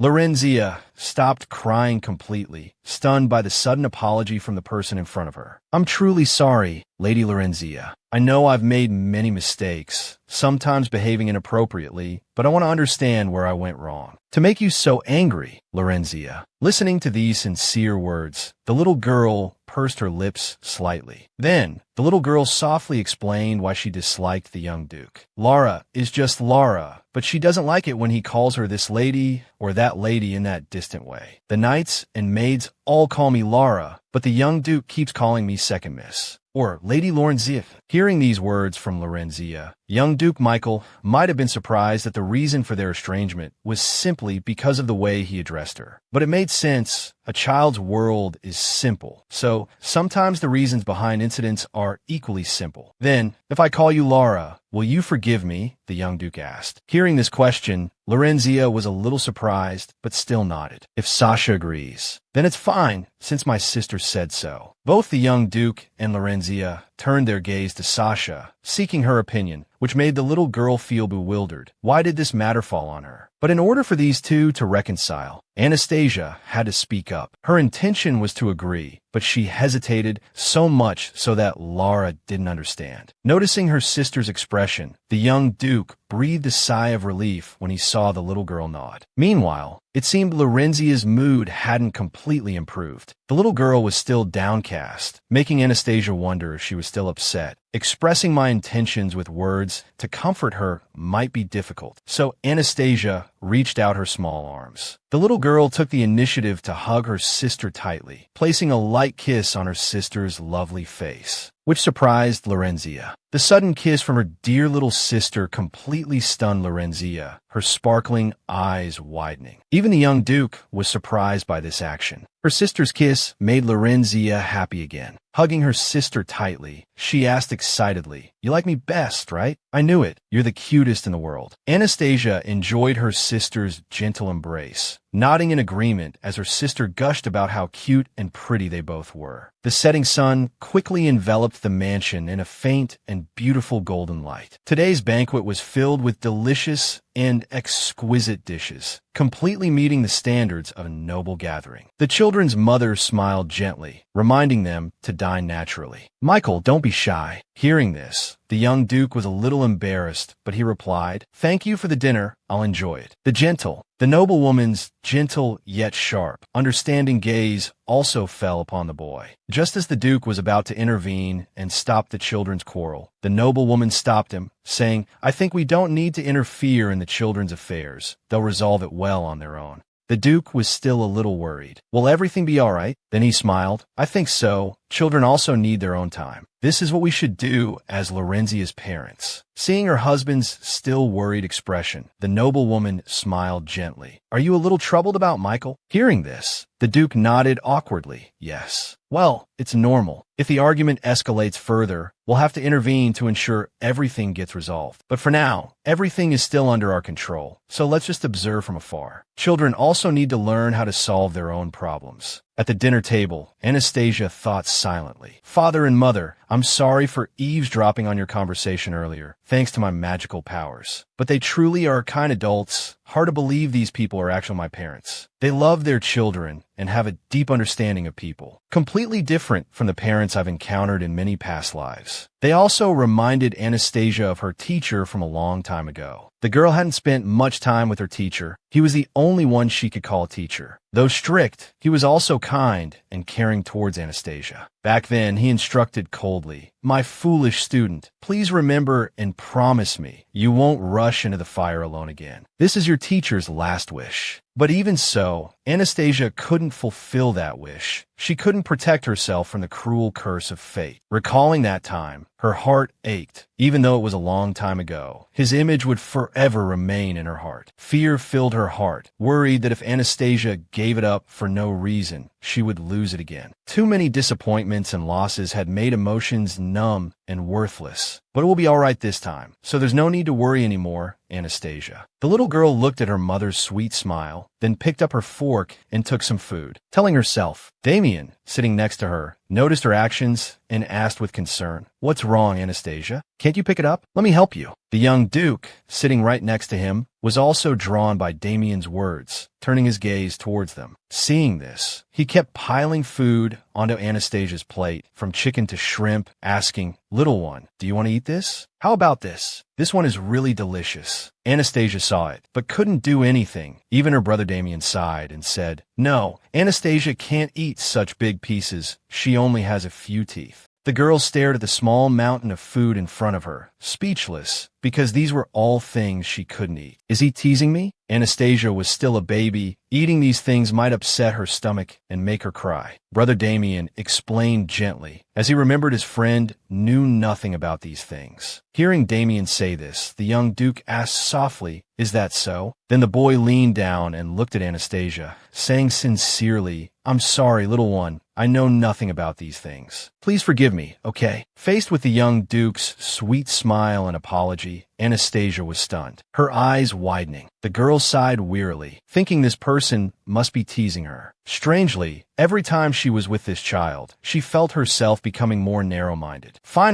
We finally explored the mansion together. Although some might not have been entirely willing at first, the result was good, enjoyable. October arrived quickly, and everyone was busy preparing for the upcoming Thanksgiving and other festivals. The green trees in the garden had begun to turn the yellows characteristic of a beautiful autumn. Little Anastasia stood alone, hands clasped behind her back, sighing like a little old lady, gazing at the clear blue sky. On occasions like these, I just need to sit quietly and not cause any trouble. After young Duke Michael and his sister reconciled, the four of us often went out to play together. Today, the knights prepared a game called Treasure Hunter. The knights seemed excited, happy to play with the young nobles. When Lorenzia heard about the treasure, her eyes sparkled with excitement, the endless passion for all things shiny surging forth. Yes, in the treasure hunt game, two people will form a team, and the team that finds the most valuable treasure will win the game, the knight explained. "What's the reward if we win?" a nonchalant voice asked. Damian looked at his friend helplessly, as the young Duke wasn't interested in the game itself, only caring about the reward afterward. The knight cleared his throat and said, "If the young Duke wins, His Grace the Duke might personally train his combat skills." This reward truly caught the young Duke's full attention. The boy immediately bent down and asked Anastasia, "Hey, little one, If I can land 3 hits on the Duke, will you think I'm cooler? Anastasia sighed. He hasn't given up on that yet. Why was he so persistent about this? Well, it was just the wish of a 6-year-old, and she supposed they had to play along. Thinking this, Anastasia nodded without hesitation. Receiving this reply, the young Duke was overjoyed, his face flushing red. Really? You're not joking, are you? Seeing that happy face, Anastasia sighed inwardly. Wait, why was he so happy? It made her feel guilty. Because after that incident, Anastasia didn't say she disliked the young Duke. Now the girl was more conscious. Her sister Lorenzia scolding her, asking why the Duke still insisted on playing with her even though Shasha said she didn't like it. The selfish words Anastasia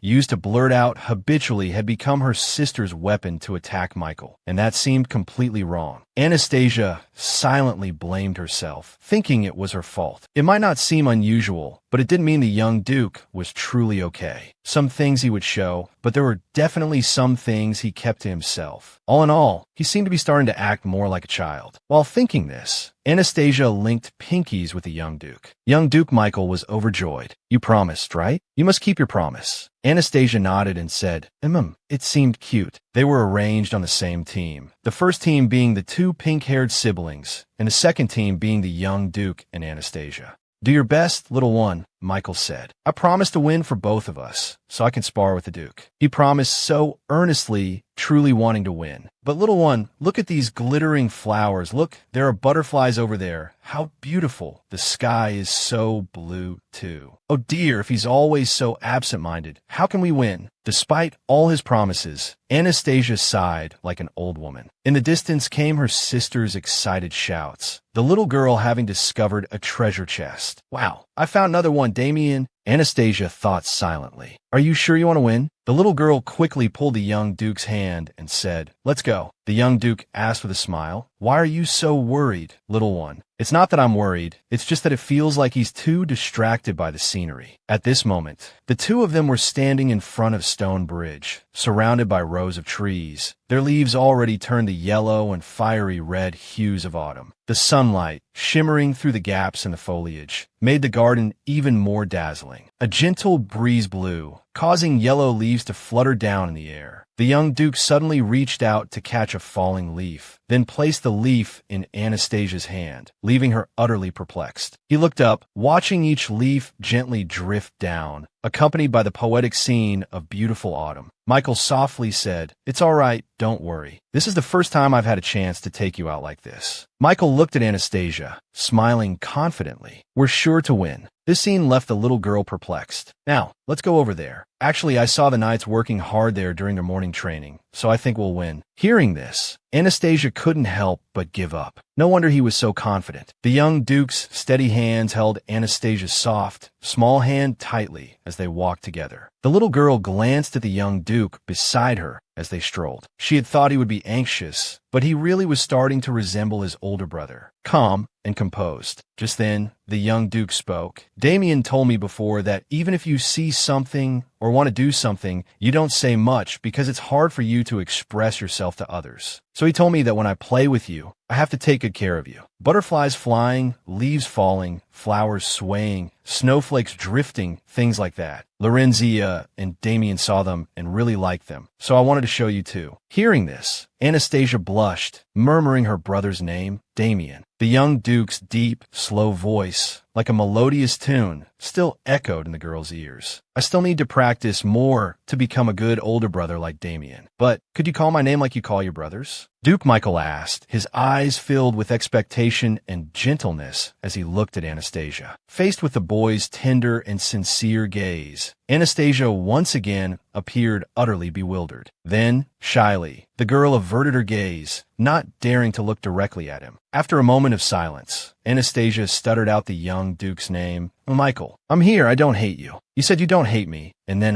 The little girl was speaking when a gust of wind blew past, causing her to raise a hand to shield her eyes. When those beautiful eyes opened once more, she saw the familiar flushed face and golden hair of the young Duke nearby. So, would you like to be my little sister, little miss? Anastasia stared bewildered at Michael's flushed face and those captivating, violet-tinged eyes for a moment, then immediately turned away, embarrassed. I've always thought of myself as your younger sibling. You silly goose. After their heartfelt conversation, the two had to start looking for treasure chests to obtain clues for the game. When they reached the base of a tree, the young Duke, as nimble as a monkey, quickly climbed up, reaching the top in the blink of an eye. He sprang up, grabbed a branch, and quickly leaned forward to search for something above. Sure enough, hidden amongst the high branches of the tree was a treasure chest, quickly discovered by the young Duke. Afterward, Michael jumped down effortlessly, announcing his latest find with glee. Goodness, how are you so good at climbing trees? Why would they hide the treasure so high up? It's just a children's treasure hunt, after all. As if hearing the curiosity deep within the littlest lady's heart, a knight walked over and explained, I never thought he would actually climb the tree. Anastasia, too, had given up on them. Perhaps they assumed we would need to ask them for help to get it down. Or something, but as long as he's happy. Finally, after some searching, Anastasia and the young Duke had found a total of 6 small chests. Meanwhile, her sister and brother had only managed to find 5. Anastasia did the math, looking towards the glow of the setting sun in the sky. Time is running out, so we might win. As the girl was pondering, young Duke Michael suddenly came up beside her, kneeling down as usual. The young Duke held out another chest he had just found and said, Little one, praise me for doing a good job. It seemed this person was being a bit childish today. It's no big deal, and I wanted to apologize to them. Anastasia thought to herself, immediately reaching out her small, delicate hand to gently stroke the young Duke's golden hair, stammering, Good job. Young Michael was overjoyed by the praise and friendly gesture, and he couldn't help but smile, feeling immensely delighted. I don't need to deflate his pride over a simple act. It's really not worth it. Finally, after much searching, the game concluded with an announcement from the knights. Victory belonged to the team of the young Duke and Lady Anastasia, both of whom had excelled in finding numerous chests. Despite losing, her sister Lorenzia still smiled brightly, congratulating her younger sister. Hee, I'll win next time. Congratulations, Sasa. Just then, the knights, holding mysterious gifts in their hands, spoke. Since both teams found different treasure chests, I will award everyone with the treasures they discovered. Hearing this, Lorenzia grew incredibly excited. Really? Are they really going to do that? Of course. Damian and Anastasia, please come forward to receive your rewards. Damian's gift was a brand new pair of incredibly cool riding boots. Anastasia's gift was a silver knight's helmet adorned with a feather. This is a gift for the lovely Lady Lara, a knight said, handing Lorenzia a gift box wrapped in blue wrapping paper and tied with a cute pink ribbon. Lorenzia's round eyes widened in excitement. This is for Lara? Awesome. Of course, it's exactly what you wanted. Lara's gift was a pair of small, adorable, light pink leather slippers decorated with jewels. Lorenzia was overjoyed, clutching the slippers to her chest. She absolutely loved them. Anastasia, standing beside her, asked curiously, Is that children's plate armor? Anastasia remembered Lara saying one day that she wanted to wear a knight's uniform after seeing a knight standing guard in the mansion's garden. At the time, Lara had been thrilled at the sight of the knight in armor, declaring that since she was also a warrior, she wanted to wear a knight's uniform too. The knights must have taken note of what she said, and so they prepared the children's armor. So, let's build a treehouse together next time. The knights eagerly agreed. Sounds good. We'll do it during the harvest season. There was a Princess Lara in the distance who would come to her rescue. Finally, young Duke Michael earned the right to duel with the Duke, as promised. But before stepping into the fray, Michael didn't forget to look towards Anastasia, reminding her of the promise. Little one, seeing Anastasia nod in agreement, the young Duke smiled happily. I'm starting to like him. Why don't I hate him like I used to anymore? Anastasia pondered, questioning herself. The fight quickly commenced, the first blow landing on the Duke's chest in the blink of an eye. The battle was fierce, with young Duke Michael attacking relentlessly. The boy knew that strength and size were not his advantages, so he opted for swift attacks to gain the upper hand. Facing Duke Michael's larger stature, he remained remarkably skilled, showing no fear, his gaze determined. The Duke, too, silently observed this resolute and confident gaze. The Duke inwardly admired the boy, finding him quite remarkable. But it seemed the Duke had become more serious, his attacks now executed with a swiftness that was unavoidable, quickly putting Michael on the defensive. The boy struggled to block each blow with his wooden sword, but some still landed on his hands and shoulders, causing Michael to wince in pain. After one powerful strike, Duke Michael was forced to retreat a distance. In a flash, Michael's eyes narrowed, his wooden sword whipping upwards in a strange, elusive arc. Another blow landed on the Duke's leg, 2 strikes in total, fully showcasing the young boy's ferocious potential and strength. The now exhausted boy stared intently at his opponent, whispering to himself, "One more time, just one more time." Seeing the child make such great progress, the Duke couldn't help but admire. "You've truly grown a lot. I must be more careful." "Young Duke,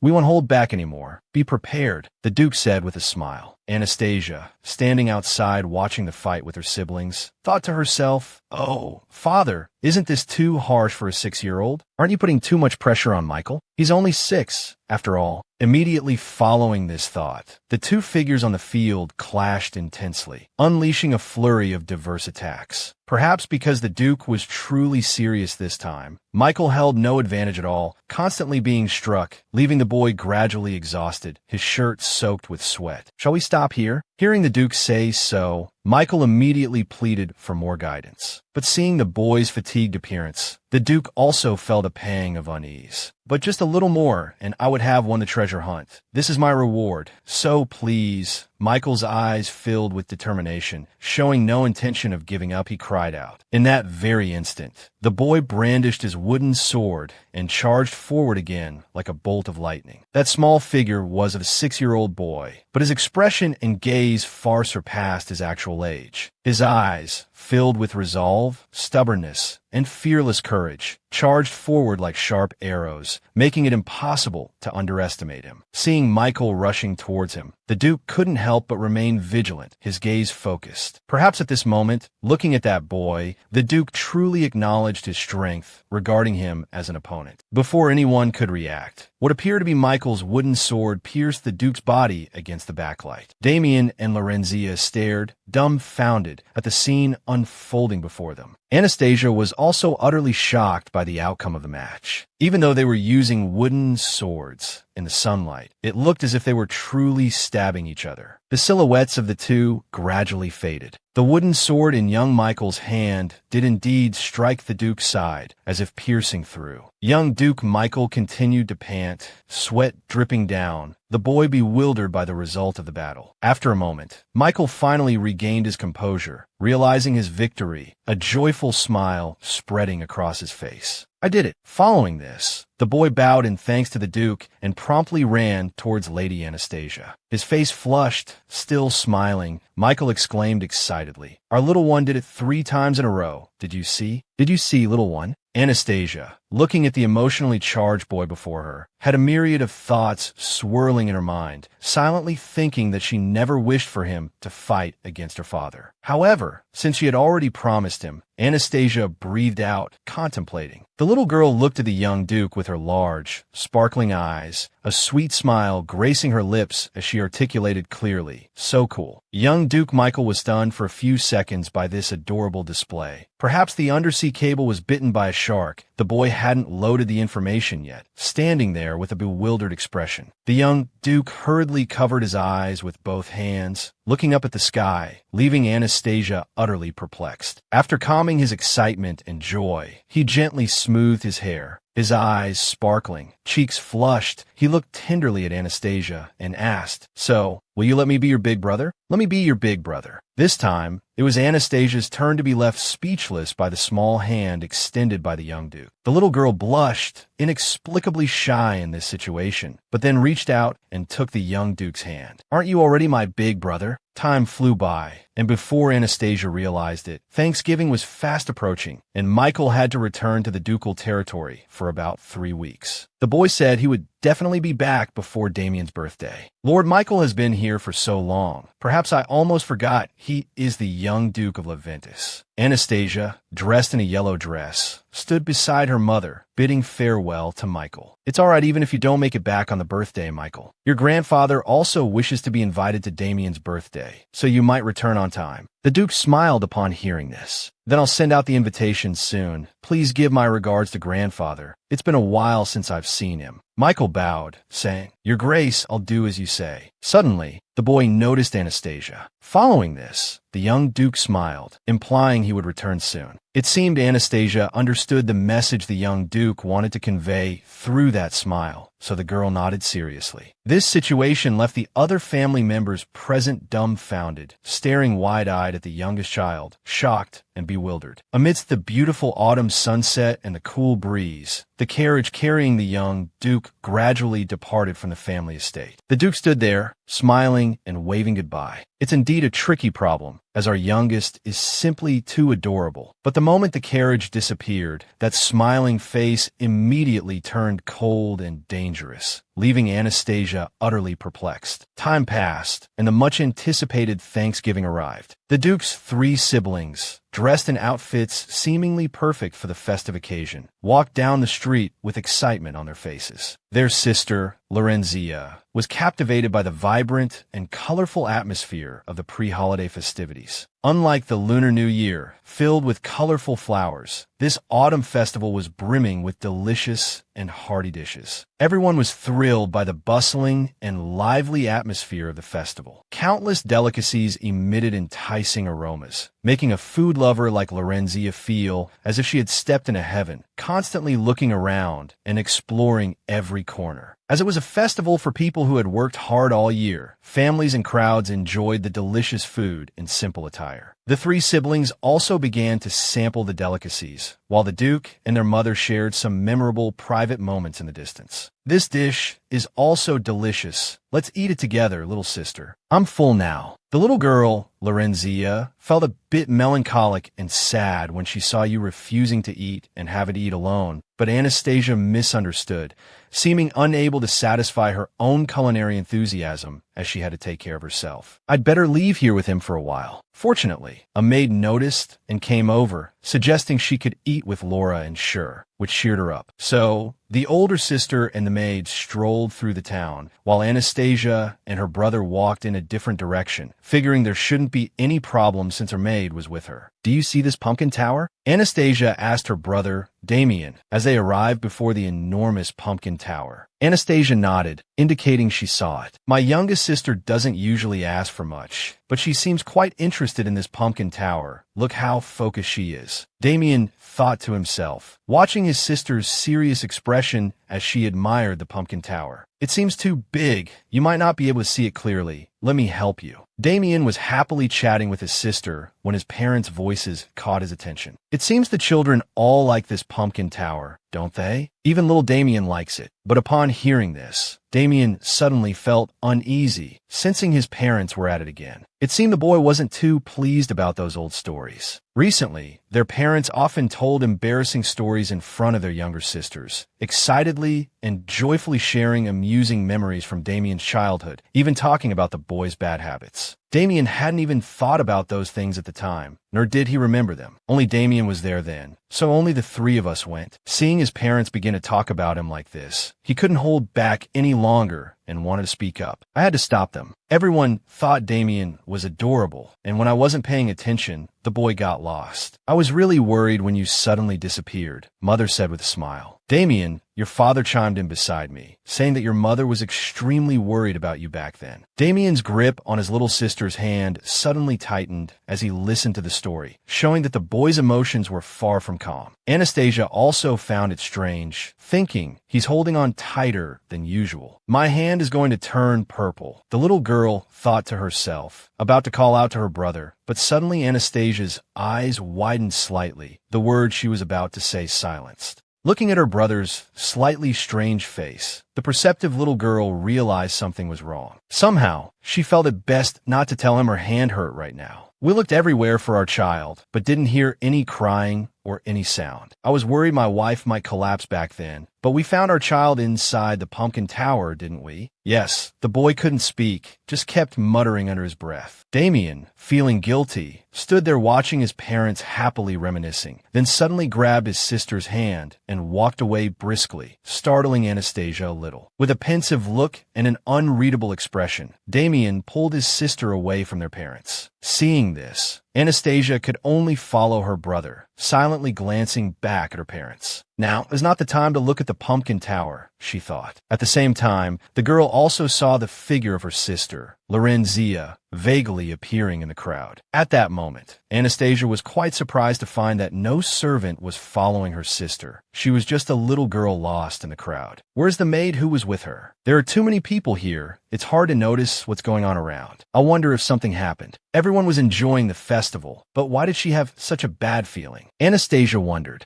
A bad feeling, like I'm about to lose someone. The two cousins wandered aimlessly through the streets, their destination unknown, until dusk began to fall. Stars twinkled, lights shone from the windows of the buildings lining the streets, and the faint aroma of dinner wafted from a nearby house. Under those twinkling stars, the two siblings, Damian and Lady Anastasia, stopped before a large, green tree with lush foliage. The boy was still sulking, muttering to himself, wondering if their parents enjoyed embarrassing him by always bringing up old stories he couldn't even remember. Standing beside him, Anastasia listened to these mournful words, not missing a single syllable. The little girl thought to herself that her brother was very smart and had always been a strong candidate for the ducal title. Little Anastasia had only known him since he was 6, so it was hard to imagine his other personality through her parents' stories. But one thing was certain, to her parents, her brother had always been a lovely boy, so it was natural for them to find him adorable. They spoke of the old days with a sense of joy and happiness, but it seemed he didn't want to be seen as a child in front of his beloved younger sisters. So distressed, he didn't even realize he was holding his sister's hand, unconsciously rushing forward. Damian was still lost in his thoughts. The boy quietly told himself that he had to be a role model for his younger siblings. That's what my brother thought. So Anastasia listened silently, feeling that she couldn't just leave it like this. The little girl tugged on her brother's hand, startling the boy, Damian, who realized his sister was still beside him. Anastasia. Then Damian noticed his sister's small hand, which he had been gripping tightly for some time, had turned bright red. The boy finally regained his composure, realizing what he had done, panic and regret clearly etched on his face. Damian quickly sat down and took her hand, apologizing softly. I'm sorry, Anastasia. Why did it turn out like this? Your hand is all red. Why didn't you say I was hurting your hand? Hearing her brother say this, Anastasia immediately replied, Bad girl. No, I didn't mean you're bad. Anastasia is never bad. I'm sorry for making you feel pain. Damian felt both guilty and frustrated, struggling to communicate with his sister.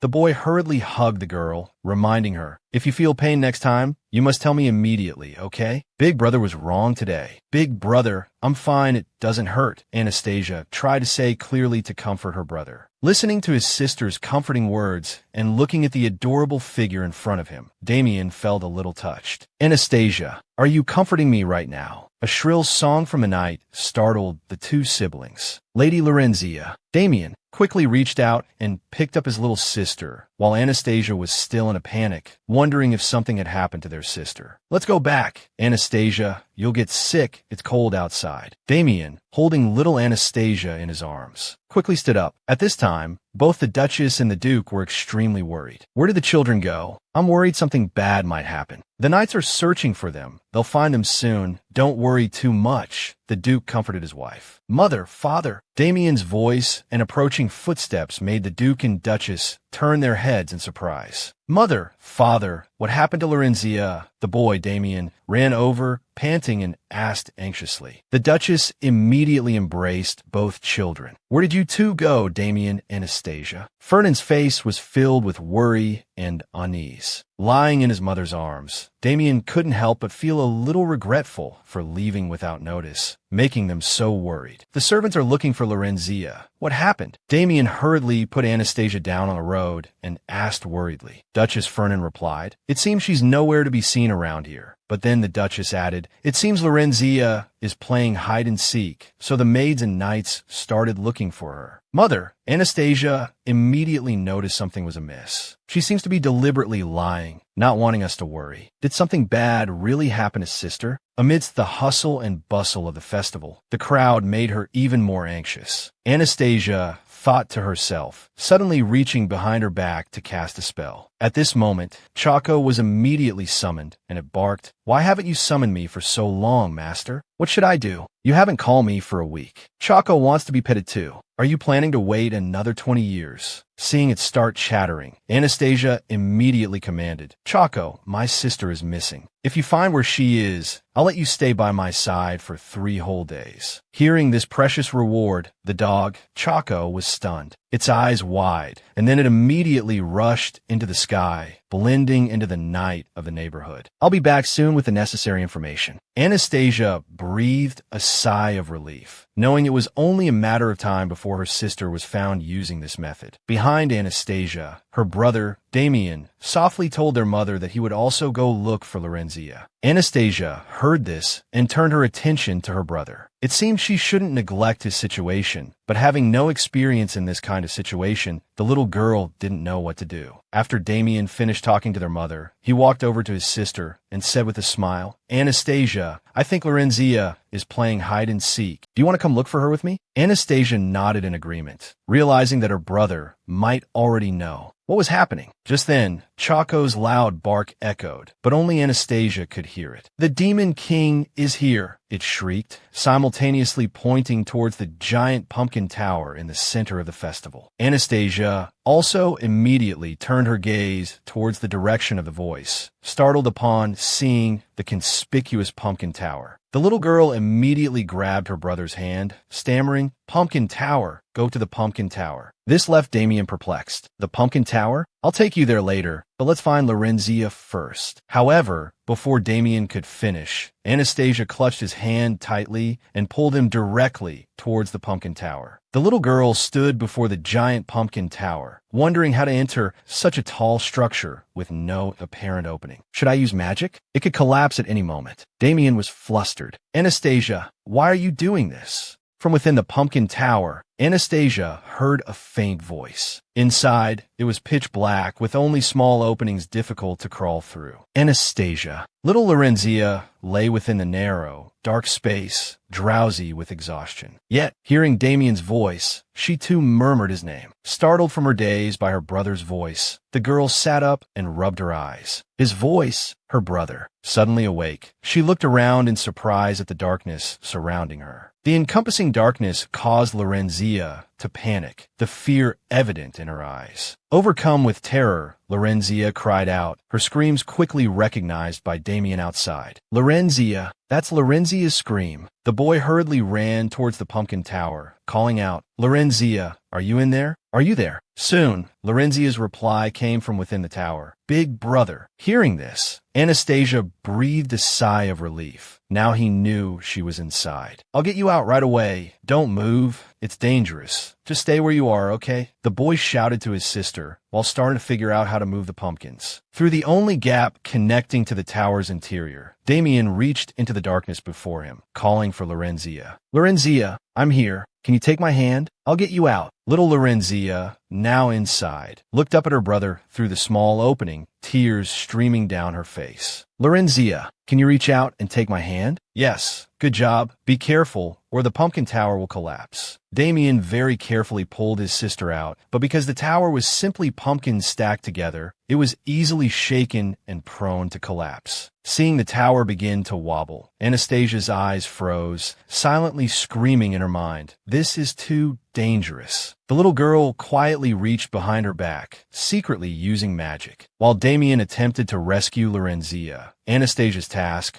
was to discreetly support him with a spell to stabilize the tower. Lorenzia clung tightly to her brother's shoulder. We're almost out. After a combined effort from the 3 siblings, Lorenzia finally escaped the tower safely, immediately bursting into tears in her brother's arms. Damian hurriedly patted her shoulder to comfort her, immediately asking, Lorenzia, why did you go in there? The girl was confused for a moment, then explained that she overheard her parents worrying because he had once hidden in the pumpkin tower, so she became curious too. His sister's unexpected answer completely surprised Damian. The boy hadn't expected the reason for his sister's endangerment to be because of his own story. By this time, the Duke and Duchess had rushed over to Lorenzia and Damian. "Are you all right?" The two elders breathed a sigh of relief seeing the children safe, though they couldn't hide their alarm. Seeing this, Damian told his parents that Lorenzia was now safe and that he had a few things to say. The Duchess sat down and embraced her daughter, asking, "Darling, where did you go? You worried your father and me to death." Lara was in the pumpkin tower. The pumpkin tower? Why are my children always so alike, both in appearance and actions? Hearing her mother say this, the little girl said excitedly, "Yes, Lara wants to be like Big Brother." But when Damian heard these words from his sister, he became even more distressed. "Lorenzia, wait a moment, okay?" Damian said gently, then immediately covered his little sister's ears with his hands. The boy looked at his parents and said clearly and firmly, "I appreciate that you remember how cute I was as a child, but I wish you wouldn't bring up my past mistakes in front of my younger sisters anymore." Hearing his son's words, the Duke smiled and said, "Oh, I understand." It seems Damian is embarrassed. Damian, seeing his father misunderstand again, hurriedly exclaimed, "That's not it. My sister followed my mistakes and put herself in danger because she thought it was okay to do so." Both the Duchess and the Duke were taken aback by their son's outburst. "I want both of you to only learn from my good points. I trust you understand what I mean.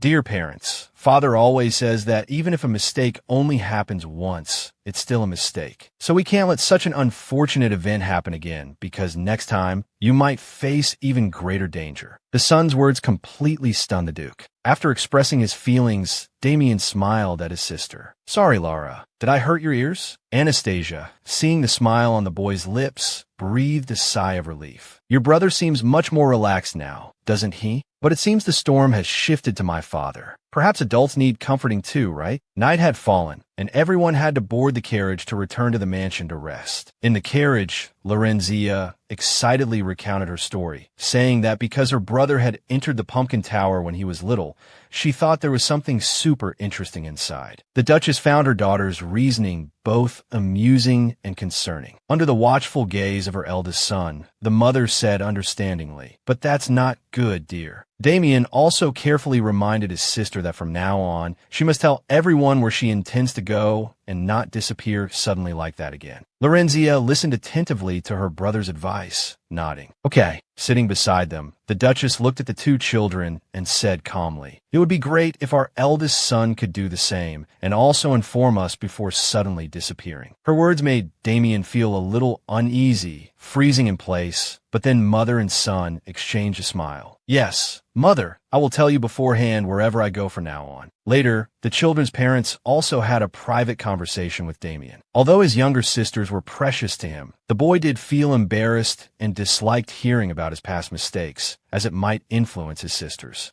So the boy hoped to have a private conversation with his parents to truly understand each other. The Duchess and Duke also expressed that they would spend more time with their eldest son and be more cautious about the stories they shared. The image of Damian happily hugging his mother was magically recorded by Choco and shown to Anastasia. The little girl, worried because her 7-year-old brother had so many concerns, was greatly relieved to see that everything seemed to be resolved perfectly. After seeing these images, Anastasia breathed a sigh of relief, patted Choco, and praised, "Good job, Choco. You were a great help today." Of course, as promised, Anastasia played with Choco for 4 days straight, wherever the little girl went. Even when she slept, Choco accompanied her like a shadow. Anyway, Anastasia couldn't summon little Choco for a long time until the young Duke returned, so it was better to play together now. Thinking of this, the little girl recalled how shocked she was when the Duke suddenly asked her if she had a new pet. How did that guy see little Choco? Choco was delighted to stay by her side forever, without needing to sleep, and watching the Demon Lord eat was so much fun. Once this little Choco was released, it started chattering nonstop, to which Anastasia coldly refused. Impossible. Why? Why can't I stop that arrogant young Duke from coming here? But that rude fellow is nothing to me. I am the sole servant of the greatest and noblest Demon Lord. Anastasia tried helplessly to stop Choco, but stopping it meant stopping it from breathing, and it wasn't such a cruel world. Anastasia couldn't help but explain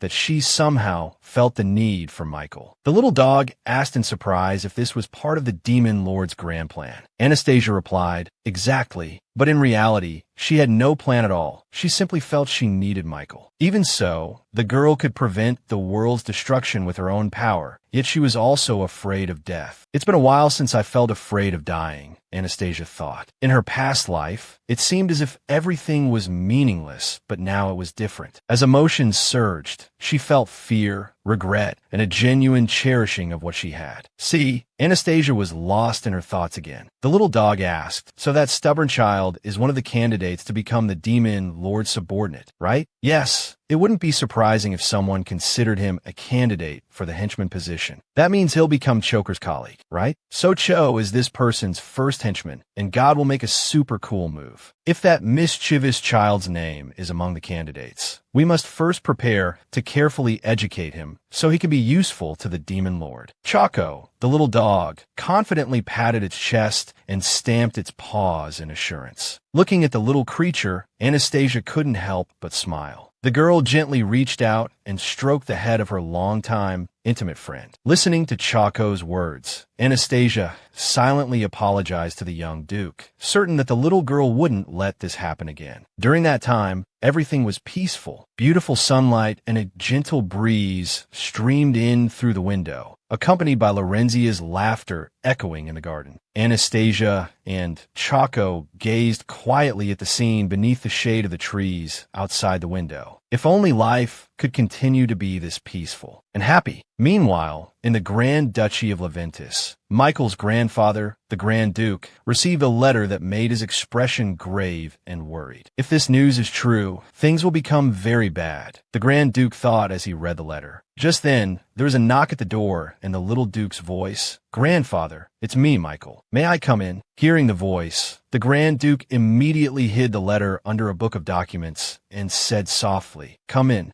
After Thanksgiving, the mansion became busy for another reason, with servants and knights bustling about in preparation for a special upcoming occasion. The approaching 28th of October was Damian's birthday. At this time, Damian was speaking with his mother, saying that since it was close to National Day, there was no need to hold a birthday party for him. The official commemoration day for sealing the Great Demon was October 31st. It seemed Anastasia's brother wanted to give way as it was an important event, but hearing Damian's suggestion, their mother smiled and gently placed her hand on her child's shoulder. There are many days to celebrate. Damian cannot miss a day like this. We must celebrate birthdays. Faced with his mother's tenderness, Damian still wanted to refuse the party. "Come on, son, don't deprive your mother of the joy of holding a birthday party for you." Seeing the love in his mother's eyes, Damian blushed and nodded, yes. And so, everyone prepared for both their brother's birthday and the special annual holiday. Damian's birthday was fast approaching, and it was also the time for Michael Leventis to return to the Duke's mansion. "Look, I brought you a set of children's picture books." The young Duke Michael appeared, carrying a set of illustrated books as a gift for Anastasia. Anastasia had no choice but to accept the gift, which wasn't quite suitable for her, and she inwardly sighed. 3 weeks have passed, and this little one is still so adorable. Hearing this, Anastasia glanced over, already turning away, ready to move on, not a moment's peace. The little Duke extended his hand, and Anastasia placed her hand in his. Michael was overjoyed, his smile wide. "I'm glad Miss no longer dislikes me as much as before. Why does this guy keep spouting nonsense? Does he think I'm narrow-minded?" Anastasia fumed internally. Michael's hand. Michael gently lifted Anastasia's delicate hand, and the boy placed a tender, respectful kiss upon it. Michael gazed at Anastasia, his eyes deep and filled with emotion, his violet irises strikingly prominent and mysterious. "I missed you so much, little one." But suddenly a voice rang out, causing the young Duke to freeze in alarm. "Michael, you haven't even formally greeted the Duke yet, and you've already come to see the young lady?" Accompanying the voice were footsteps approaching from a doorway. "Didn't I teach you better than this?" The silver-haired Grand Duke appeared, his expression stern and somewhat severe. Seeing him approach, the young Duke immediately straightened up and replied, "No, sir." "Then come with me." "Yes, sir." Anastasia, bewildered by what had just transpired, thought that this was the first time she had seen Michael look so apprehensive. The little girl's red eyes focused on the tall man. That man must be Michael's grandfather. The Grand Duke of Leventis, a man with snow-white hair, a serious expression, and sharp eyes, also possessed the same violet pupils as Michael. It seemed Anastasia stared too intently, causing the Grand Duke to notice and glance back at her. He then turned to leave, but looked back and said, "My apologies, young lady. I will formally greet you later. Right now, I need to take Michael to see your parents first." He seemed as strict as the rumor suggested, but if he wanted to summon Michael, he could have simply sent a servant. Why come personally? Anastasia pondered silently. Dinner that evening was prepared more lavishly than usual, with a series of exquisite dishes and precious wines, likely due to the Grand Duke of Leventis' visit. During the banquet, Anastasia's father, the Duke, smiled and said to the Grand Duke, "I know you are very busy. Thank you for taking the time to visit, Grand Duke. I apologize for not visiting more often after entrusting my grandson to your care. Please don't say that. It's a good thing for the children to become friends." Hearing his wife's words, the Grand Duke nodded. But in truth, we should be the ones expressing our gratitude. The Grand Duke gently patted his nephew Michael on the back and said, "Our little rascal has caused quite a bit of mischief, but his family has been very forgiving. Oh no, Michael is actually quite well behaved. It's normal for a boy of his age to be curious and lively, so it's not bothersome at all. Thank you very much, Duchess." While everyone chatted, Anastasia focused on eating her meal. But suddenly, she glanced around, thinking she had just felt someone staring at her. Was it Michael? But then the girl froze, startled, as she caught the Grand Duke's intense gaze. The Grand Duke of Leventis had been observing her, but in that brief moment, he shifted his gaze elsewhere, as if it were mere coincidence rather than him intentionally looking at Anastasia. Anastasia felt confused. Could she have been mistaken? Before he turned away, I noticed the corners of Grand Duke Leventis' mouth lift slightly in a subtle smile. But what could have amused him so? Soon, everyone finished their meal and moved on to the final dessert course, strawberry cream, pudding, and fresh cherries. At this point, Grand Duke Leventis asked the Duke, "Are you not planning to visit the capital this time?" Anastasia's father replied, "Indeed, the children are still too young. I plan to depart during the New Year period, if it wouldn't inconvenience His Majesty." While the two dukes conversed, the children also enjoyed their desserts. But Anastasia's attention wasn't on the food at all. She was silently listening to the adults' conversation. Mentioning the capital brought back certain memories. Last year, her father had gone to the capital, but had to return midway due to a kidnapping incident. Since then, he seemed reluctant to leave home. She had a strange feeling at the time, but she was too young to investigate the reason for her parents' apprehension about his trip that day. Hearing Anastasia's father's response, Grand Duke Leventis suddenly smiled faintly, but there was no mirth in his eyes. Instead, a hint of worry appeared. "You should go to the capital now." Grand Duke Leventis' serious expression and tone alerted Anastasia's parents that something was amiss, and they anxiously asked if something had happened. The Grand Duke paused before speaking. There had been some unsettling rumors coming from the royal court recently. As he said this, the Grand Duke's face became exceedingly grave and austere. "It seems the Queen is pregnant." This sudden news plunged the room into silence, as if a great bomb had just been dropped. The children, not understanding the weight of the adults' words, continued to chatter happily amongst themselves. However, the Duke and Duchess clearly showed signs of worry, which caught Anastasia's attention. Shouldn't the Queen's pregnancy be a joyous occasion? Why did her parents look so concerned? What story lay behind this news? Did it have something to do with the impending doom she sensed looming over the world? Perhaps, after a period of peace, the undercurrents of this world had begun to surge powerfully, giving Anastasia a sense of unease. Judging by her parents' reaction, she needed to investigate the Emperor further. The little girl's hand, hidden beneath the table, suddenly summoned Choco with a touch of magic, relying on Choco to gather more information. "It's getting late," the Duchess exclaimed. "Oh my, how time flies." She gently kissed each of her children on the forehead, bidding them good night. "Sweet dreams, my darlings. May you dream of lovely things." The Duchess also placed a light kiss on Michael's cheek, causing him to blush. "Sweet dreams to you too, Michael." The Duke, too, looked at the children and wished them good night. Seeing this, Lorenzia immediately raised her hands towards the Grand Duke, her eyes sparkling as she looked at him. "Oh, sir." Grand Duke Leventis, witnessing this, crouched down and asked, "What is it?" Little Lorenzia promptly placed a gentle kiss on his cheek, wishing him good night. The Grand Duke's eyes widened slightly in surprise at the little girl's sweet gesture. Both Michael and his older brother, Damian, stared, mouths agape. Then, the Grand Duke smiled softly and patted Lorenzia's head. But suddenly, he turned his gaze to Anastasia, and the look startled her. Why was he looking at her like that? Did he want a goodnight kiss too? Looking at the Grand Duke's sparkling, slightly expectant eyes, the little girl felt flustered. But there was nothing else to be done, Anastasia thought, as she hesitantly stretched out her arms and walked towards the Grand Duke. Seeing this, the Duke and Duchess exchanged amused smiles. It seems our little daughter has taken a liking to the Grand Duke as well. Ha! The little girl approached and hugged Grand Duke Leventus, placing a light kiss on his cheek.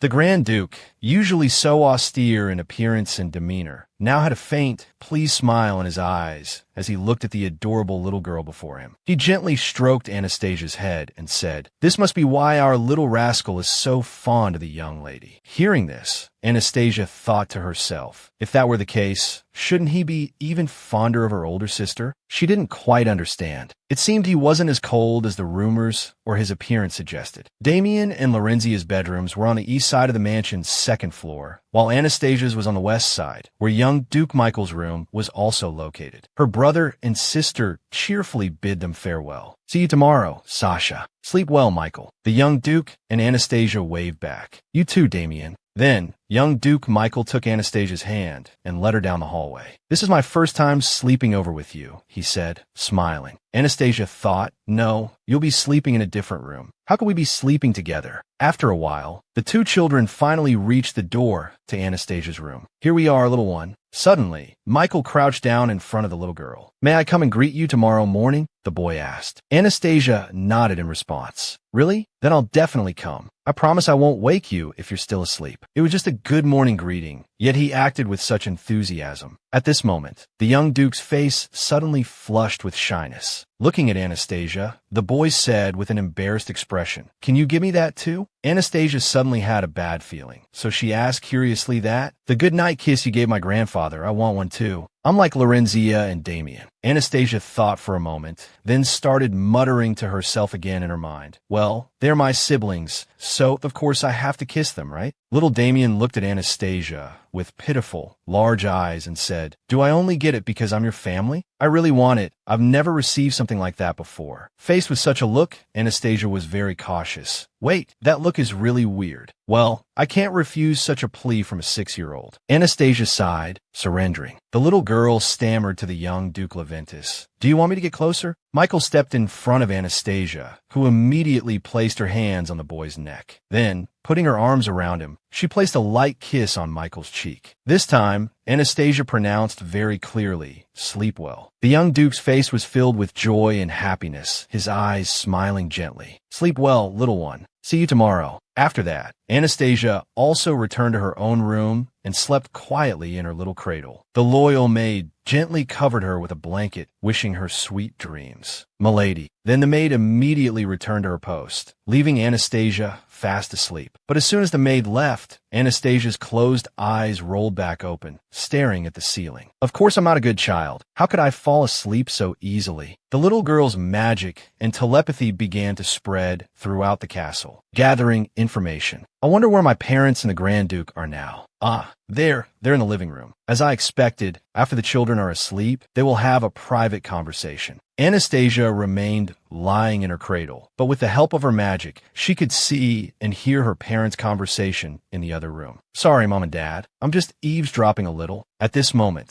the Duke spoke up and asked, "Grand Duke Leventus, are you certain the Queen is pregnant? Is this news truly accurate?" "Indeed, I heard the child is due in the coming spring." The Grand Duke's word surprised both the Duke and Duchess. "In the spring? That means precisely. It means the Queen is already 5 months pregnant, and the news has only just reached us now." The Duchess, though surprised, nodded in understanding. It made sense. After all, he had been married for 10 years with no news. It seemed reasonable that the Queen was pregnant now. Grand Duke Leventus took a small sip of water and continued, "This is also why the Emperor has been keeping quiet recently. The Emperor has already blacklisted you and your wife. You both should be prepared." Hearing these words from Grand Duke Duke Leventis. Anastasia was greatly surprised. What blacklist? Prepare for what? Has something happened between His Majesty the Emperor and this ducal family? The little girl lay quietly in her cradle, eavesdropping on the conversation as the others continued. My youngest is almost 3 years old, so it will be all right when we arrive at the capital. Be very careful, especially you, madam. It seems the Emperor is trying to maintain good relations with his family. Don't worry too much. How can one not worry in this situation? Because the reason the Emperor was able to achieve his current position, the reason His Majesty was able to inherit the throne. Grand Duke Leventis looked towards the Duchess as he spoke, as she had given up her own title. The Persian Empire where I was born was not as peaceful as it is now, because just before my mother married, the fight for the throne became more intense than ever. The previous emperor had many children, and when faced with the throne of power, brotherly affection meant nothing. So they betrayed each other, slaughtered each other. Fortunately, my mother survived thanks to her wit. Because of what happened, she deeply resented the royal family, completely disillusioned by the ruthlessness of those with royal blood, those consumed by power. Even though she was practically destined to inherit the highest title, my mother chose to give up everything and marry my father. The throne, which might be a symbol of ambition to others, meant nothing to her. Thanks to that, her half-brother Lucius, who barely survived by hiding and sneaking around, luckily became the emperor and ultimately won that fight. From the information I've gathered from Choco, I think I understand my mother's decision somewhat. Emperor Lucius seems to be aware of his shortcomings, so he tries to maintain relationships with many other nobles to strengthen his power, especially his parents' Inlenzi ducal family, because, not to mention his mother's powerful influence, the Inlenzi ducal family has one of the longest histories in the Persian Empire. Father himself made a significant contribution in the Imperial War over a decade ago, and is highly respected by everyone. I thought the royal family wouldn't interfere since only the descendants of the Shug family are related to them, but after hearing about the Grand Duchy of Leventis, I couldn't be at ease. The Grand Duchy of Leventis was originally the Leventis Empire, but to control the Persian Empire, they chose to elevate their title to Grand Duke by merging with the Persian Empire. Originally, the Grand Duke should be completely loyal to His Majesty, but he gave up the title due to pressure from the royal family. Thanks to someone, his family ended up in this deadlock instead of being crushed by the empire. He must be striving to do better. Moreover, there are concerns that the relationship between the royal family and the Inlenzi family might change due to the queen's pregnancy. Emperor Lucius is more ambitious than the public knows, but despite his overwhelming greed, he lacks the ability to achieve it. Simply put, he has ambition but no real talent. Anastasia sighed. Both sides are too complicated, it's too much. Those things don't matter because I'll protect this family no matter what. The conspiracies of power struggles are something I've experienced dozens of times. Was it during the 76th time, when I was an expert named Song Ki? Well, it's all in the past anyway, so there's no need to remember it all. Young Anastasia reminisced silently, gradually falling asleep. Today was the 4th day of Grand Duke Leventis and Michael's stay at the mansion. Michael kept insisting on Anastasia,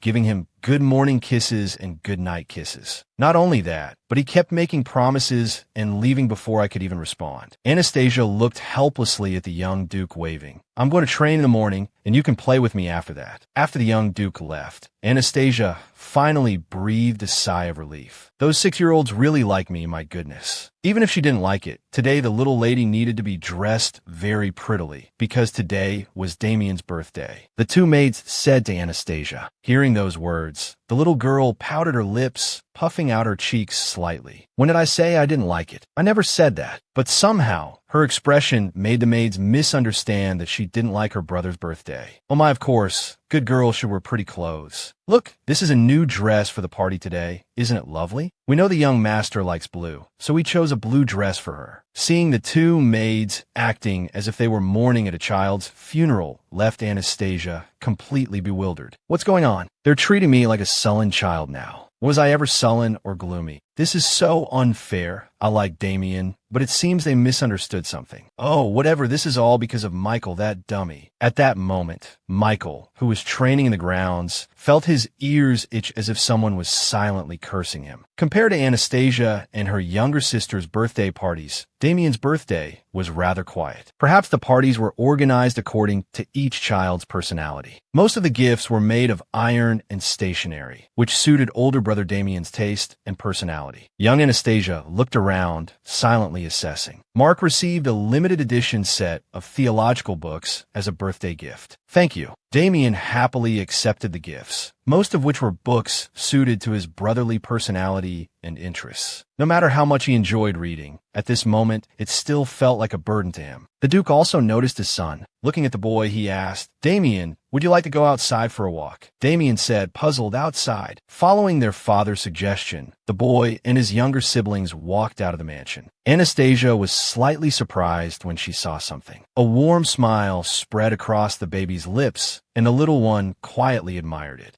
How thoughtful their parents were. They must have prepared a surprising gift for him, not just those boring books. According to Anastasia's thoughts, her brother, Damian, was also very surprised by their parents' unexpected gift. The boy blushed with excitement, unable to hide his surprise. "Really? Are you really giving it to me?" In front of Damian now stood the Duke and a lovely little pony with dark brown fur and a light yellow mane. "Is that so? My parents really gave me a pony." The Duke's son's disbelieving expression changed into a joyful smile. "That's right, because your riding skills have improved so much. Now, can you take good care of it?" Damian quickly nodded. "Of course, I'll ask the knights and learn how to care for horses. I promise I'll take good care of this horse and make it grow tall and strong, like a real warhorse." The Grand Duke of Leventis suddenly cleared his throat, standing next to his grandson, Michael. "I prefer big horses. I don't like small ponies like that at all," Michael suddenly said. Hearing this, the Grand Duke replied, "I know." His expression didn't change much. Seeing the strange way these two communicated, Anastasia found it hard to understand. The girl didn't know whether their relationship was good or bad. Later, the Grand Duke and Michael were invited to stay at the Duke's mansion until an important anniversary, and during that time, Anastasia became closer to the Grand Duke. "Little lady, may I hold you?" He always went to see Anastasia first. "May I hold you today as well?" The way he teased the little girl was just like the young Duke Michael. The two of them gradually became close. Today might be the last day, the morning of the anniversary. The Duke said he would leave after making a donation to the priest. That was fine, because the priest was called to bless their home. Lost in thought, Anastasia suddenly noticed something. Following Anastasia's gaze, it was the Grand Duke and the little Duke Michael standing quietly in one place. The girl noticed Michael's expression and wondered why he looked so glum. Was something the matter? Just then, a luxurious and imposing carriage arrived at the mansion gates, accompanied by the servant's announcement. "We have arrived at the Inland's mansion, Your Excellency." A man in an elegant suit stepped out of the carriage, his golden hair furrowed in a frown. His eyes were full of disdain, and his voice laced with bitterness. "No matter how many times I come, I still can't stand this place." The Duke's family were all at the mansion gates to greet the Pope, thanking him for coming to the mansion to give his blessings. The Pope replied indifferently, "It's nothing." Incidentally, he said, looking around nervously as if searching for something. Then, his eyes glittered as he saw a chest of gold coins. "Is this the offering, Your Excellency?" the Pope asked. The Duke replied, "That's right." Anastasia, watching from afar, felt a sense of unease. "Is this really okay?" His eyes lit up at the sight of money. "He doesn't look like a good person at all. This rude man." A while later, with the mystical scent emanating from the incense burner, the atmosphere of the entire mansion became very relaxed and pleasant. Now the baptism ritual will be complete. After this, the mansion is so grand, it's a bit troublesome. "Could I have a cup of tea?" the Pope asked arrogantly, while holding the incense burner. "Of course, the servants will prepare it for you."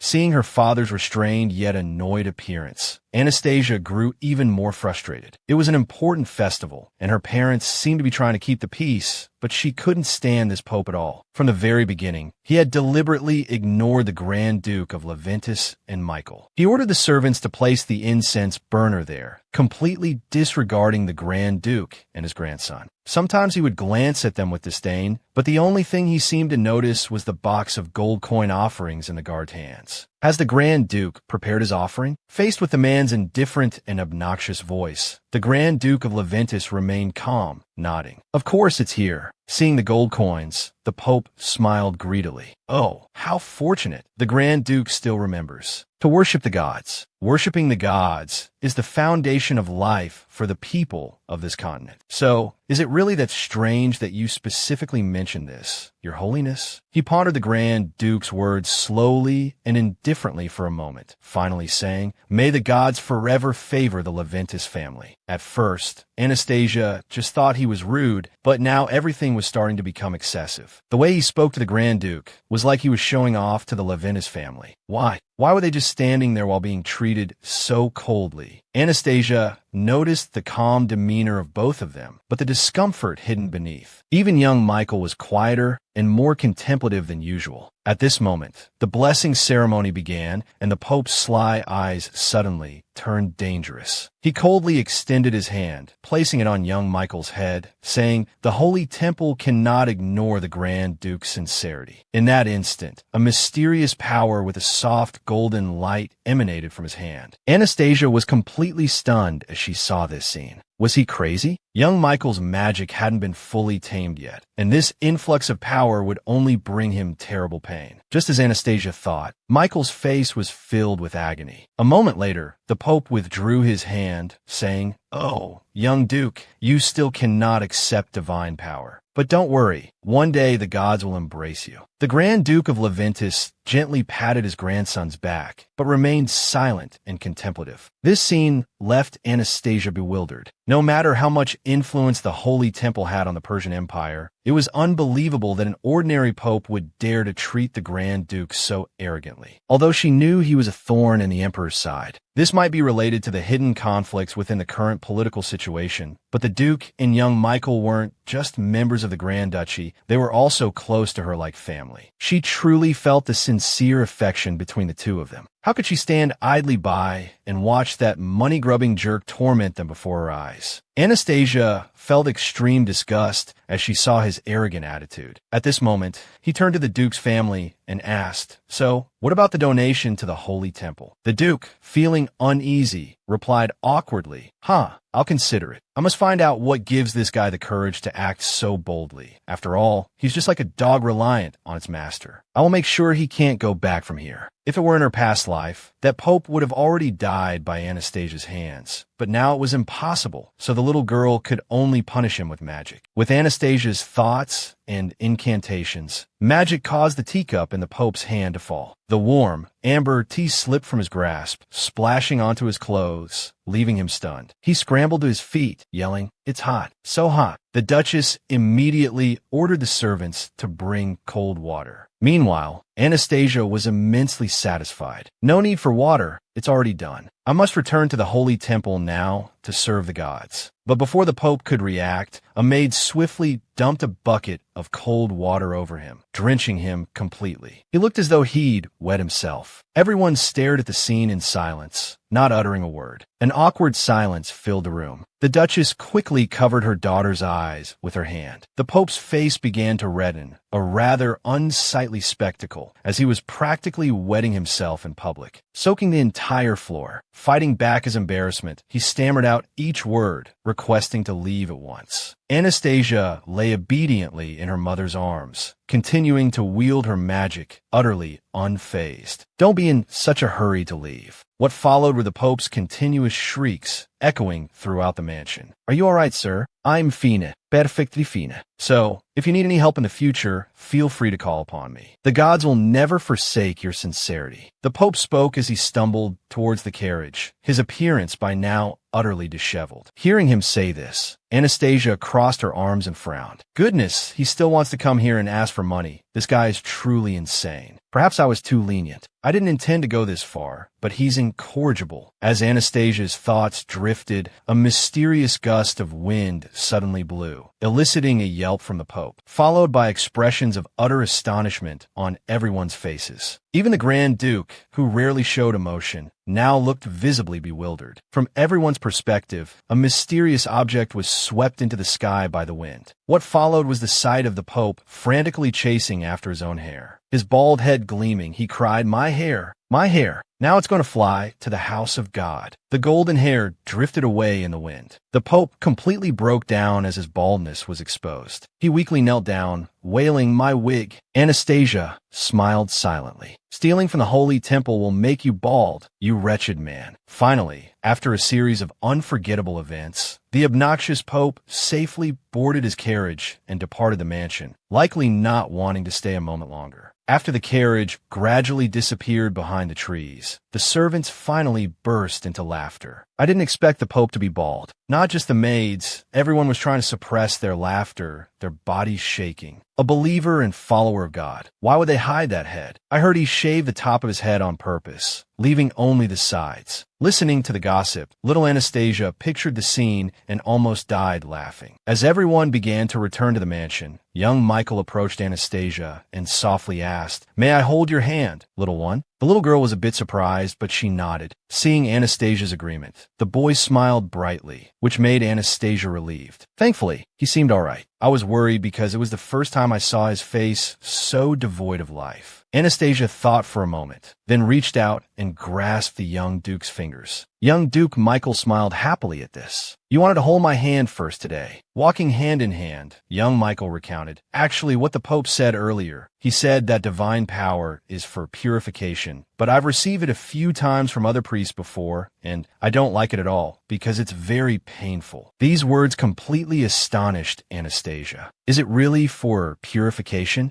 If divine power is recklessly transmitted to ordinary people, it will undoubtedly be painful because it will damage their meridians. And for someone like Michael, who hasn't yet mastered his own magic, it's simply a form of torture. Just then, Michael continued, "But when the Pope kept messing up, I somehow felt really good being near you." Young Anastasia felt a little perplexed at these words. He sensed the flow of magic. Perhaps his magic is stronger than I thought. "Hey, little one, I feel like everything will be all right as long as you're around." Anastasia, looking at the young Duke's cheerful smile, suddenly realized something. I understand now. The reason I felt unfairness and heartache when I saw Michael enduring the pain was because it was like seeing my past self, someone who constantly forced herself to accept injustice, using fate as an excuse. That feeling is definitely neither pleasant nor comfortable. Thinking this, the little girl tried to hold the young Duke's hand tighter. Then, Anastasia stated clearly, "I will protect Michael." Under the young Duke's surprised gaze, Anastasia thought to herself, even if the number of people I need to protect has increased, protecting him probably won't be a problem. Touched by the youngest lady's promise and adorable appearance, the little Duke Michael smiled gently. "Thank you very much, little one." Then finally, the day arrived for the young Duke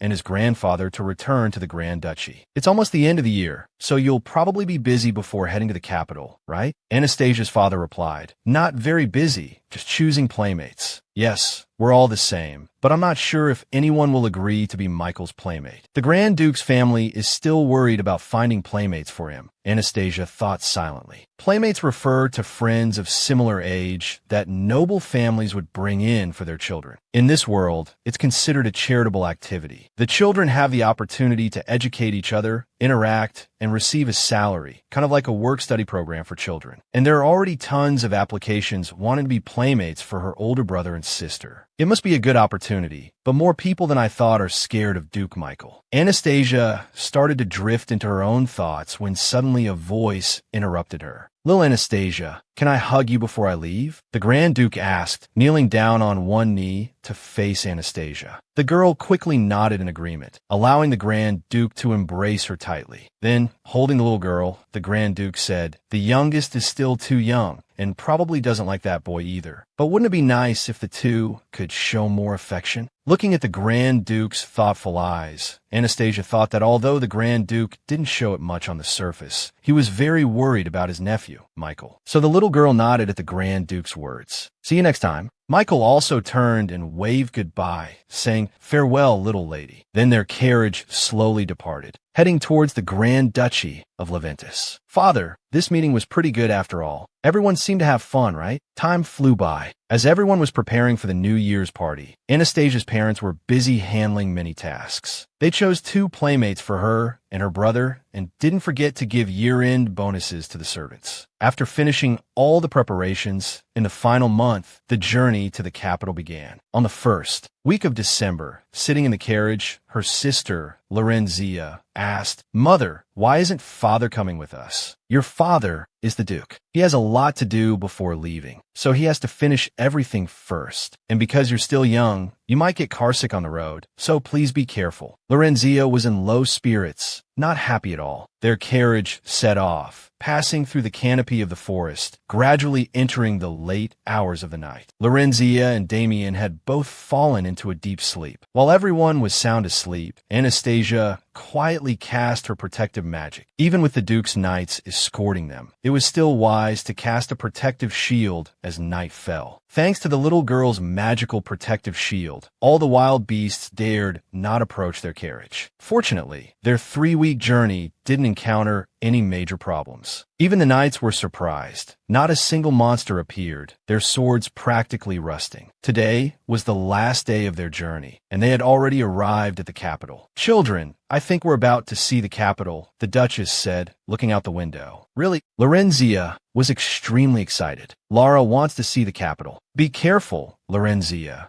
The capital's wind is quite cold, but not too biting." Anastasia also followed her sister's gaze out the window, feeling each gust of cold wind that blew in. "I don't know why, but I have this uncomfortable yet familiar feeling. There must be a lot of trouble waiting for me." At this moment, the Duchess gazed out the window with a sweet smile. "Children, this is your mother's hometown. This is my motherland. This is my motherland. There's bound to be a lot of interesting things happening here." The Duchess's carriage gradually drove onto the road, leading directly to the Grand Castle. The next day, in a magnificent and ornate palace in the capital, after a night of rest and recuperation, the children appeared. "Mother, we're ready." The 3 ducal siblings had changed into winter clothes and wore hats, looking like adorable little bear cubs, giving off a warm and cozy feeling. The Duchess, dressed in an elegant red morning gown, was amused by the children's charming appearance. "Oh, they're just too cute. Now, let's go sightseeing together. The streets here at the end of the year are truly beautiful, children." Anastasia, looking at her mother smile, saw she seemed very excited. Mother said she hasn't been back to her hometown in a long time. "Be careful, daughters." Anastasia, looking at that cheerful expression, felt that although her mother appeared happy, there was still something beneath the surface. A simple, old carriage without the Duke's crest, and her mother's face was covered with a scarf. Perhaps she doesn't want people to recognize her particularly sensitive identity. Seeing that her youngest daughter was still standing there in a daze, the Duchess immediately called out, "Anastasia, this isn't just an ordinary stroll. The shopping district here has many large stores, even surpassing the Duchy's, with high-rise buildings that look both luxurious and very modern. That's a tiger, Shasha's favorite animal." Her brother, Damian, also agreed with her sister Lorenzia's words. Yes, Anastasia really likes the tiger doll brother gave her. Standing in front of a store decorated with wreaths and tiger patterns, the Duchess suggested, "Let's go inside and take a look." Anastasia, looking up at the store in front of her, thought, is it really just shopping? Having lived through nearly 100 turbulent lives, she always believed that everything had its own motives. Nothing was simple. Although she could relax at the Anastasia ducal mansion, when going out, she still maintained the habit of being vigilant about everything around her. Then, at the 4th store, her sister, Lorenzia, told their mother that the little girl wanted to buy this red ribbon, but the Duchess refused, saying the little girl had already bought 2 things today. Seeing her sister acting so cute, Anastasia smiled. She knew her sister only acted this sweet and utterly spoiled at times like these. But this isn't for Lara to wear. So who are you buying it for? I want to give it to my little sister, Shasha. She smiled brightly, and her sister, suddenly mentioning her name, made little Anastasia freeze. Sasha never asks for anything, so as her older sister, you have to take care of her, the little girl said while looking at her mother with sincere eyes. Seeing Lorenzia acting so adorably, everyone was stunned. Even the female shop assistants in the store were blushing at the pink-haired girl's cuteness. But she always gives everything to me, Anastasia thought, wishing Lorenzia would buy something for herself. The shop assistant immediately saw an opportunity and quickly approached to make a sale. Oh my, miss, you have such a kind heart. I'll sell this ribbon at a lower price. So please accept it. Really? Lara will buy it. Seeing her sister's joyful expression, Anastasia, having no other choice, gratefully accepted. The shop assistant, incredibly enthusiastic towards the adorable children, couldn't help but praise them. It must be such a blessing to have such lovely children. Yes, but I'm just grateful that they're growing up healthy. The shop assistant smiled upon hearing this, expressing her hope that the king and queen would soon have a child, as they had been waiting for a long time. Anastasia quickly picked up on this, thinking,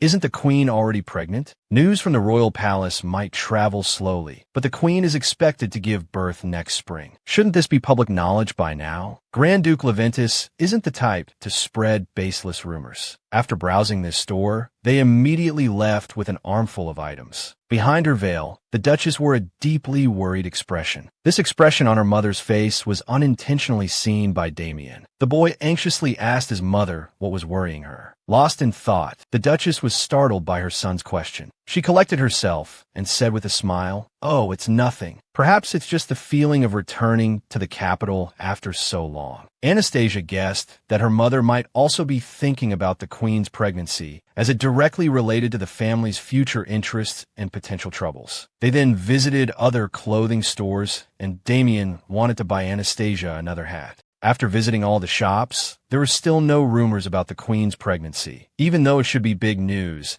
as it had been several years since the queen's last pregnancy. Why would they keep this a secret? Just like that, Anastasia's questions and the secrets hidden behind this kingdom remained unanswered. Even when a party was held late into the evening, they even invited the children. Looking at the yawning children in the Duchess's carriage, the Duchess asked herself, "What is my brother planning to do?" The luxurious palace party glittered with gilded chandeliers and distinguished guests in magnificent attire. As the guards announced the imminent arrival of the Inlands family, the ducal family, dressed in elegant and luxurious attire, stepped into the party. Their arrival quickly attracted the attention of all the guests. "Oh, Your Grace, you've finally come to the capital. It's been so long. We've missed you dearly. We sent invitations last year and the year before." Anastasia was slightly surprised, seeing everyone warmly welcoming her family. She hadn't expected such friendliness. The little girl was also surprised to find that, although she knew her mother was the one with the ducal title, people still addressed her as princess instead of duchess. At this moment, the Duchess stepped forward to answer everyone's questions, saying that the children were still young, so they had originally planned to wait a few more years before returning. Everyone laughed after hearing this. "How could that be? We thought we'd never see such adorable children. But hearing you say that, you've already stolen my heart. Although we're just children, they talk about us as if we were royalty." Anastasia had been intently analyzing the reactions of those around her, trying to understand the situation. The girl then thought, perhaps the nobles are also unaware of the queen's pregnancy. At this point, the servant's announcement rang out again, attracting everyone's attention. The mediator of the magical and divine realms, and the legitimate heir to the kingdom of Persia, King Lucius and the queen, now enter. Anastasia's eyes also began to focus, trying to discern what the emperor was thinking. Following the direction of everyone's gaze, the emperor, draped in a crimson fur cloak that exuded an aura of power, entered the grand hall. "I see everyone has arrived," he declared, his sharp eyes and close-cropped hair giving him a distinctly villainous air. He then shifted his gaze towards the entrance, where a new arrival had just appeared. It was a girl with deep crimson hair, dressed in a dazzling golden gown, her noticeably rounded belly particularly prominent. Her face was heavily made up, but couldn't quite mask the cunning glint in her eyes that peeked through the gossipy smile playing on her lips. I see everyone is gathered here, as today is a celebration for the kingdom of Persia, the emperor stated, his eyes flicking down to the queen's swollen belly.